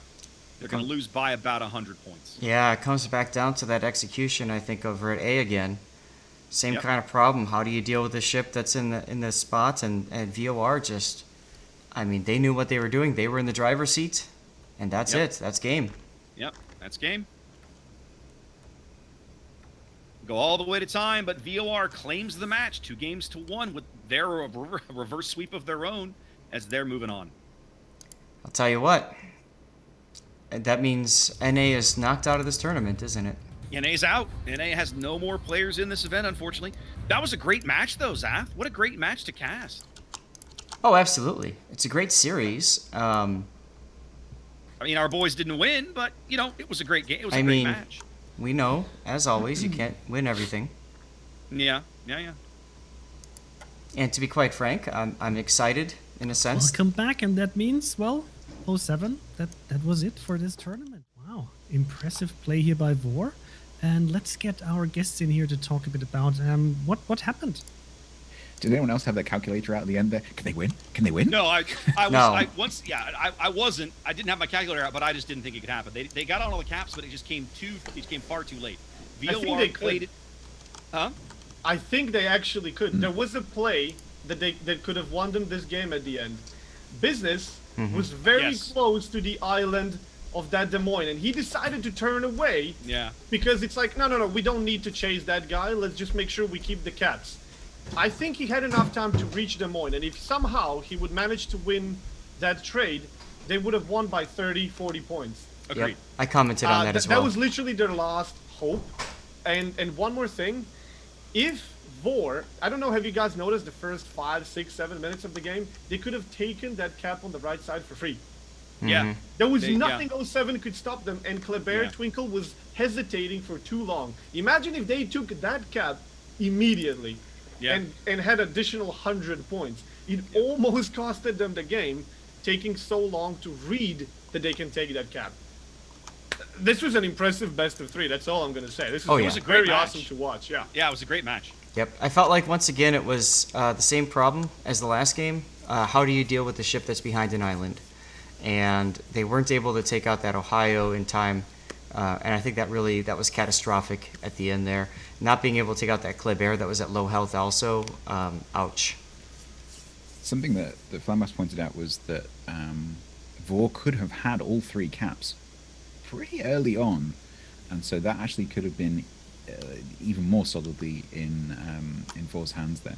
But for whatever reason, they left that Kleber out on that flank, and took a long time to then bring it back into the cap. And so there was that one cap that was just uncontested for a very, very long time, and there was no reason for that. So we were kind of a bit wondering as to why they left that Kleber out there for so long. If there's one thing that 07 maybe could work on a bit in the future, based on this best of 3 that we've seen, is how to rush and extract enemy ships that are left for dead. Right. To take them down without losing half of your fleet in the process. Because we've seen these 2 games. We've seen it on the first map, I believe, when that Petro got killed by Kleber by going too deep. And now we've seen it again. They seem to lose a lot of ships trying to dig out these ships that are literally living on borrowed time. The trades are not working in their favor good enough. Everything else is pretty damn good. Mm-hmm. What do you was think the- 07 could have done differently to actually win it? I feel like I liked what they did with William at A, right? They realized early on that after they traded destroyers at A, they had enough firepower to win that flank. I liked what they did with William, shoving him into the cap. I did not like how the cruisers hung back. I just felt like there was something else that needed to happen over there with those cruisers. They just kind of sat for so long. Yes. It just, I'm not going to sit here and second guess in the sense that I don't know what I would have done. I just felt like they were wasted at the moment. It felt like they were too timid, right? They were too afraid to A little bit, maybe. to put their assets on the line and take the fire and stuff like that and go down. Finally, you saw BFK push through B. Unfortunately, that was a terminal decision for him. He ends up taking a torpedo and dies for it. But it felt like they were just too passive at the start of the game. I think maybe a little bit too like, oh, we can do this. We can still make it up in the end. We can do what we always do, allow board positioning early, come in, take the board, and win on points or ship kills. It just didn't work out for him this game. The thing is, I think in games, because you see it quite a lot with the EU teams, where they'll sit back, and then about 750, 800 points, you see some kind of counteraction going on. But the problem with that tactic is that you need to spot the point where you need to start the action, where you need to start the ships pushing, turn them around, and so on. And that match just seemed to creep up on 07 a little bit. I think simply, oh crap, we're not going to win. We're not got enough points, and it seemed to be a bit of a surprise from our point of view. Yeah, but also the point advantage was so huge. Yeah, it was. Yes. In favor of VOR. It's like Yes. this is really what killed it at the end. I mean, Yeah. 07 managed to take the map at the end, but with like, what was it, 500 points difference? Flamas Yeah. at one point You said, need I'm everything- taking a screen cap of this mini map because it's just crazy. Yeah. Like Yeah. The points versus the picture is just silly. Yeah. Crazy But is how big of a difference it was in the points between the 2 teams and how close 07 actually got to actually overtaking on points. If Kleber took 1 extra secondary hit, he would have been dead. They would have won the game. Yep. If Business pushed into Des Moines and killed him, they could have won the game. There's a couple of ifs that could have happened, and even with enormous point deficit, they almost caught up. It was insane. Yeah. I will say one other thing that we saw early that I commented on and Zath commented on a little bit. We saw very early that you look at the lineups. You just look down the lineups and you can tell the game is going to be won or lost on how well 07 manages to handle the enemy destroyers, right? They've got all these Petros, all this radar, and there's double Kleber and Marceau on the other team. They brought a single small one. They drive their small one into A. and it felt to me like he had a battleship, three cruisers behind him, right? But only one of those cruisers, the Moskva that was on the west side of B, had an angle into the ACAP where he was able to back up the Smolensk, right? And sure enough, one of the LAIRs comes around the corner, or it was the Marceau, excuse me, comes around the corner, gets into a gunfight, wipes him out of the board because he's only got one guy backing him up. If they've got even one more ship helping their Smolensk live and hold that cap, they'll wipe out that Marceau and retain the Smolensk, but they didn't. Mm-hmm. I mean, that Smolensk loss, like losing your only DD in that way, not a good start off. If I'm obviously, for this VOR one. and I can take that trade, absolutely I'll take it, because then I have all the DDs on the board. Now I can control cap control for a while. Yep. Well, very well played by VOR here, and won the match in a way Yes, that we please. haven't seen today yet. With actually on point lead, not really being the dominating force at the end of the match with the ships. Whew. It's the most anticlimactic finish, right? Just watching the teams, just watch the timer tick down. You know who's won like a minute in advance. You're just kind of sitting here saying, "All right." Zath, think back to King of the Sea 5, the very first King of the Sea that you and I ever did. The final game of the North American Finals was PSV and 07, right? Yep. And 07's on the back foot. They've lost more ships, but they had a lead, and PSV is racing to try to get into caps, and they missed it by a That fraction of a much. second. A Yep. fraction of a second. Right? Yep. Yep. If Conway wants to know what was in my ship container, I need to do it right now before I go into the training room. Open it. We Oh, yeah. So what are go we on, guessing? do it. I guess, demand- Do, I we, demand do to we want know. to guess? What? Do you want to guess the ship? So you have all tier 7s, I you have sure? all tier 7s, I think. Oh. yes. I'm gonna guess it's gonna be an Abruzzi. That's say my guess Haida. as well. I say Abruzzi. Haida. I'm gonna pull up my. I also I'm opening. I quickly wanted to talk about, just quickly show you what the stage of the tournament is right now. So I'm sorry for my lack of graphical acumen. I had to kind of like put this together in the background. But it looks like we are going to have VOR, LAIR, REPOI, and then either Cloud or TWA, also known as BANCV, representing all regions tomorrow. But I'm super surprised and pleasantly surprised that Asia has so good teams. So one of the things that I was mentioning at the end there, and then we got pulled into here, I'm actually kind of excited to see the end result here, because 07's been a mainstay of King of the Sea for so long. On the one hand, it's terrible to see them get knocked out and NA knocked out, but at the same time, I think it's kind of nice because it shows that there's going to be a variety here that we aren't expecting. Yeah, and let's not forget that VOR was playing. Actually, look, guys, I'll join you briefly. Yeah, hello, hi. Yeah, Hi. VOR is playing a super late time zone. I don't know exactly what. Does anybody know what country VOR is from? But essentially, they're playing at like past midnight, 20 to 1, if they're in the time zone. I think they are. And they didn't. They had to use, I think, 1 or 2 substitute players from a sister team.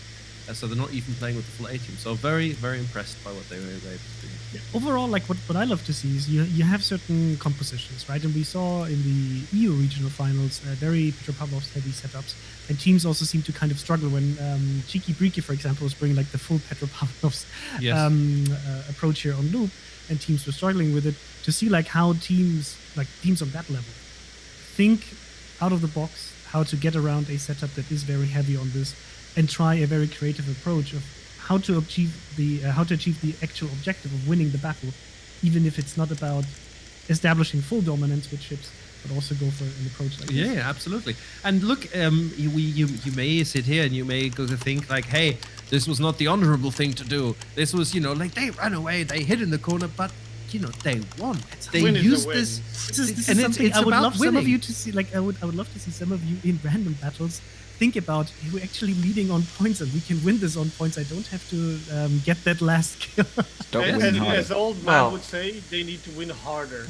Yes, yes. I was gonna say that's what we like to call when I do replay analysis, Chrysanthos, and that happens. That's what I call the throw maneuver, because we typically see teams say, "Let's push and let's twist that dagger just that much farther," and then 3 ships die, and all of a sudden they're losing. By the way, my container, I've got my travel laptop here.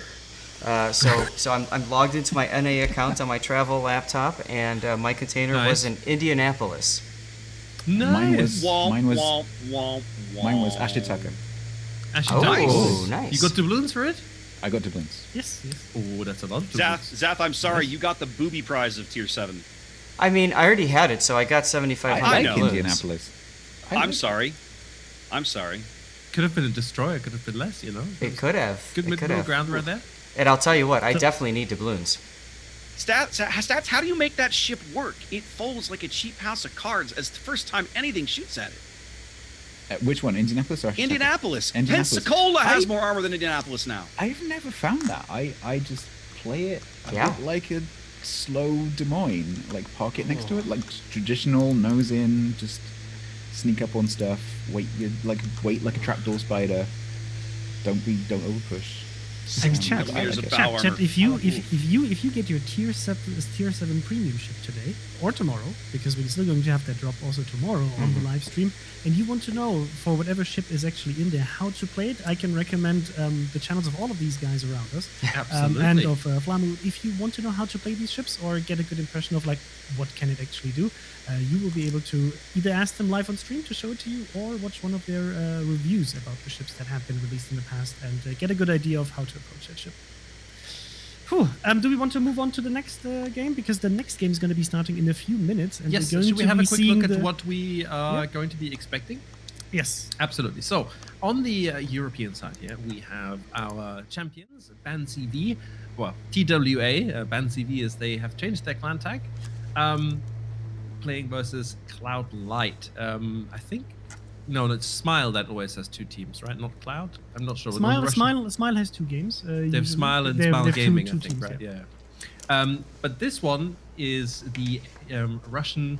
It's not the Russian first seed. Somebody made a mistake here. No, No, Smile I was the screwed. Russian- I screwed that up. I've changed it on mine. I apologize. I screwed that up. Thanks for letting me know, by the way. You're welcome. Thank you. Fantastic. I didn't. Amazing. I caught it Okay. about 5 minutes ago. You'll survive. Okay, so so Cloud is indeed not the Russian first No. seed. They're the third. But that's okay. So we're going to be playing a set of 3 as usual. We're going to be playing North, which seems to be the most common first pick for teams today. North, which is TWA or BANCV's pick. Cloud pick Bravo spawn. Then we were going to go to Crashstone Alpha, Cloud's pick, and finally Land of Fire. Can't possibly expect a third place team to beat a first place team, right? Oh, wait, Right. hold on. Wait a minute. Look, I think at the top 3 levels, the margins between the teams That are is so absolutely true. they're so small. Like, and we saw, you know, how like a single mistake can throw things over.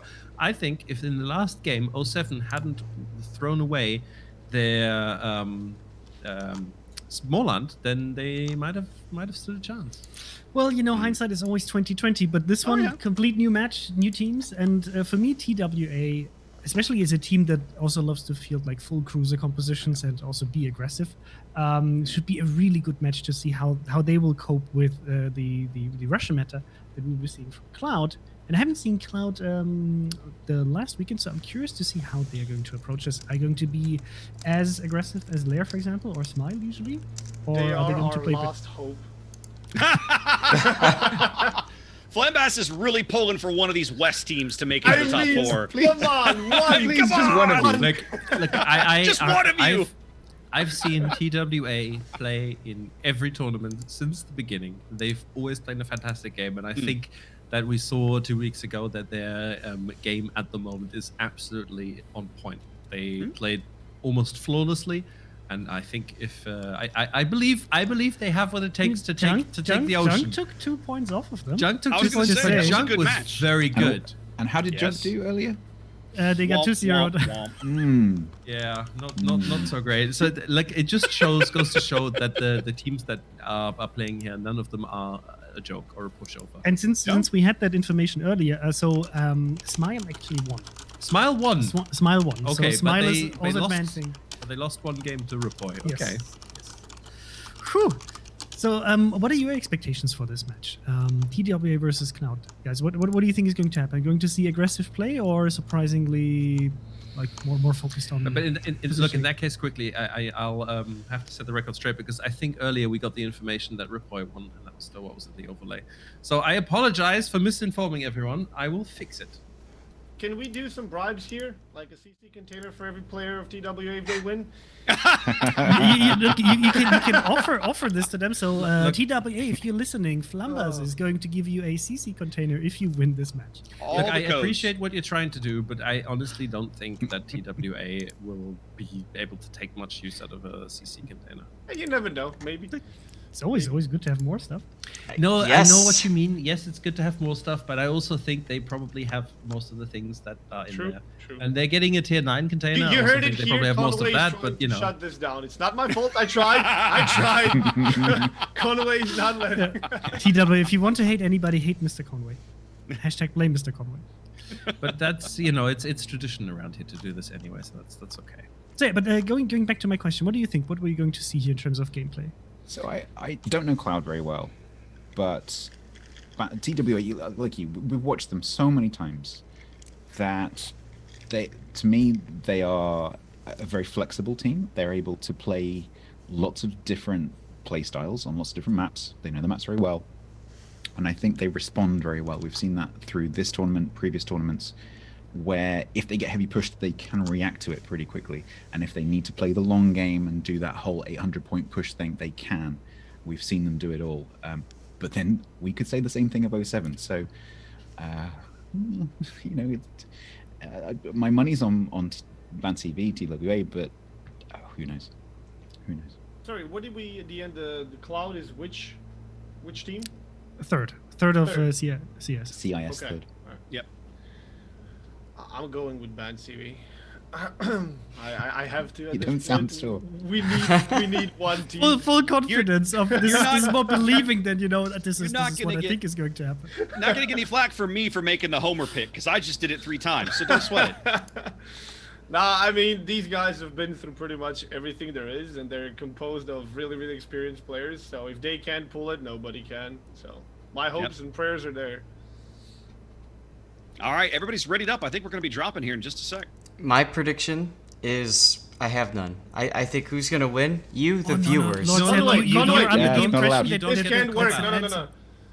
You have to. Wait, what? You know what? You Have to choose. So go ahead, Zach. Pick one. Got a D6? Roll a D6. I don't have a D6. I have a cell phone here. Let me roll my cell phone. Do you do that? I just fell on the ground. I'm gonna just to be the contrarian in the room. I'll pick Cloud. I have no idea. I'll go with Cloud as well. Whose pick is the first man? First, oh god, you ask me these questions. I'm asking the hard questions. I The know. hard I know. questions. First map pick is TWA pick North, so they are gonna lose it for sure if this tournament is anything to go by.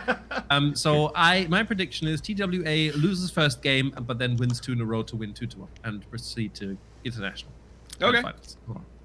Okay, Wow, so really what's cutting your it pick? close there, dude. Conway's calling the whole match. We haven't even seen the first game, and he's like, I know how the whole match is gonna go. I mean, we could just stop then, right? Like, let him do it. No, Seth, we still have to get yours. Yep. Pick Oh. it. Call it. Fine, I'll go with Cloud. There you go. So I think the TWA realized that it's actually good to win their own map pick. So I'll say TWA to change things up, or BANCV. So we're just used to TWA. I don't mind saying BANCV. It's just that this team in my mind Yeah, with and, that you logo know, like, is I think- just TWA. And I see this so often in chat, where chat says, "Oh, they're refusing to say the name." No, guys, look, this team has been TWA since the beginning, and Yeah. their clan name is still TWA, right? It's tag BANCV, clan name TWA. So it's TWA. In the logo. You managed to In the trigger logo. And it's in the something logo, again. exactly. So the teams are readying up and actually pushing it into battle. Yep. So guys, we already gave you our prediction. So chat, we'll open a poll quickly and see what you think about who's going to win the first map. We're not going to ask you who's going to win the entire series just yet. And then I hope you're going to enjoy this match as much as we will. And then we'll see you on the other side. Talk about what happened here.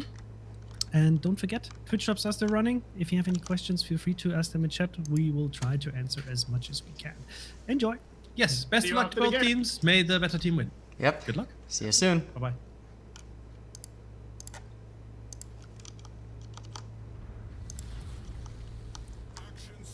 All right, here we go.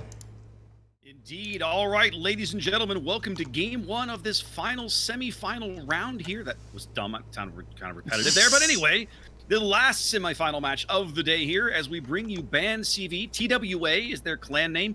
They are the EU champions here as they square off against Cloud, the Russian third-place team that has advanced to this part of the tournament. Yep, and I see... Saf. Yes? Go ahead. I was going to say, take me through the BANCV lineup. I'd Go love for it. to. What would you say? I was going to say, earlier when you were asking me about picks, right? Like, I'm thinking to myself, I wonder if Sneaky Snake is on TWA, because if he is... Oh, yeah. He is. I'll bet against him. Why not? So anyway, here we go. We've got Ohio, Thunder, Des Moines, Goliath, and then, of course, Triple Petropavlovsk, because why not? Yoshi and a Stalingrad, and finishing up with a Smolensk. Opposing them on the south spawn is Cloud, coming to the dance with Ohio, Thunder, Salem, quadruple Petropavlovsk, a Marceau, and a Smolensk of their own. Wow. Okay, so we talked about the Petropavlovsk meta before. Here it is, folks. Yep. Yeah, here it is. We've seen a lot of this, and again, going kind of for the AC split here. They're trying to push the Marceau. Cloud trying to push their Marceau into C before anybody can get there. Goat Wizards Petro will be in radar range if they want to try and take this shot. Let's see what they're going to do with this Marceau. They're not going to push him through the island. He's going to touch the cap. He can't surely he can't make this turn. Dorifto! He is going to make this turn. There's the radar from Goat Wizard. They can see him now. There come the shells. They're going to get some resets here. What is he doing? I don't know. I don't think he can turn back. He can't. He's going to slow down. He has to slow down in order to turn and get back behind cover. And oh my god. Hilariously, it works. He manages to dodge some of the shells. Wow, Zath, look at that. He got chunked there a little bit by the Ohio, but not too bad. He is going to pick up C. On the other side of the board, J Dunn's Smolensk working the bottom end of A. No way for them to stop it. He should be able to pick something up as well.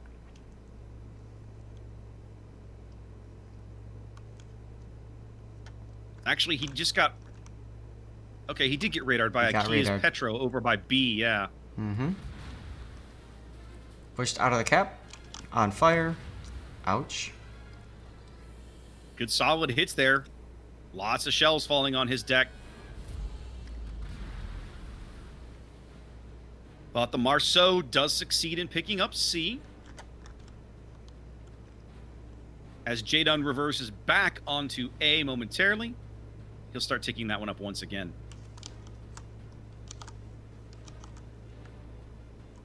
Now, this game, we saw what LAIR did earlier. Of course, LAIR plays on RU as well. LAIR was the RU second place team. We saw them play this map, and here we're seeing a very completely different take on it. A much more traditional take from the RU third place team here with Cloud as they send just like, Petro and a Salem and all these guys going to the 9-10 line. You see quite a bit of force here from TWA as they send some guys over to this line as well. Feels like they're doing the same thing that 07 did, that Enough did. I'm but a at least least there's ships over here for them to shoot at, right? That is true. 07 didn't really have that problem. Well, I mean, Dead Kamek is in about the same position that the Kleber was at this point in the game when 07 put their assets over there. Correct. He is. Interesting. They pushed J-Dun off of A. They never did manage to cap it. Now he counter radars Brandis, pushes him off of A. So little games being played over here. Neither team picking up A in the early going.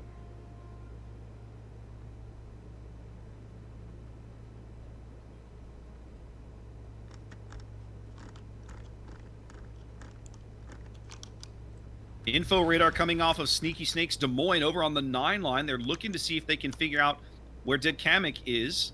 They did pick him up. They're pushing him back now.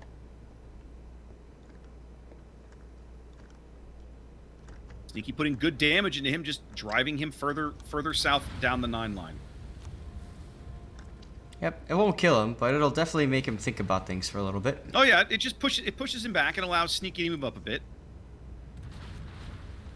And every little bit of damage you put into that Marceau sticks, right? He has no way to heal any of it back. So every little bit counts big. But at the same time, you also have, adrenaline rush, so you could be actually making the Marceau stronger. Indeed. Sneaky's got petro shells coming in from his broadside. It's all right. He's Bad okay. dispersion. He handles that no problem.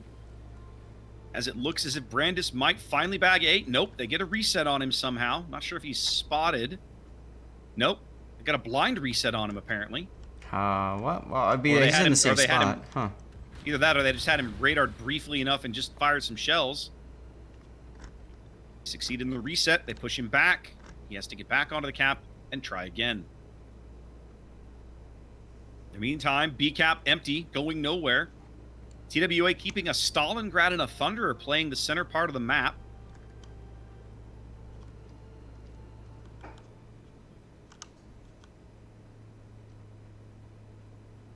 So far, a very technical, position-oriented game. The very kind of thing that we expect and are used to seeing out of the EU teams, right? Oh, absolutely. Very different from what we saw. Yeah, very different from what we saw LAIR kind of force upon enough earlier in the day. But on this very same map. Interestingly enough, Cloud seems to be responding with the exact same kind of deal, and so we aren't seeing the decisive plays that happened in the first part of our stream today. Brandis radar on top of A once again. The battle for A continues with no winners. Only losers. 7 minutes. Only losers. That's right. 7 minutes gone, and Cloud has worked out to about a 150-point lead on the strength of their cap advantage. Not insurmountable, but noteworthy. At the moment, I find it curious. Cloud has no eyes on the TWA forces on the 910 line. They can't see anything. They've got eyes on the Ohio now as he puts a salvo downrange and takes about 3,000 HP off of Dead Kamek.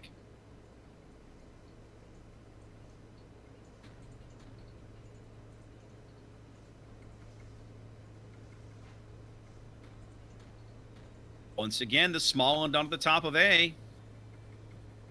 That's Brandis, still trying to make this happen. It's always fun watching a destroyer slap fight in for caps, right? All they do is they is show each other indeed. their butts, and then eventually somebody does something stupid and dies. TWA still in search of their first cap, nearly 8 minutes into this game, and think they're finally going to get it. I don't see a radar. I don't see shells coming in. They're not going to get a reset on Brandis this time. No. But they need that. They need the cap so they can start taking up points. They get a solid hit on Joe Dunn there. An early radar from IKEA over on the 4 or 5 line gets wind of Joe, and they put some good damage into him. Yep, some additional salvos coming in. Dead Kamek also at 8K now. Yep, he had an Ohio salvo a minute ago. Yeah. Well, and you see now Darth Enning now pushing straight down the 9 line in his Ohio. Presumably looking for shots for De La Vega's Petro. Right now, his guns aren't looking that way, though. He's got his guns, his guns are looking on Tempest Salem. So this is the kind of push, right, that we never really saw 07 make. They sent all these guys over here, and they kind of sat for a while, and they sat for a while.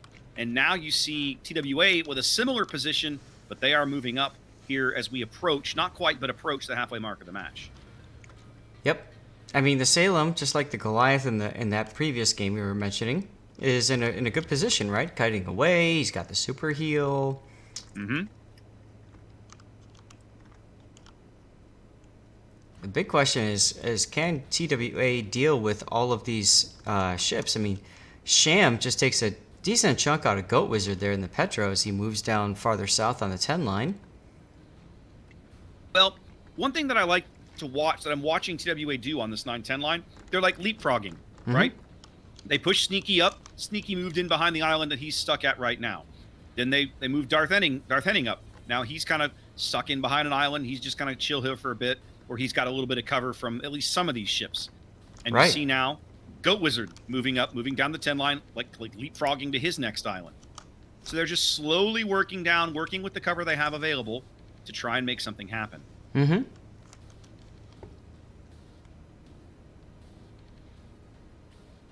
Despite being 200 points down, TWA content to trade HP for a while. They do have a noteworthy health advantage, about 100,000 hit points right now. but they do not have a lead on points. I think that the big thing is going to be they have to do something about this Ohio. I mean, the Salem's going to do what the Salem does best, right? Which is be annoying as heck and just whatever. But they got to get Sham out of here. Well, and you're starting to see the Marceau make his presence felt. The torpedoes are coming in. I'm not sure they'll have the range, but he's also sitting back there where he's not spotted, just farming the Ohio's HP. Yep, And they got the Stalingrad in the middle of the board took a big hit. torpedoes have the range, just not the right angle. Oh, Yoshi, Yoshi's yeah. just What happened to getting Yoshi? Absolutely. He's not showing enough of an angle to Belenok's Petro, and he just got hammered for a bunch of Citadels. 2 salvos in a row. Oh my goodness. Terrible. Basically, he's gonna get trapped in here. He will become the first casualty of the game eventually. Unless he can find a place that he can go dark or they can kill Belenok. It's gonna happen. There comes a radar. That's a Petro radar to push J-Dun off of B. Very few people have shells. The Thunder, the only one with a target, really, does put some damage into him. Yep. That's actually Yoshi's radar in the Stalin, I believe. Okay, I saw it come from IKEA. I must have missed it. Yeah, they could have double radared. Now they're pushing Sneaky.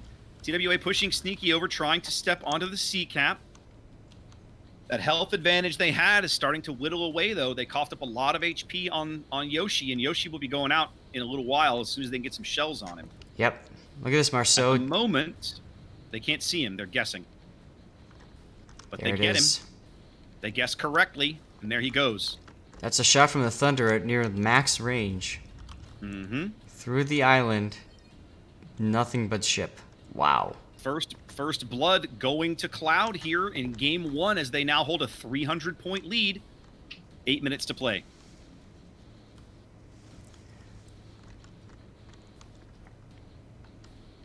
Now, I'm a little surprised they haven't moved Sneaky up far enough to get into this cap circle.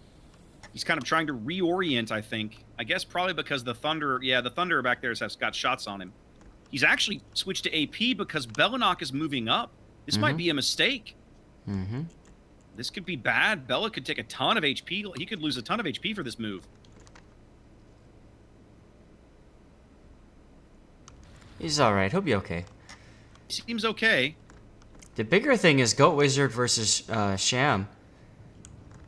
In the Ohio, I think Goat Wizard's in a really bad position here. Goat is very low back here on There the it is. 10,000. Ooh, there it was. The Ohio deals the killing blow. A 400-point lead now for Cloud.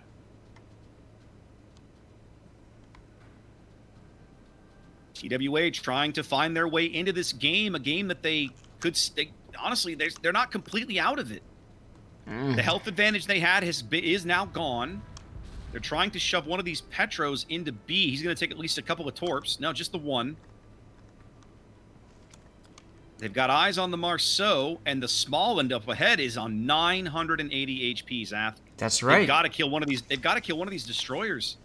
They're So like 3 points. J-Dun took a big hit, but then he just ducked right behind cover. So Even now, the only person with shells on J-Dun might be Sneaky. Sneaky now sitting on C. TWA on all the caps at the moment. That'll hold Cloud's points at 800.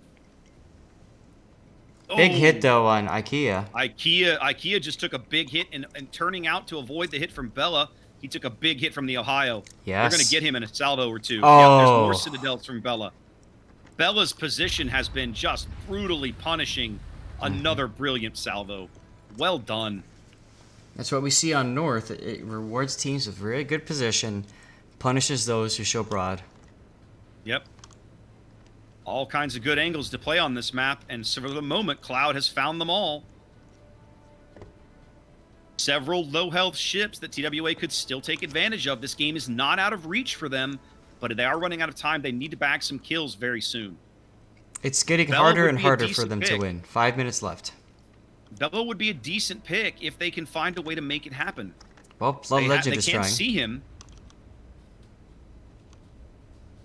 Blood Legend trading HE into Bella's bow now. Next salvo will probably put Bella off the board. That wouldn't be TWA's first kill.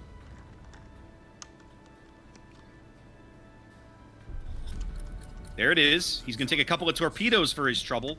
Yeah. That does open things up for him to get into B, but he's got an Ohio in his face. That's not going to make it easy. Look at the battle going on at C now. Sneaky going into C finally. And they push De La Vega up to block him out. Oh, Deafening is going down. He's at 5K and burning. That's the Ohio. Mm-hmm. Yeah, I see him. TWA is going to lose their battleship on the 9 line. Well, he put the fires out. Can they see him? Doesn't They matter. can. There he goes. There he goes. Once again, the 3-ship lead in favor of Cloud. I don't think TWA can get this, Saf. No. The opportunities that they lost, miss it killing these destroyers is what's gonna cost them, I think. 100%. I also think I think sending 3 ships down that 9-10 line, we've seen it all day today so far. 07 game and also in the Enough game. 07 was able to convert on that, but the other 2 teams, not so much. I liked the way they played that, though. Like the leapfrogging strategy they were using. Oh, it was It great. didn't work. It didn't work out, but I liked the way it was done. Mm-hmm. Blood Legend low. There he goes. Thunderer HA to the face. Takes him off the board. Sham's still alive on 6,000 HP and running south along the H line. But I just don't think they have the firepower to get him at this point. Mm-hmm.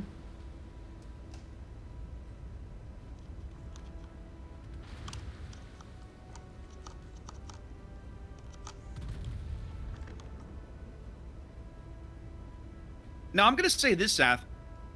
I don't know that I feel like Angel Stone's Thunderer was very impactful this match, right? We felt the impact of both Cloud battleships. I don't feel that way about Angel Stone. I didn't realize they had a Thunderer. Yeah, that kind of says it all, you know. It's kind of like, right? Like many of you guys have played this game, of course, and I'm sure you've been in a random battle before where you're like, oh, there's carriers? Like, you don't even notice it, right? That's what we're talking about here. Oh, Sneaky it's taken down. There goes Sneaky. There goes Sneaky. Those big overmatching battleships taking out the Des Moines, and that's it. They do finally bag Sham. It took them, what, almost 18 minutes, but they finally bag one of the battleships. They lose their Goliath, and this is essentially over. It's all mop up now for Cloud. They're going to take game 1. Yep. Yep. Brandis is shooting the ground there. He wants to be done. Yeah, an Angel Stone is broadside. Like calling the wipe is the term that you use, right? Yep. And it's an old MMO term. You just wipe it and get on to the next attempt, right? And there it was. Right. That's right. Just wash after you wipe. Great game from both teams, but Cloud comes out on top.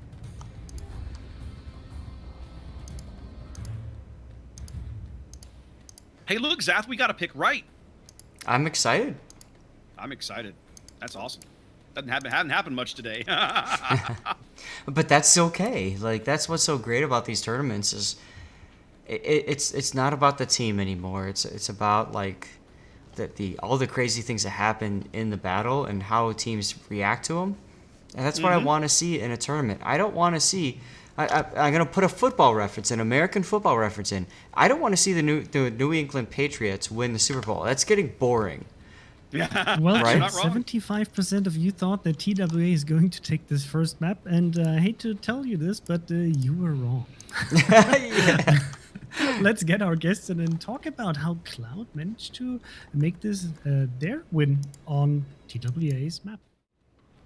A couple of things happened in this game that were a bit unusual in comparison to everything that we've seen so far in this, well, at least today.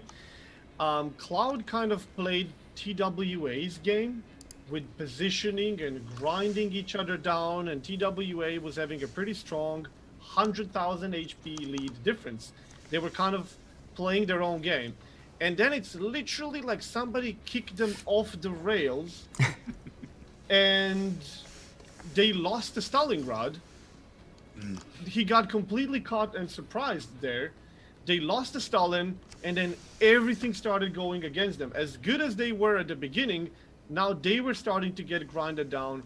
And then another thing where TWA and EU teams, top EU teams are really good at is you get their HP on their ships very low, but you can't finish them. Yes. But they keep killing you. And we have seen completely opposite happen here after that Stalin went down. So Cloud literally played TWA's game and then rolled them on their backs, and it was a snowball effect, and TWA just could not keep killing, and they kept losing ships, and that was just GG there. I'll tell you what though, this is the third time we have now seen a 3-ship push down the 910 line on North, and twice it resulted in a loss for the team that pushed, and only once did it result in a victory, that being 07's. So maybe that sign should be changed from battleship to everything. It was a bit weird. They pushed 3 versus 4, and in the end it was like 2 versus 3, and they kept making that very, very aggressive push. It did open angles, but they were eventually gonna die. Yeah. Because they couldn't pull the kills. Right. Yeah, no. They were doing the damage, but no kills. Bellenok sent that central Petropavlov's position just absolutely just crushed that game for Cloud. Not only did he punish Yoshi, and even though somebody else finally got the kill, he's the reason that Yoshi's Stalingrad went out. He also, when they pushed one of the Petros, one of the PW Petros into the B cap, suddenly there's Bella on your broadside. Now he has to turn, and it just all fell apart, right? It was just a great position. He played it very well. Yeah. I think I was commenting that push down the 910 line with those 3 ships, they didn't have that cap, and so they were kind of almost reinforcing the fact that cap wasn't theirs, and because they couldn't just push down because they're pushing into superior numbers. Flamas did point out that they did have really good cross shots through that gap, and they did kind of make use of that. But like Flamas said earlier, they didn't quite get the kills that they needed. But unfortunately, Cloud did get the kills they needed through a couple of angling mistakes, maybe. And then later on, a couple of pushes that they basically had to make, but they were just not very good positions to be in. And so, I don't know, like Thomas said, it's just almost like Cloud beat BANCV at their own game, which is very interesting. Not to mention that they were actually pretty lucky. That Des Moines push on 910 line, Ohio didn't do a lot of damage from the front, and then Petro 2 full flat broadside shots fell short millimeters. He could have been dead there, and that entire push could have been stopped dead in the tracks before it even commenced. So they had a bit of luck on their side, and they were pushing 3 versus 4, and it still took forever for them to actually die. But it's just the lack of kills. It costed them this game. Pretty obvious way to lose the game, but yeah. Yeah, and some of it is the kills that they got, like you mentioned, they got close on, but couldn't finish, right? The Cloud small and running around on less than 1,000 HP at the end of the game. It took them forever to kill that Ohio. And admittedly, once you reach a point, it's hard to keep up because you lack the firepower, enough ships to put shells on targets when you need them. Once you're so many ships down, securing kills becomes just that much harder. But yeah, I mean, it was pretty notable. You could just all these little low health ships running around, and Cloud did a great job keeping them in the game. Okay, guys, I think the teams are already readying up for the second match that we're going to see on Cloud's map pick. So we'll have to see whether TWA can claw their way back into this match. What do you guys think? I'm gonna go with the servers. I'm picking TWA this game. I don't think I have to say anything. It's pretty obvious. I'm not sure whether your desperate believing is really helping the teams though. So the other thing that TWA is really good at, BANCV is good at, is spotting a problem and fixing it. So I think they've got it. Yeah, I'm picking them this game. Maybe. Okay, Mr. Conway, voice from the off. Do you have a pick? Well, I'll come in for the pick. Oh, that was a bit of an excessive transition. Guys, I predicted this loss for TWA. It's all part of the grand strategy to give us 3 entertaining games. So it's going to be a win for TWA now. Quite clearly, they're going to show off their positional play, and maybe they just threw it on purpose. I don't know. RNG has spoken. I also want TWA. I believe in the third match. Okay, so we're all aligned. We're going to go for a third match. We want to see TWA versus Cloud go into a third one. So chat, let us know what you think, and then we will be handing over to our casters. So enjoy the match, and let's have some really good action going on in game. See you on the other side, and enjoy.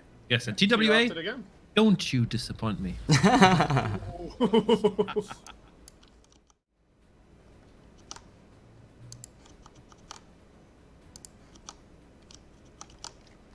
All right, here we go. You there, Mr. Raptor? I hit the button and it didn't take. Let's try again. Talk us through the TWA lineup. Oh, you want me to? Okay, TWA. Let's take a look. So Do it, baby. All right, let's do it. TWA bringing double Thunder, double Des Moines, triple Petropavlovsk, Stalingrad, Kleber now. The infamous RNG Sama. Other side of the map, Cloud returns with Ohio Thunder. Saw that before. Making some changes to their cruiser lineup. Worcester, Goliath, Venezia, double Petro, and going Summers and Smallland this time. Was Marceau and Smallland last time. Are you eating a snack, good sir? I was. I could actually see it. I could tap into the Zoom call. Yeah, you probably could. It's all good. I got an ice cream right. sandwich with my name on it later. Nice. Yeah, we're going out to lunch with my folks later, but we're not there yet. It's a little ways off. Well, just like that, we see this small one. Who is that? That's Jadun getting right into the bottom end of B, getting radared by Sneaky's Petropavlovsk. They're going to push him right off the cap. See if they can get some of these shells on him or not. Sneaky is opting for Russian balance over American piercing, but gets pierced himself. He takes a big hit for his trouble. They do get some damage off of Jadun, but both ships take some pretty good salvos there. See RNG Sama quickly moving to C, being very aggressive. Basically, he'll be in and out of that cap before the Venezia ever gets within sniffing range of him. I mean, that's the idea with the Kleber, right? You get in, you get out. Get in, cap the thing, and leave. Look at Sneaky. He's deciding to like reverse at his front turrets because remember that Petro's got those 360-degree turrets. Got those goofball 360 turrets. I remember. Yeah, so he's threatening himself right now. If you take one more step, I'll do it. That's right. They're gonna lose B. They don't have the ability to spot Jadun right now. They have no radar, of course. They shoved him off the cap once. It was a delaying action. Jadun will pick up B. RNG Sama will pick up C.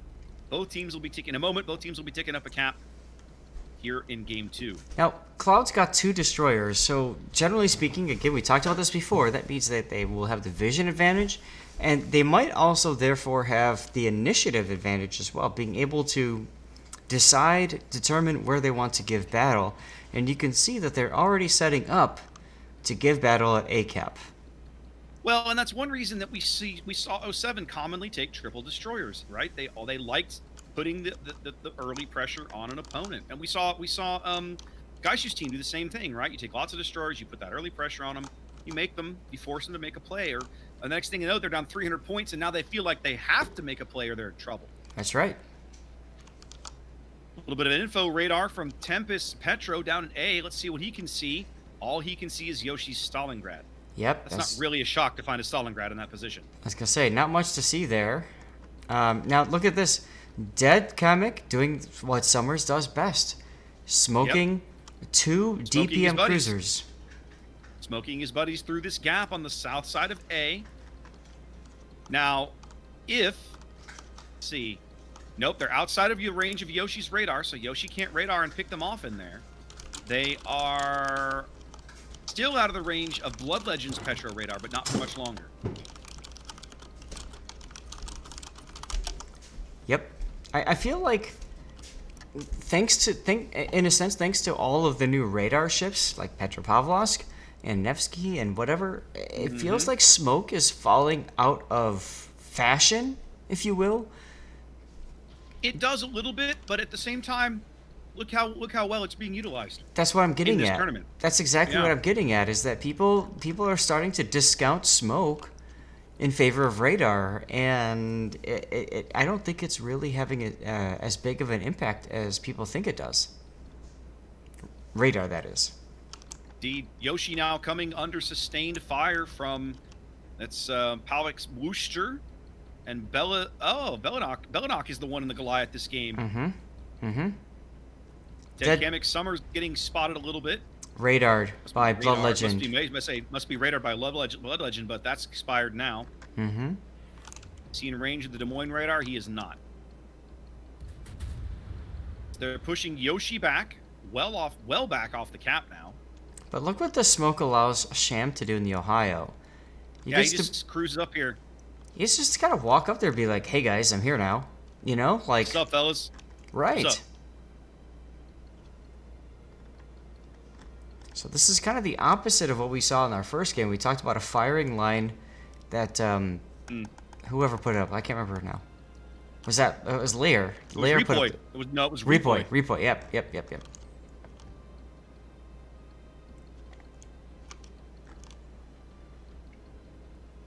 6 minutes gone. Very much just like last game. Everybody jockeying for position, looking for firing angles, looking for places to shoot. Yep, guys. Teams ticking up a cap. When we pause, that's often because there's just really not much to talk about here. Because teams are getting in position now. Meanwhile, IKEA taking some big torpedoes there and some hits. No, he took no torpedoes there. Oh, I'm sorry. That was a Venezia salvo then. That was the Venezia salvo. He managed to dodge the torpedoes, but he did take the Venezia salvo. He's moved up into a position now where both he and Sneaky can cover the B cap with radar. They've pushed J-Dun small into well back off the C cap. They could drive the Kleber into B now if they wanted. Now there's a lot of Petros around that would spot him, but they could still do it. Mm-hmm. There goes the radar from IKEA. Shells out on J-Dun. He pops a preemptive heal, knowing for the pain that he's about to come up. We talk about that. RNG. I talk about that on my channel a lot of times. People wait until like you maximize your heal. I'm a victim of this too. I do this too. But if you know you're gonna take some hits, pop your heal through the hits, so your heal is ready later. Yep. Now that they know where the small one is, RNG Sama getting flipped around, I'm betting he's gonna go right behind IKEA straight into the B cap. That's where my money is. Because honestly, Zath, right now, to me, A is a stalemate. Mm-hmm. A is a stalemate, but I'll tell you what, I would give the advantage to Cloud any day with the Death Snail, although the smoke is over, of course. Now, they definitely have the other thing DPM is, advantage. IKEA could reverse into this cap, but it looks like he's making that play now. Mm-hmm. He's going to reverse into this cap right here by this little keyhole shot. Yep. And maybe be able to cap and shoot through that keyhole. Maybe. Beautiful framing of a Petropavlovsk here as Car YJ is lit up by the keyhole, and that's about it.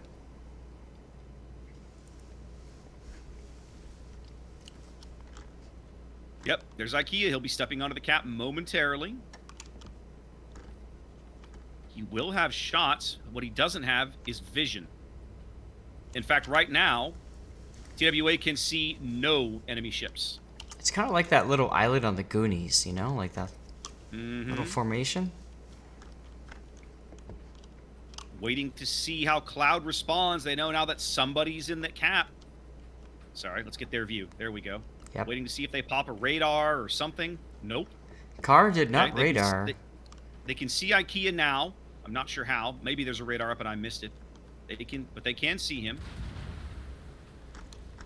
We've had a lead change. 9 minutes gone. TWA moving out to their first lead of the entire match.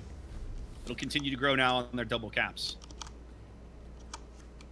This is the kind of TWA that I expected to see when I came in today's Zath. Slow, methodical. We push you back. We push you back. We control the board. Right? Mm-hmm. Blood Legend, though, coming under sustained fire. Well, they've finally pushed around all the way down into J1. But by getting into this position, Blood Legend has nowhere to run. Nope. There's an Ohio, a Worcester, a Goliath down there. The Summers torpedoes are coming in. He will become the first casualty of the game here in moments. The island will take the torpedoes at least. Yeah, but he's going to burn out. There it goes. Or the Ohio secondaries will get him. That does give us a quick lead change back the other way, and that will flip over moment. And now that allows them to start pushing in on Kinmod.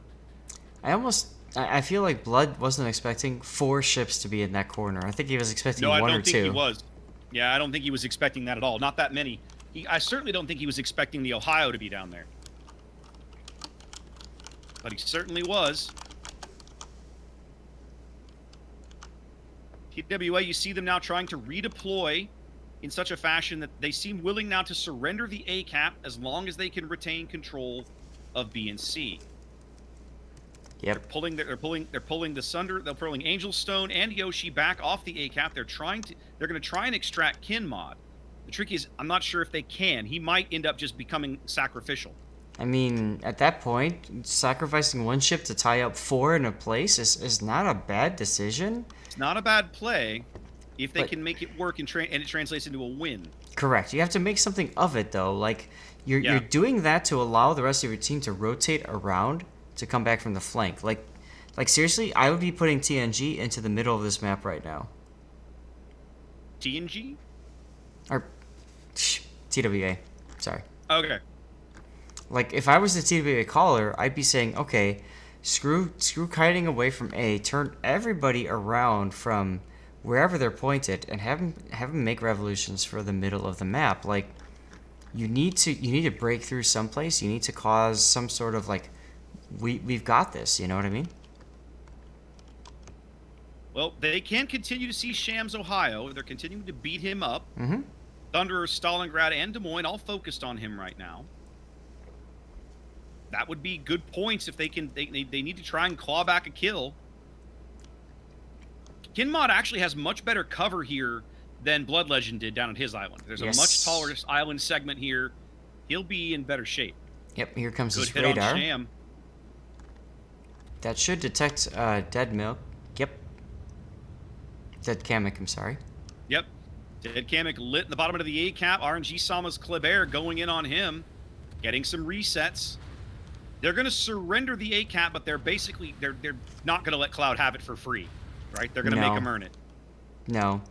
As Cloud tries to make a Cloud, you can thank Toxic Symphony for that request. Oh, that's terrible.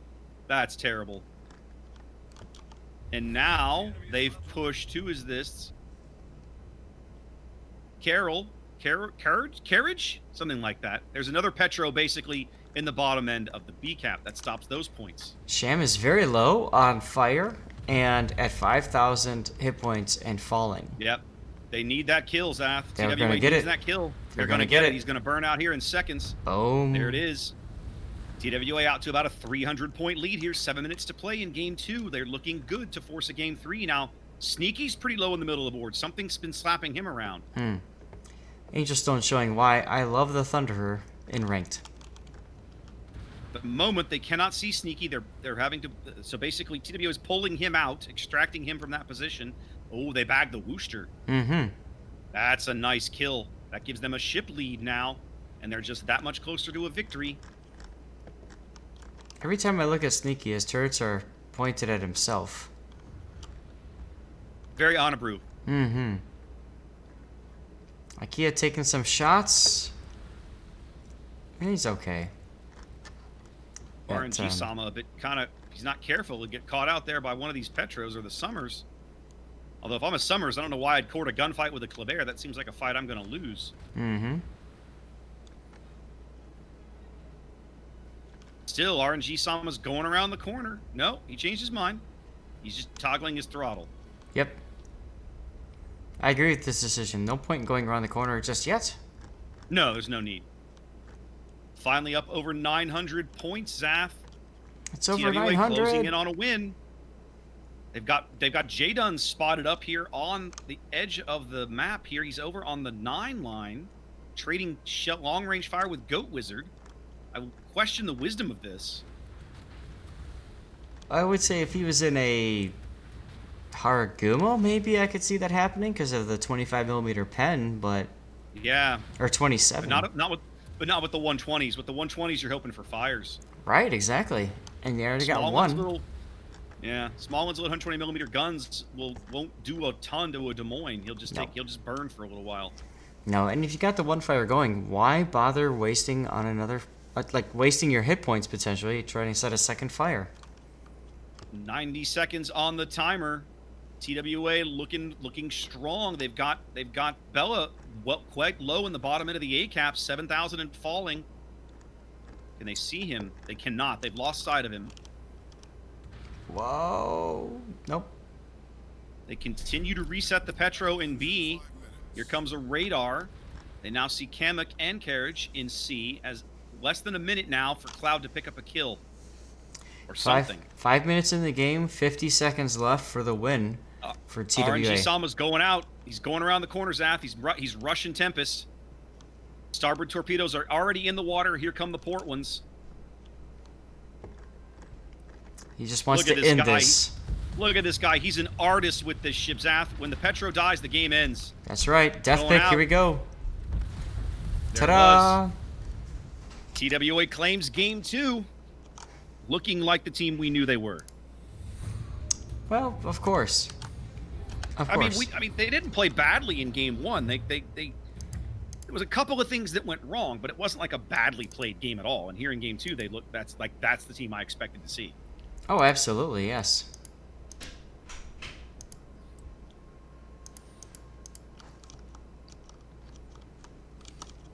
All right, so let's show our winner. And then we'll move up to the 5-way talk again. Hmm.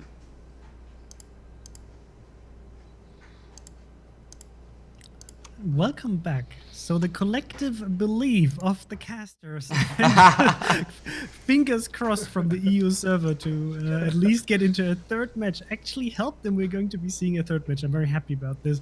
What do our guests think about this match? That should open up at least the third match quite a bit, right? That's the BANCV we know and love. Yeah, absolutely. I think this game went pretty much in a similar play style as the first one. BANCV started deploying. I think they were the first ones with a cap as well. The stats immediately pointed out that the ship's positioning on that bottom corner are like, we're not going to take the cap, but neither will you. And response from Cloud was pretty much they took 4 ships in the bottom corner of the map just to take the cap and kill 1 ship. At first I was a bit worried. If TWA doesn't extract properly or doesn't respond to this properly, they could be losing a ship for free. But in the meantime, I believe Kinemod was in a pretty decent position. They brought the Thunder. It was suddenly 3 versus 4 instead of 4 versus 1. They lost the cap, but they battered that Ohio pretty bad. And in the meantime, they took the other 2 caps, Venezia and Småland on the other side of the map. They couldn't do anything. And they played their game. And once again, they had a 100,000 point lead, and they just grinded down Cloud. Just like the first game, the only difference is they didn't throw any ship out the window this time, like Stalingrad in the first round. So yeah. Yes, I mean, I was talking with Mr. Conway in the background when we saw that push, and that Petro was basically lost on A because there's hardly any way you can extract that ship against the Somers plus the firepower that was there. But it was very impressive to see how TWA managed to get that attack going through C, envelop them, take full map control, and not even having to rely on that Petropavlos down there, but just playing it down their own way. At least that's the feeling that we had. I think the way that Cloud saw that going was take down the first cruiser, keep rolling, take down the second cruiser. But the problem was Kinemod was so well tucked in behind that island. I think he saw it coming, was like, whoop, we're just going to reverse around this corner. And once that cruiser's there, there's no way you can dig it out.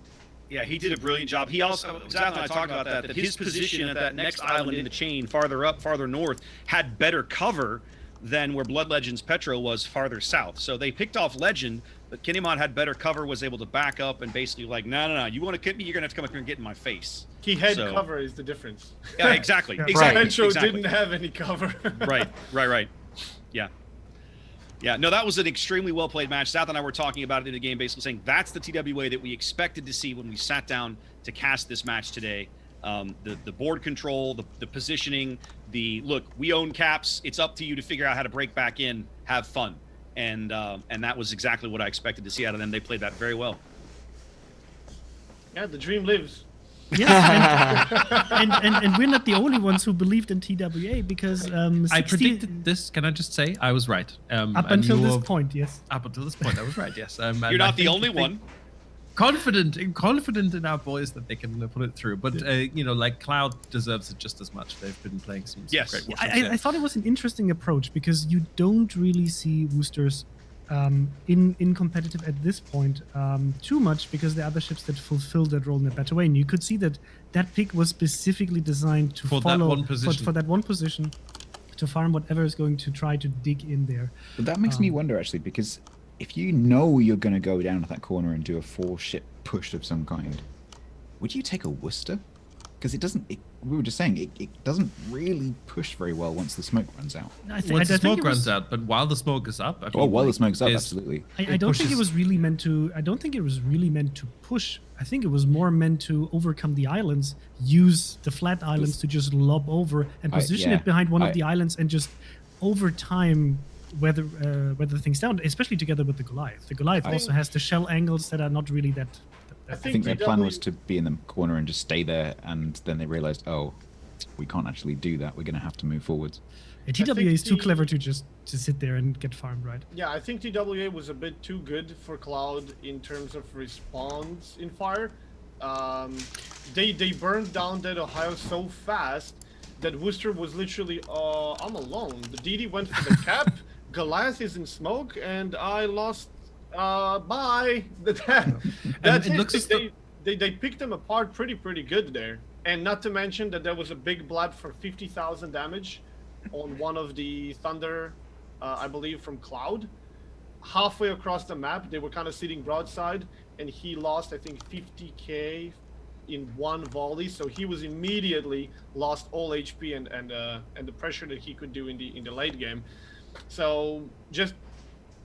I would say superior trading, superior shooting. They threw one ship, but they definitely made sure to capitalize this time on it, unlike in the first battle.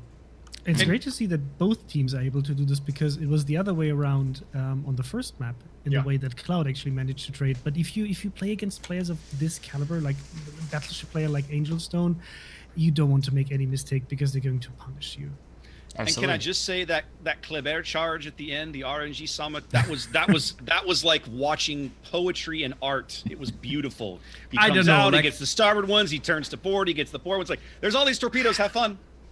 That's true. I mean, like a little bit flashy, a little bit risky maybe, but it worked. And look, I just the want to game point was out, won. The game was won at that point. Yes, that's true. But we are going to see Loop for the first time now. First time today. First time, yes. Like it seems to have been banning it consistently. No, we're seeing Land of Fire. Land of Fire. This is Land of Fire. We saw Loop. We saw 07 play Loop, and we saw who did we see on Land of Fire earlier? We saw it is Land of Fire. AP. We saw Repoi and AP play on Land of Fire in game 2 earlier. My Mr. point Conway's stands. trying to test us whether we're paying attention to the broadcast. I have notes. I'm blaming C-Raptor for this, because while the game was going on, I had to go in, close down my tournament helper that was already reconfigured correctly, to edit the database, to fix the like Cloud's ranking, and that kind of caused the issue. It's okay, Mr. Conway. Okay, but you were wrong. Fire for the first time. How exciting! My point. We're not. We just listen. We're not. We played Land of Fire earlier. So chat and casters, I hope you understand what I have to deal with here every single day at work and on streams. We gotta teach Conway how to start writing things down. Yeah. I don't think that works for him. Look, I've been sitting here in this chair for a long time. It's fine. We'll leave it at this. God's problems. Yeah. You mere mortals could never understand. I'll just do this and disappear into the off. And now discuss. All right, guys. They're getting ready to drop this game, so it's time to do picks. And the server's overloaded again. Okay, guys, so use the chance. Tell us who's going to win. TWA. Cloud. Ooh, breaking the combo. You know my answer. So. I know what Flambas is going to say. Flambas is for any CIS team today, so he's going to go for Cloud, right? Oh, the look. No, stats. That's TWA. I'm going. Yeah, absolutely. Okay, so we're going to have a little bit of like local bias here. Cloud, you're playing an amazing TFTC so far. Oh yeah. I do believe that TWA is going to take this away from you, but maybe surprise me and us and show us how it's done.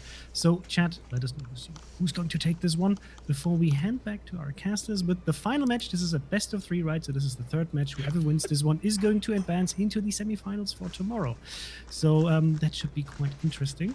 And well, are we still waiting for the training room to accept people? Yeah, right? something interesting is happening in the training room. Add more hamsters. The funny thing is, I see this in a very, very small. I think it looks like we might be. No. No. No. So we're having a little bit of a technical issue. Hello. This is because all of you are playing ranked clan battles. Should we just play the plus map warships. preview video because we haven't played that one No, yet for Land of Fire? no, we don't want to see the map video. Look, we have like an additional minute But just discussing this. But I voiced that video. Oh, like for Lord That's Stats Seth? voiceover. Do it for That's us Stats now. voiceover. Do it for us now. No? Okay. Thanks. You don't know it by heart? So, guys, before we jump into this match, is there any surprise you would expect here from any of the teams to completely change it up, or? This is a very dynamic map. You can see, like, around the island with, like we were talking about earlier and Zath was mentioning, you get that cruiser up against that island next to B, shooting across into the A cap. That can get pretty messy pretty quickly. So the left-hand side of the map is one to watch. The right-hand side of the map tends to be a little bit slower, but this map is very, very good for cross shots. Yeah, Especially if there's ships like Stalingrad. If there's gonna be any real surprises, like some push that's actually not expected and some weird strategy, it's gonna happen in C. Usually it happens, you take A and then the C is just trading, you're switching B, couple of ships fall, somebody goes through A, they collapse on B, game over. But I'd be very interested to see, for example, Cloud is going to bring some crazy strategy through C and show us that you can do something here. It worked. Yay! Hey. Game's loading. 10th time was a charm. Perfect. So then we will be slowly handing over to our casters for this amazing match. I'm curious to see what the teams are going to be bringing here as a lineup. So whether we're going to see any weird new approach, because today we've seen a lot of interesting lineups and picks by the teams that we haven't seen so far. So let's see what they're going to do. Chat, don't forget, there's still a Twitch drops running. If we're going to ask for a poll, this is not going to count to prediction campaigns. That was done earlier today just to avoid any confusion. And we're handing over to the casters. Enjoy the match. Bye-bye. Good luck. Later. Woohoo!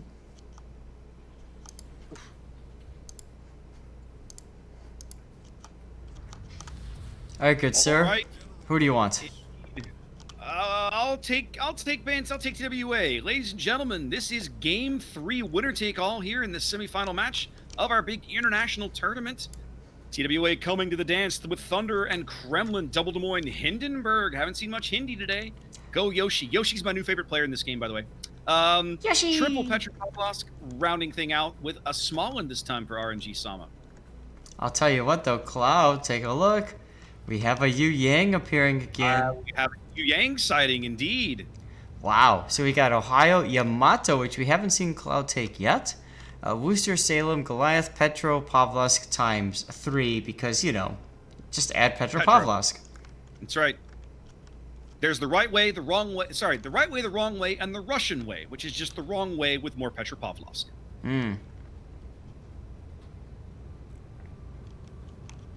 Like both teams opting for a bit of an AC split here early on.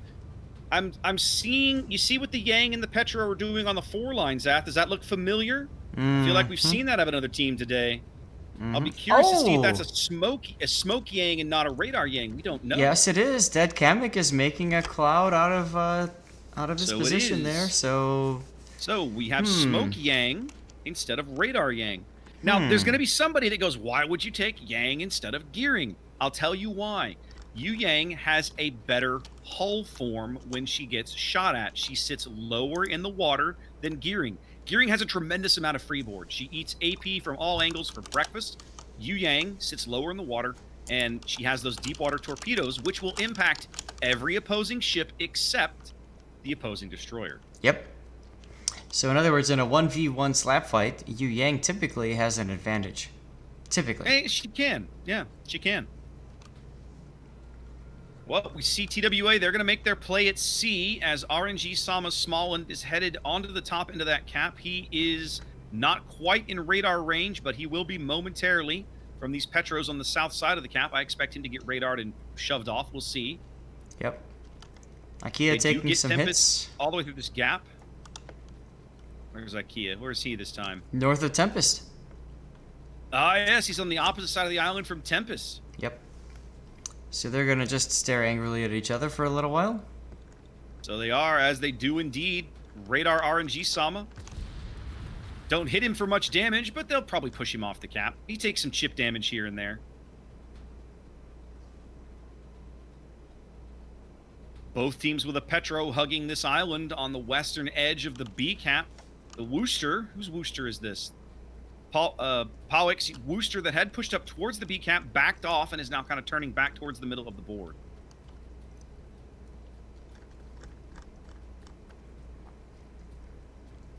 Not too much going on in this game so far, guys. No, this is much more, you know, NA, EU style, spread out, get your position, then let's see how things shake out kind of game. Yep. And remember, this is the last battle for this particular match. Somebody's going home. Nobody wants it to be them. This is the deciding game of this match. One of these teams will move on to tomorrow. One of these teams, their tournament is over. Sneaky radaring dead Kamek. Here comes some shells. Sneaky's radar is off. So Kamek will be fine. Sneaky, on the other hand, taking some hits. Sneaky, not so fine.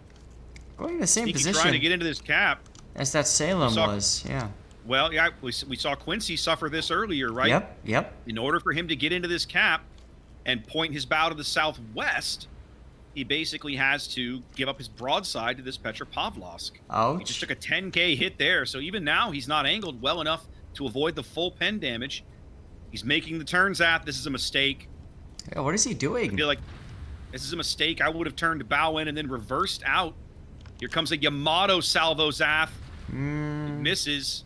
Ooh, that was a risk, a huge risk. But look at Sneaky. He's going to slide in here like a boss. He knew exactly when to push that rudder over, and there he is. He's got a nice hidey hole. Opposite the opposing Salem, the C cap goes nowhere for now. Or sorry, the A cap goes nowhere for now. You know, it felt like Sneaky's turn there screwed up the Yamato. Like, I don't even think the Yamato was expecting for that kind of a turn. Maybe. I don't know. Kia now coming under threat here of deep water torpedoes. I almost said dirty water torpedoes. Dirty water. How much dirty water have you had, Zath? It's just now noon. No, I'm just looking at the comments in my chat. Somebody said something about dirty water, so that messed me up. Put the whole board back up here. Look around for a bit. TWA does bag C. RNG Sama gets in, gets out, and is headed. Looks like he's probably going to head over towards B, I'm assuming. He's making that direction anyway. Sneaky's still the weak link in the team over there as he pops a heal. That'll push him back up closer to about 20K or so. But IKEA also getting shelled from all different directions. Doesn't have a ton of great cover over there. No, he doesn't. Angel Stone and Yoshi really need to push in here at this point. Yeah, I really feel like we're seeing a similar kind of, I won't say misplay, but slow play. Like we saw AP suffer this earlier, right? They they put Quincy in the C cap, and then they didn't back him up successfully. And it feels like you need more of that. You need more, right? Sneaky's not that healthy. Neither is IKEA right now. They've given up a ton of HP on both these Petros. And we're only 6 minutes in. For not much gain. Yeah. I mean, you know. Like, he is getting, like, quadruple teamed, right? Yes. He's got a Salem, a Goliath, a Wooster, all dropping shells on him in that position. I don't think it's sustainable. He will eventually go out. It may take them a few minutes, but he will go. He just pops a radar. He does spot Dead Comic on the bottom end of the B cap.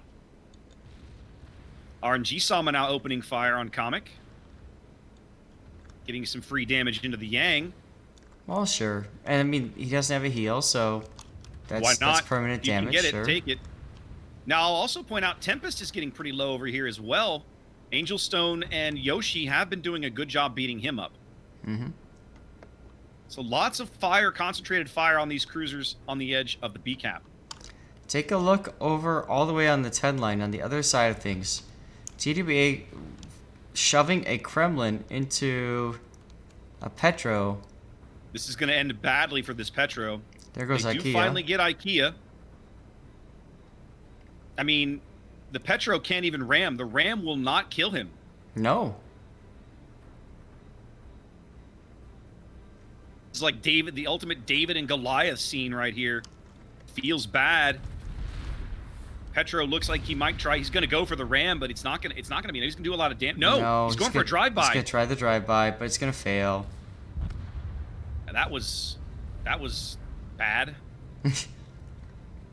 He does a bunch of damage, but it certainly doesn't trade because Darth Henning can just heal all of that back up. That's all considered full pen damage. That's right. Ramming. He can heal yep. Ramming damage is 100% recoverable. Yep, he can recover every last bit of that. It'll cost him a lot of his heals, but he can recover it. Yep, and time. TWA sitting on 2 caps. Both teams on 1 kill right now. As there we go. There's the Yang. I guess that's Comic back into B. Yep. I wonder if RNG Sama is going to push up. I don't think he's used his radar yet. Maybe he has. Because he and the Yang have about the same spotting range. They probably spout each other at about the same time. They do finally bag Tempest. Yep. There we go.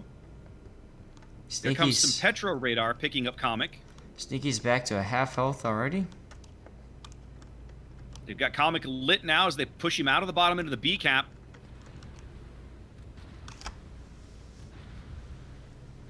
Does finally go dark there.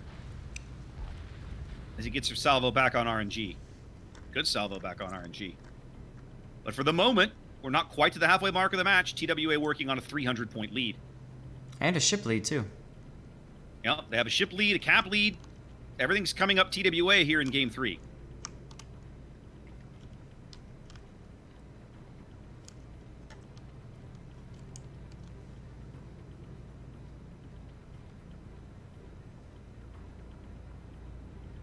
Now, interestingly enough, they don't necessarily have a health lead, but it's very close. It's close enough that it's within a salvo or two, right? That's not significant. Yeah, it's about even, and that's because Yoshi took some really big hits there.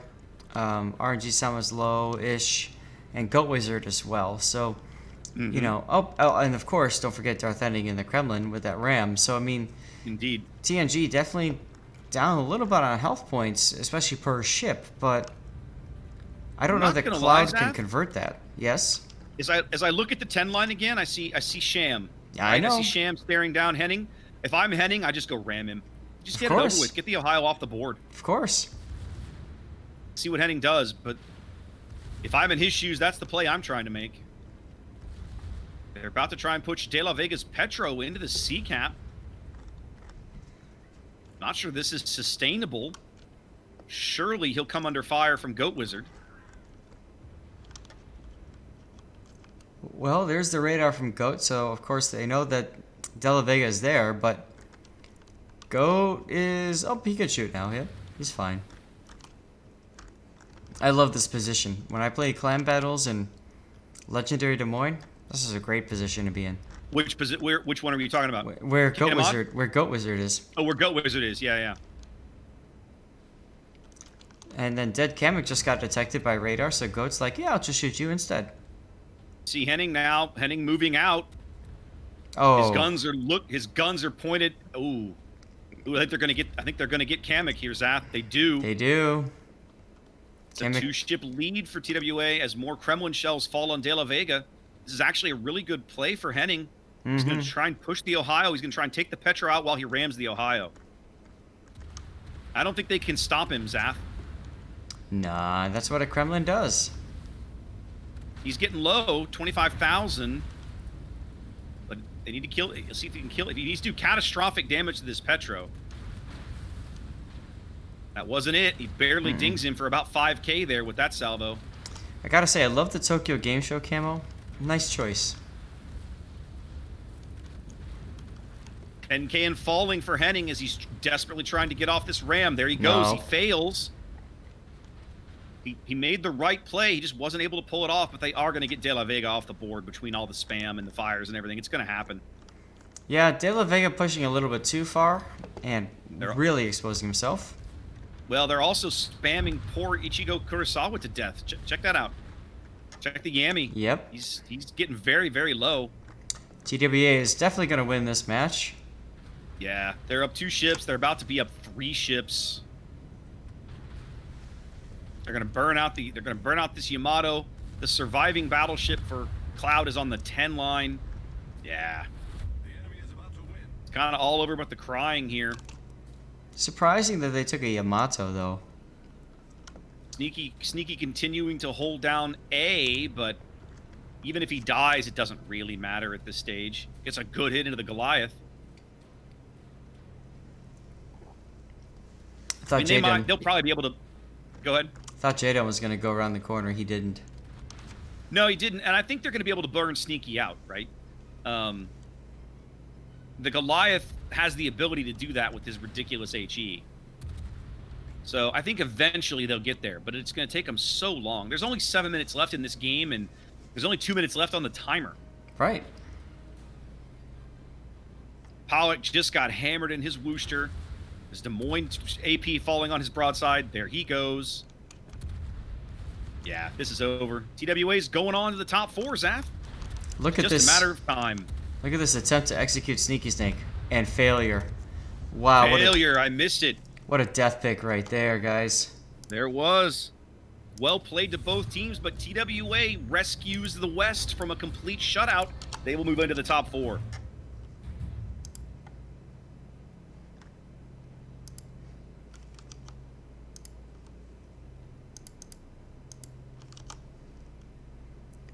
Congratulations to TWA being the Indeed, congratulations. Well done. only Western team to move on. Yep, East versus West. East has 3 spots in the top 4. West has 1, but we've got 1, as Flambas will be excited to see. Yep.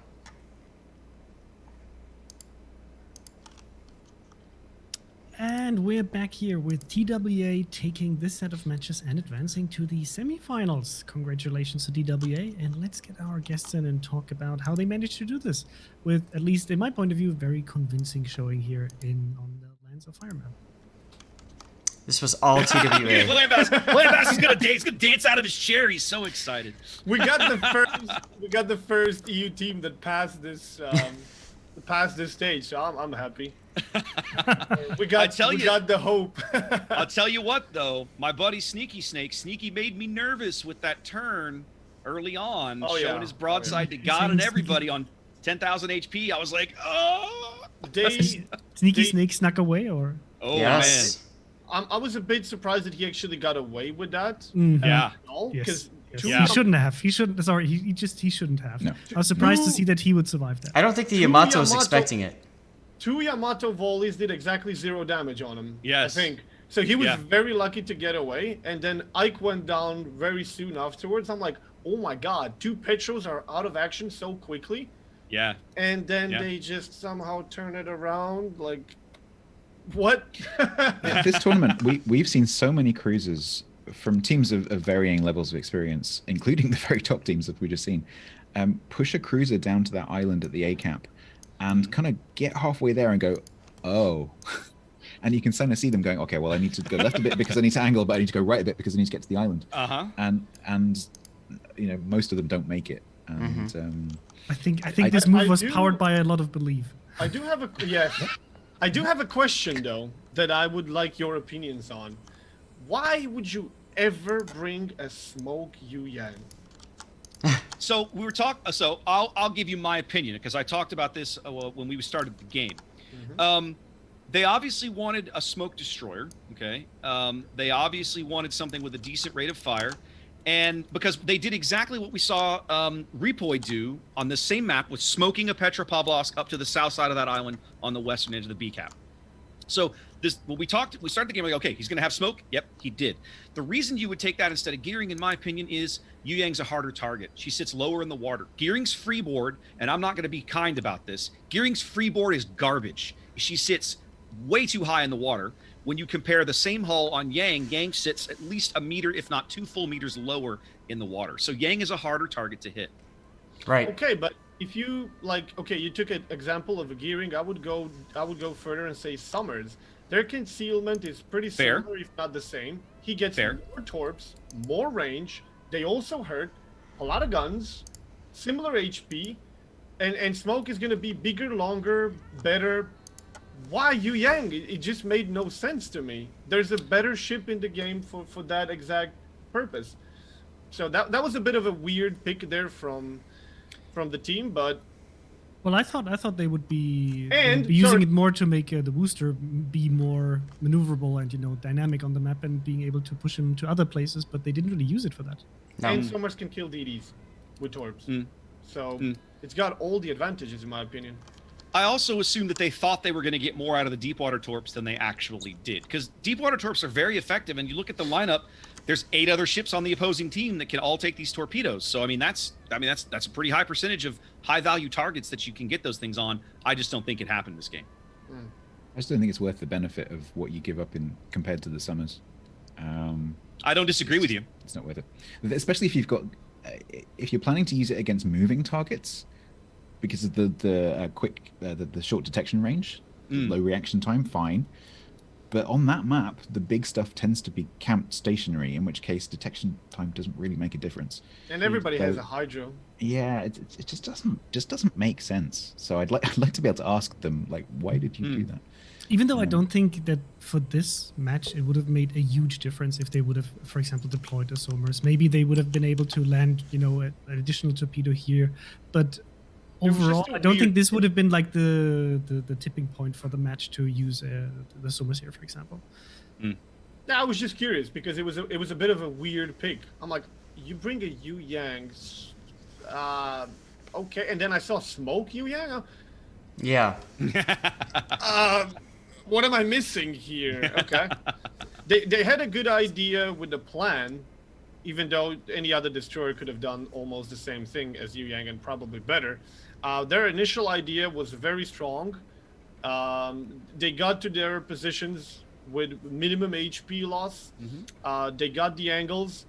TWA even got a bit lucky there. Where would you guys think was the tipping point? Where did TWA turn this game around? Because it was a horrible start for them. Charlie Two of Cap. their ships was really, really... Ugh. Charlie Cap. I think that Darth Henning ram was definitely a I honestly point. feel like, yeah, I agree. It was almost like we were talking about this. Like, it was almost like Darth Henning was sat on the corner. And he's like, "Don't you ram me?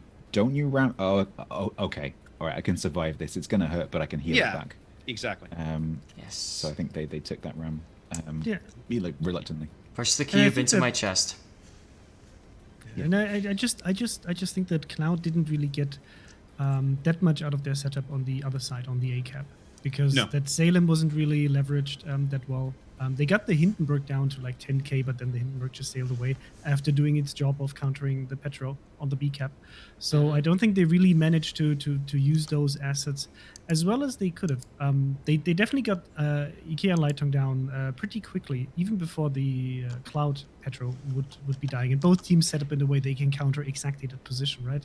With the Thunder and the Hindenburg on TWA side, and the Goliath booster and the Petro on the other side. But yeah, I don't know. Like it just looked, at least to me, looked like TWA, except for like the very beginning with almost losing the Petro, was in control most of the time. Because on the C cap, even if they wouldn't have gone for the ram, that Petro was dead. He's not going to be able to deal with the Kremlin and the Des Moines at the same time.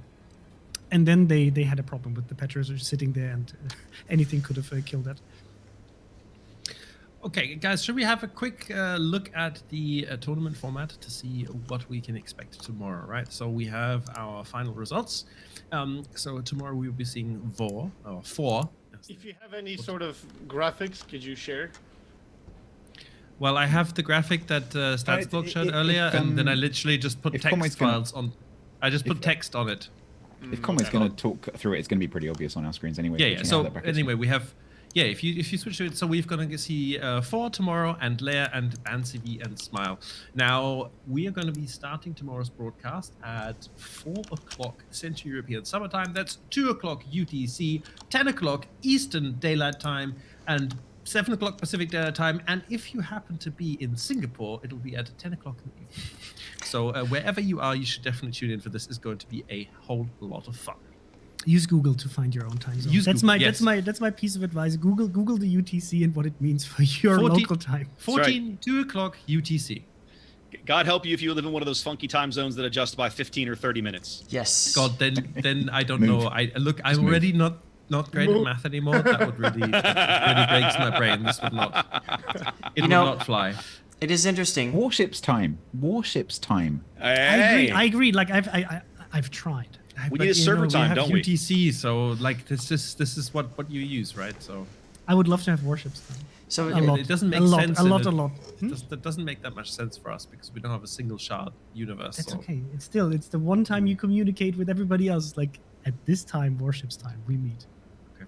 Fair enough. I don't disagree necessarily. I- That was a really exciting game, and I was proven right. And I I would just say, want to, Dead on I the do, target. I do want to point out Conway called the reverse sweep, so he called it before Yes. we ever played a game. Yep. It's the TWA way. They let their enemy come close to sense their weaknesses and where they can pounce in later games, and then they come and then they turn it over. Baiting the enemy into Yes. bringing a. So it's going to be really exciting. So what we need to do right now together is we should choose, because we can either play. We have to choose which of the two games we're going to watch. The problem is that due to the time zones, we don't have the luxury of being able to broadcast both semifinals. So we are going to have to pick because they're going to I have be a very running. strong opinion. They're going to be running concurrently. So it's either BANCV versus Smile or VOR versus LAIR. I personally would like to see TWA versus Smile. I'll say I know what Flambass's vote's going to be. +1. So hear me out. Hopes and prayers. we saw LAIR, we saw VOR, and we saw TWA/BANCV. We but haven't seen Smile. And I wanna Smile see Smile. Exactly, and I haven't seen Smile today, and I really want to see Smile. And this is actually going to be the match of the top EU team that won the regional finals in Europe versus the top CIS team that won the regional finals in CIS. Yes. So I think, chat, Yes. if you disagree, that's fine. I accept your different opinion, but I would really don't like care. to broadcast this match because it's going to be absolutely amazing. Trust me, it's just going to be fun. So let's Okay, point out, it's so- possible we might see a CIS final. We It might. is possible, yes. Yes. So, guys, thank you very much. We're going to have to say goodbye to you now. We do want to bring in Flamo for a minute or two as well and have a chat to him and his experience from in the game, because he's done a fantastic job casting for us, as usual. So thank you very much, and I will see all of you beautiful, fine gentlemen again tomorrow. Yes. I guess. Thank you for Indeed. having us. It was fun. Thanks. Have a good Indeed. rest of Thanks the for day. having us.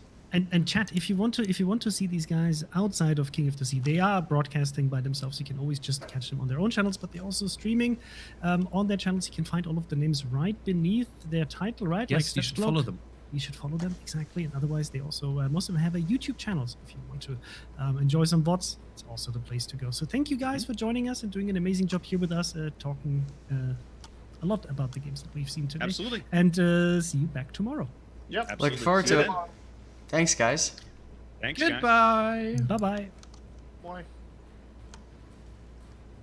Yes, so while Mr. Conway is I dragging in will Flamu from the need background. 1 second to get Mr. Flamo in. I can't. I'm just going to move this over here. Yes. Can you guys mute at your end again so we can just finish up? Yes, Mr. Conway, can you please Thank you. mute us for them? Thank you. Yes, I'll have to do. It's you and I again. Oh, Here- goodness. Here at the bottom end. What a day this has been. This was fun. You know what? I have.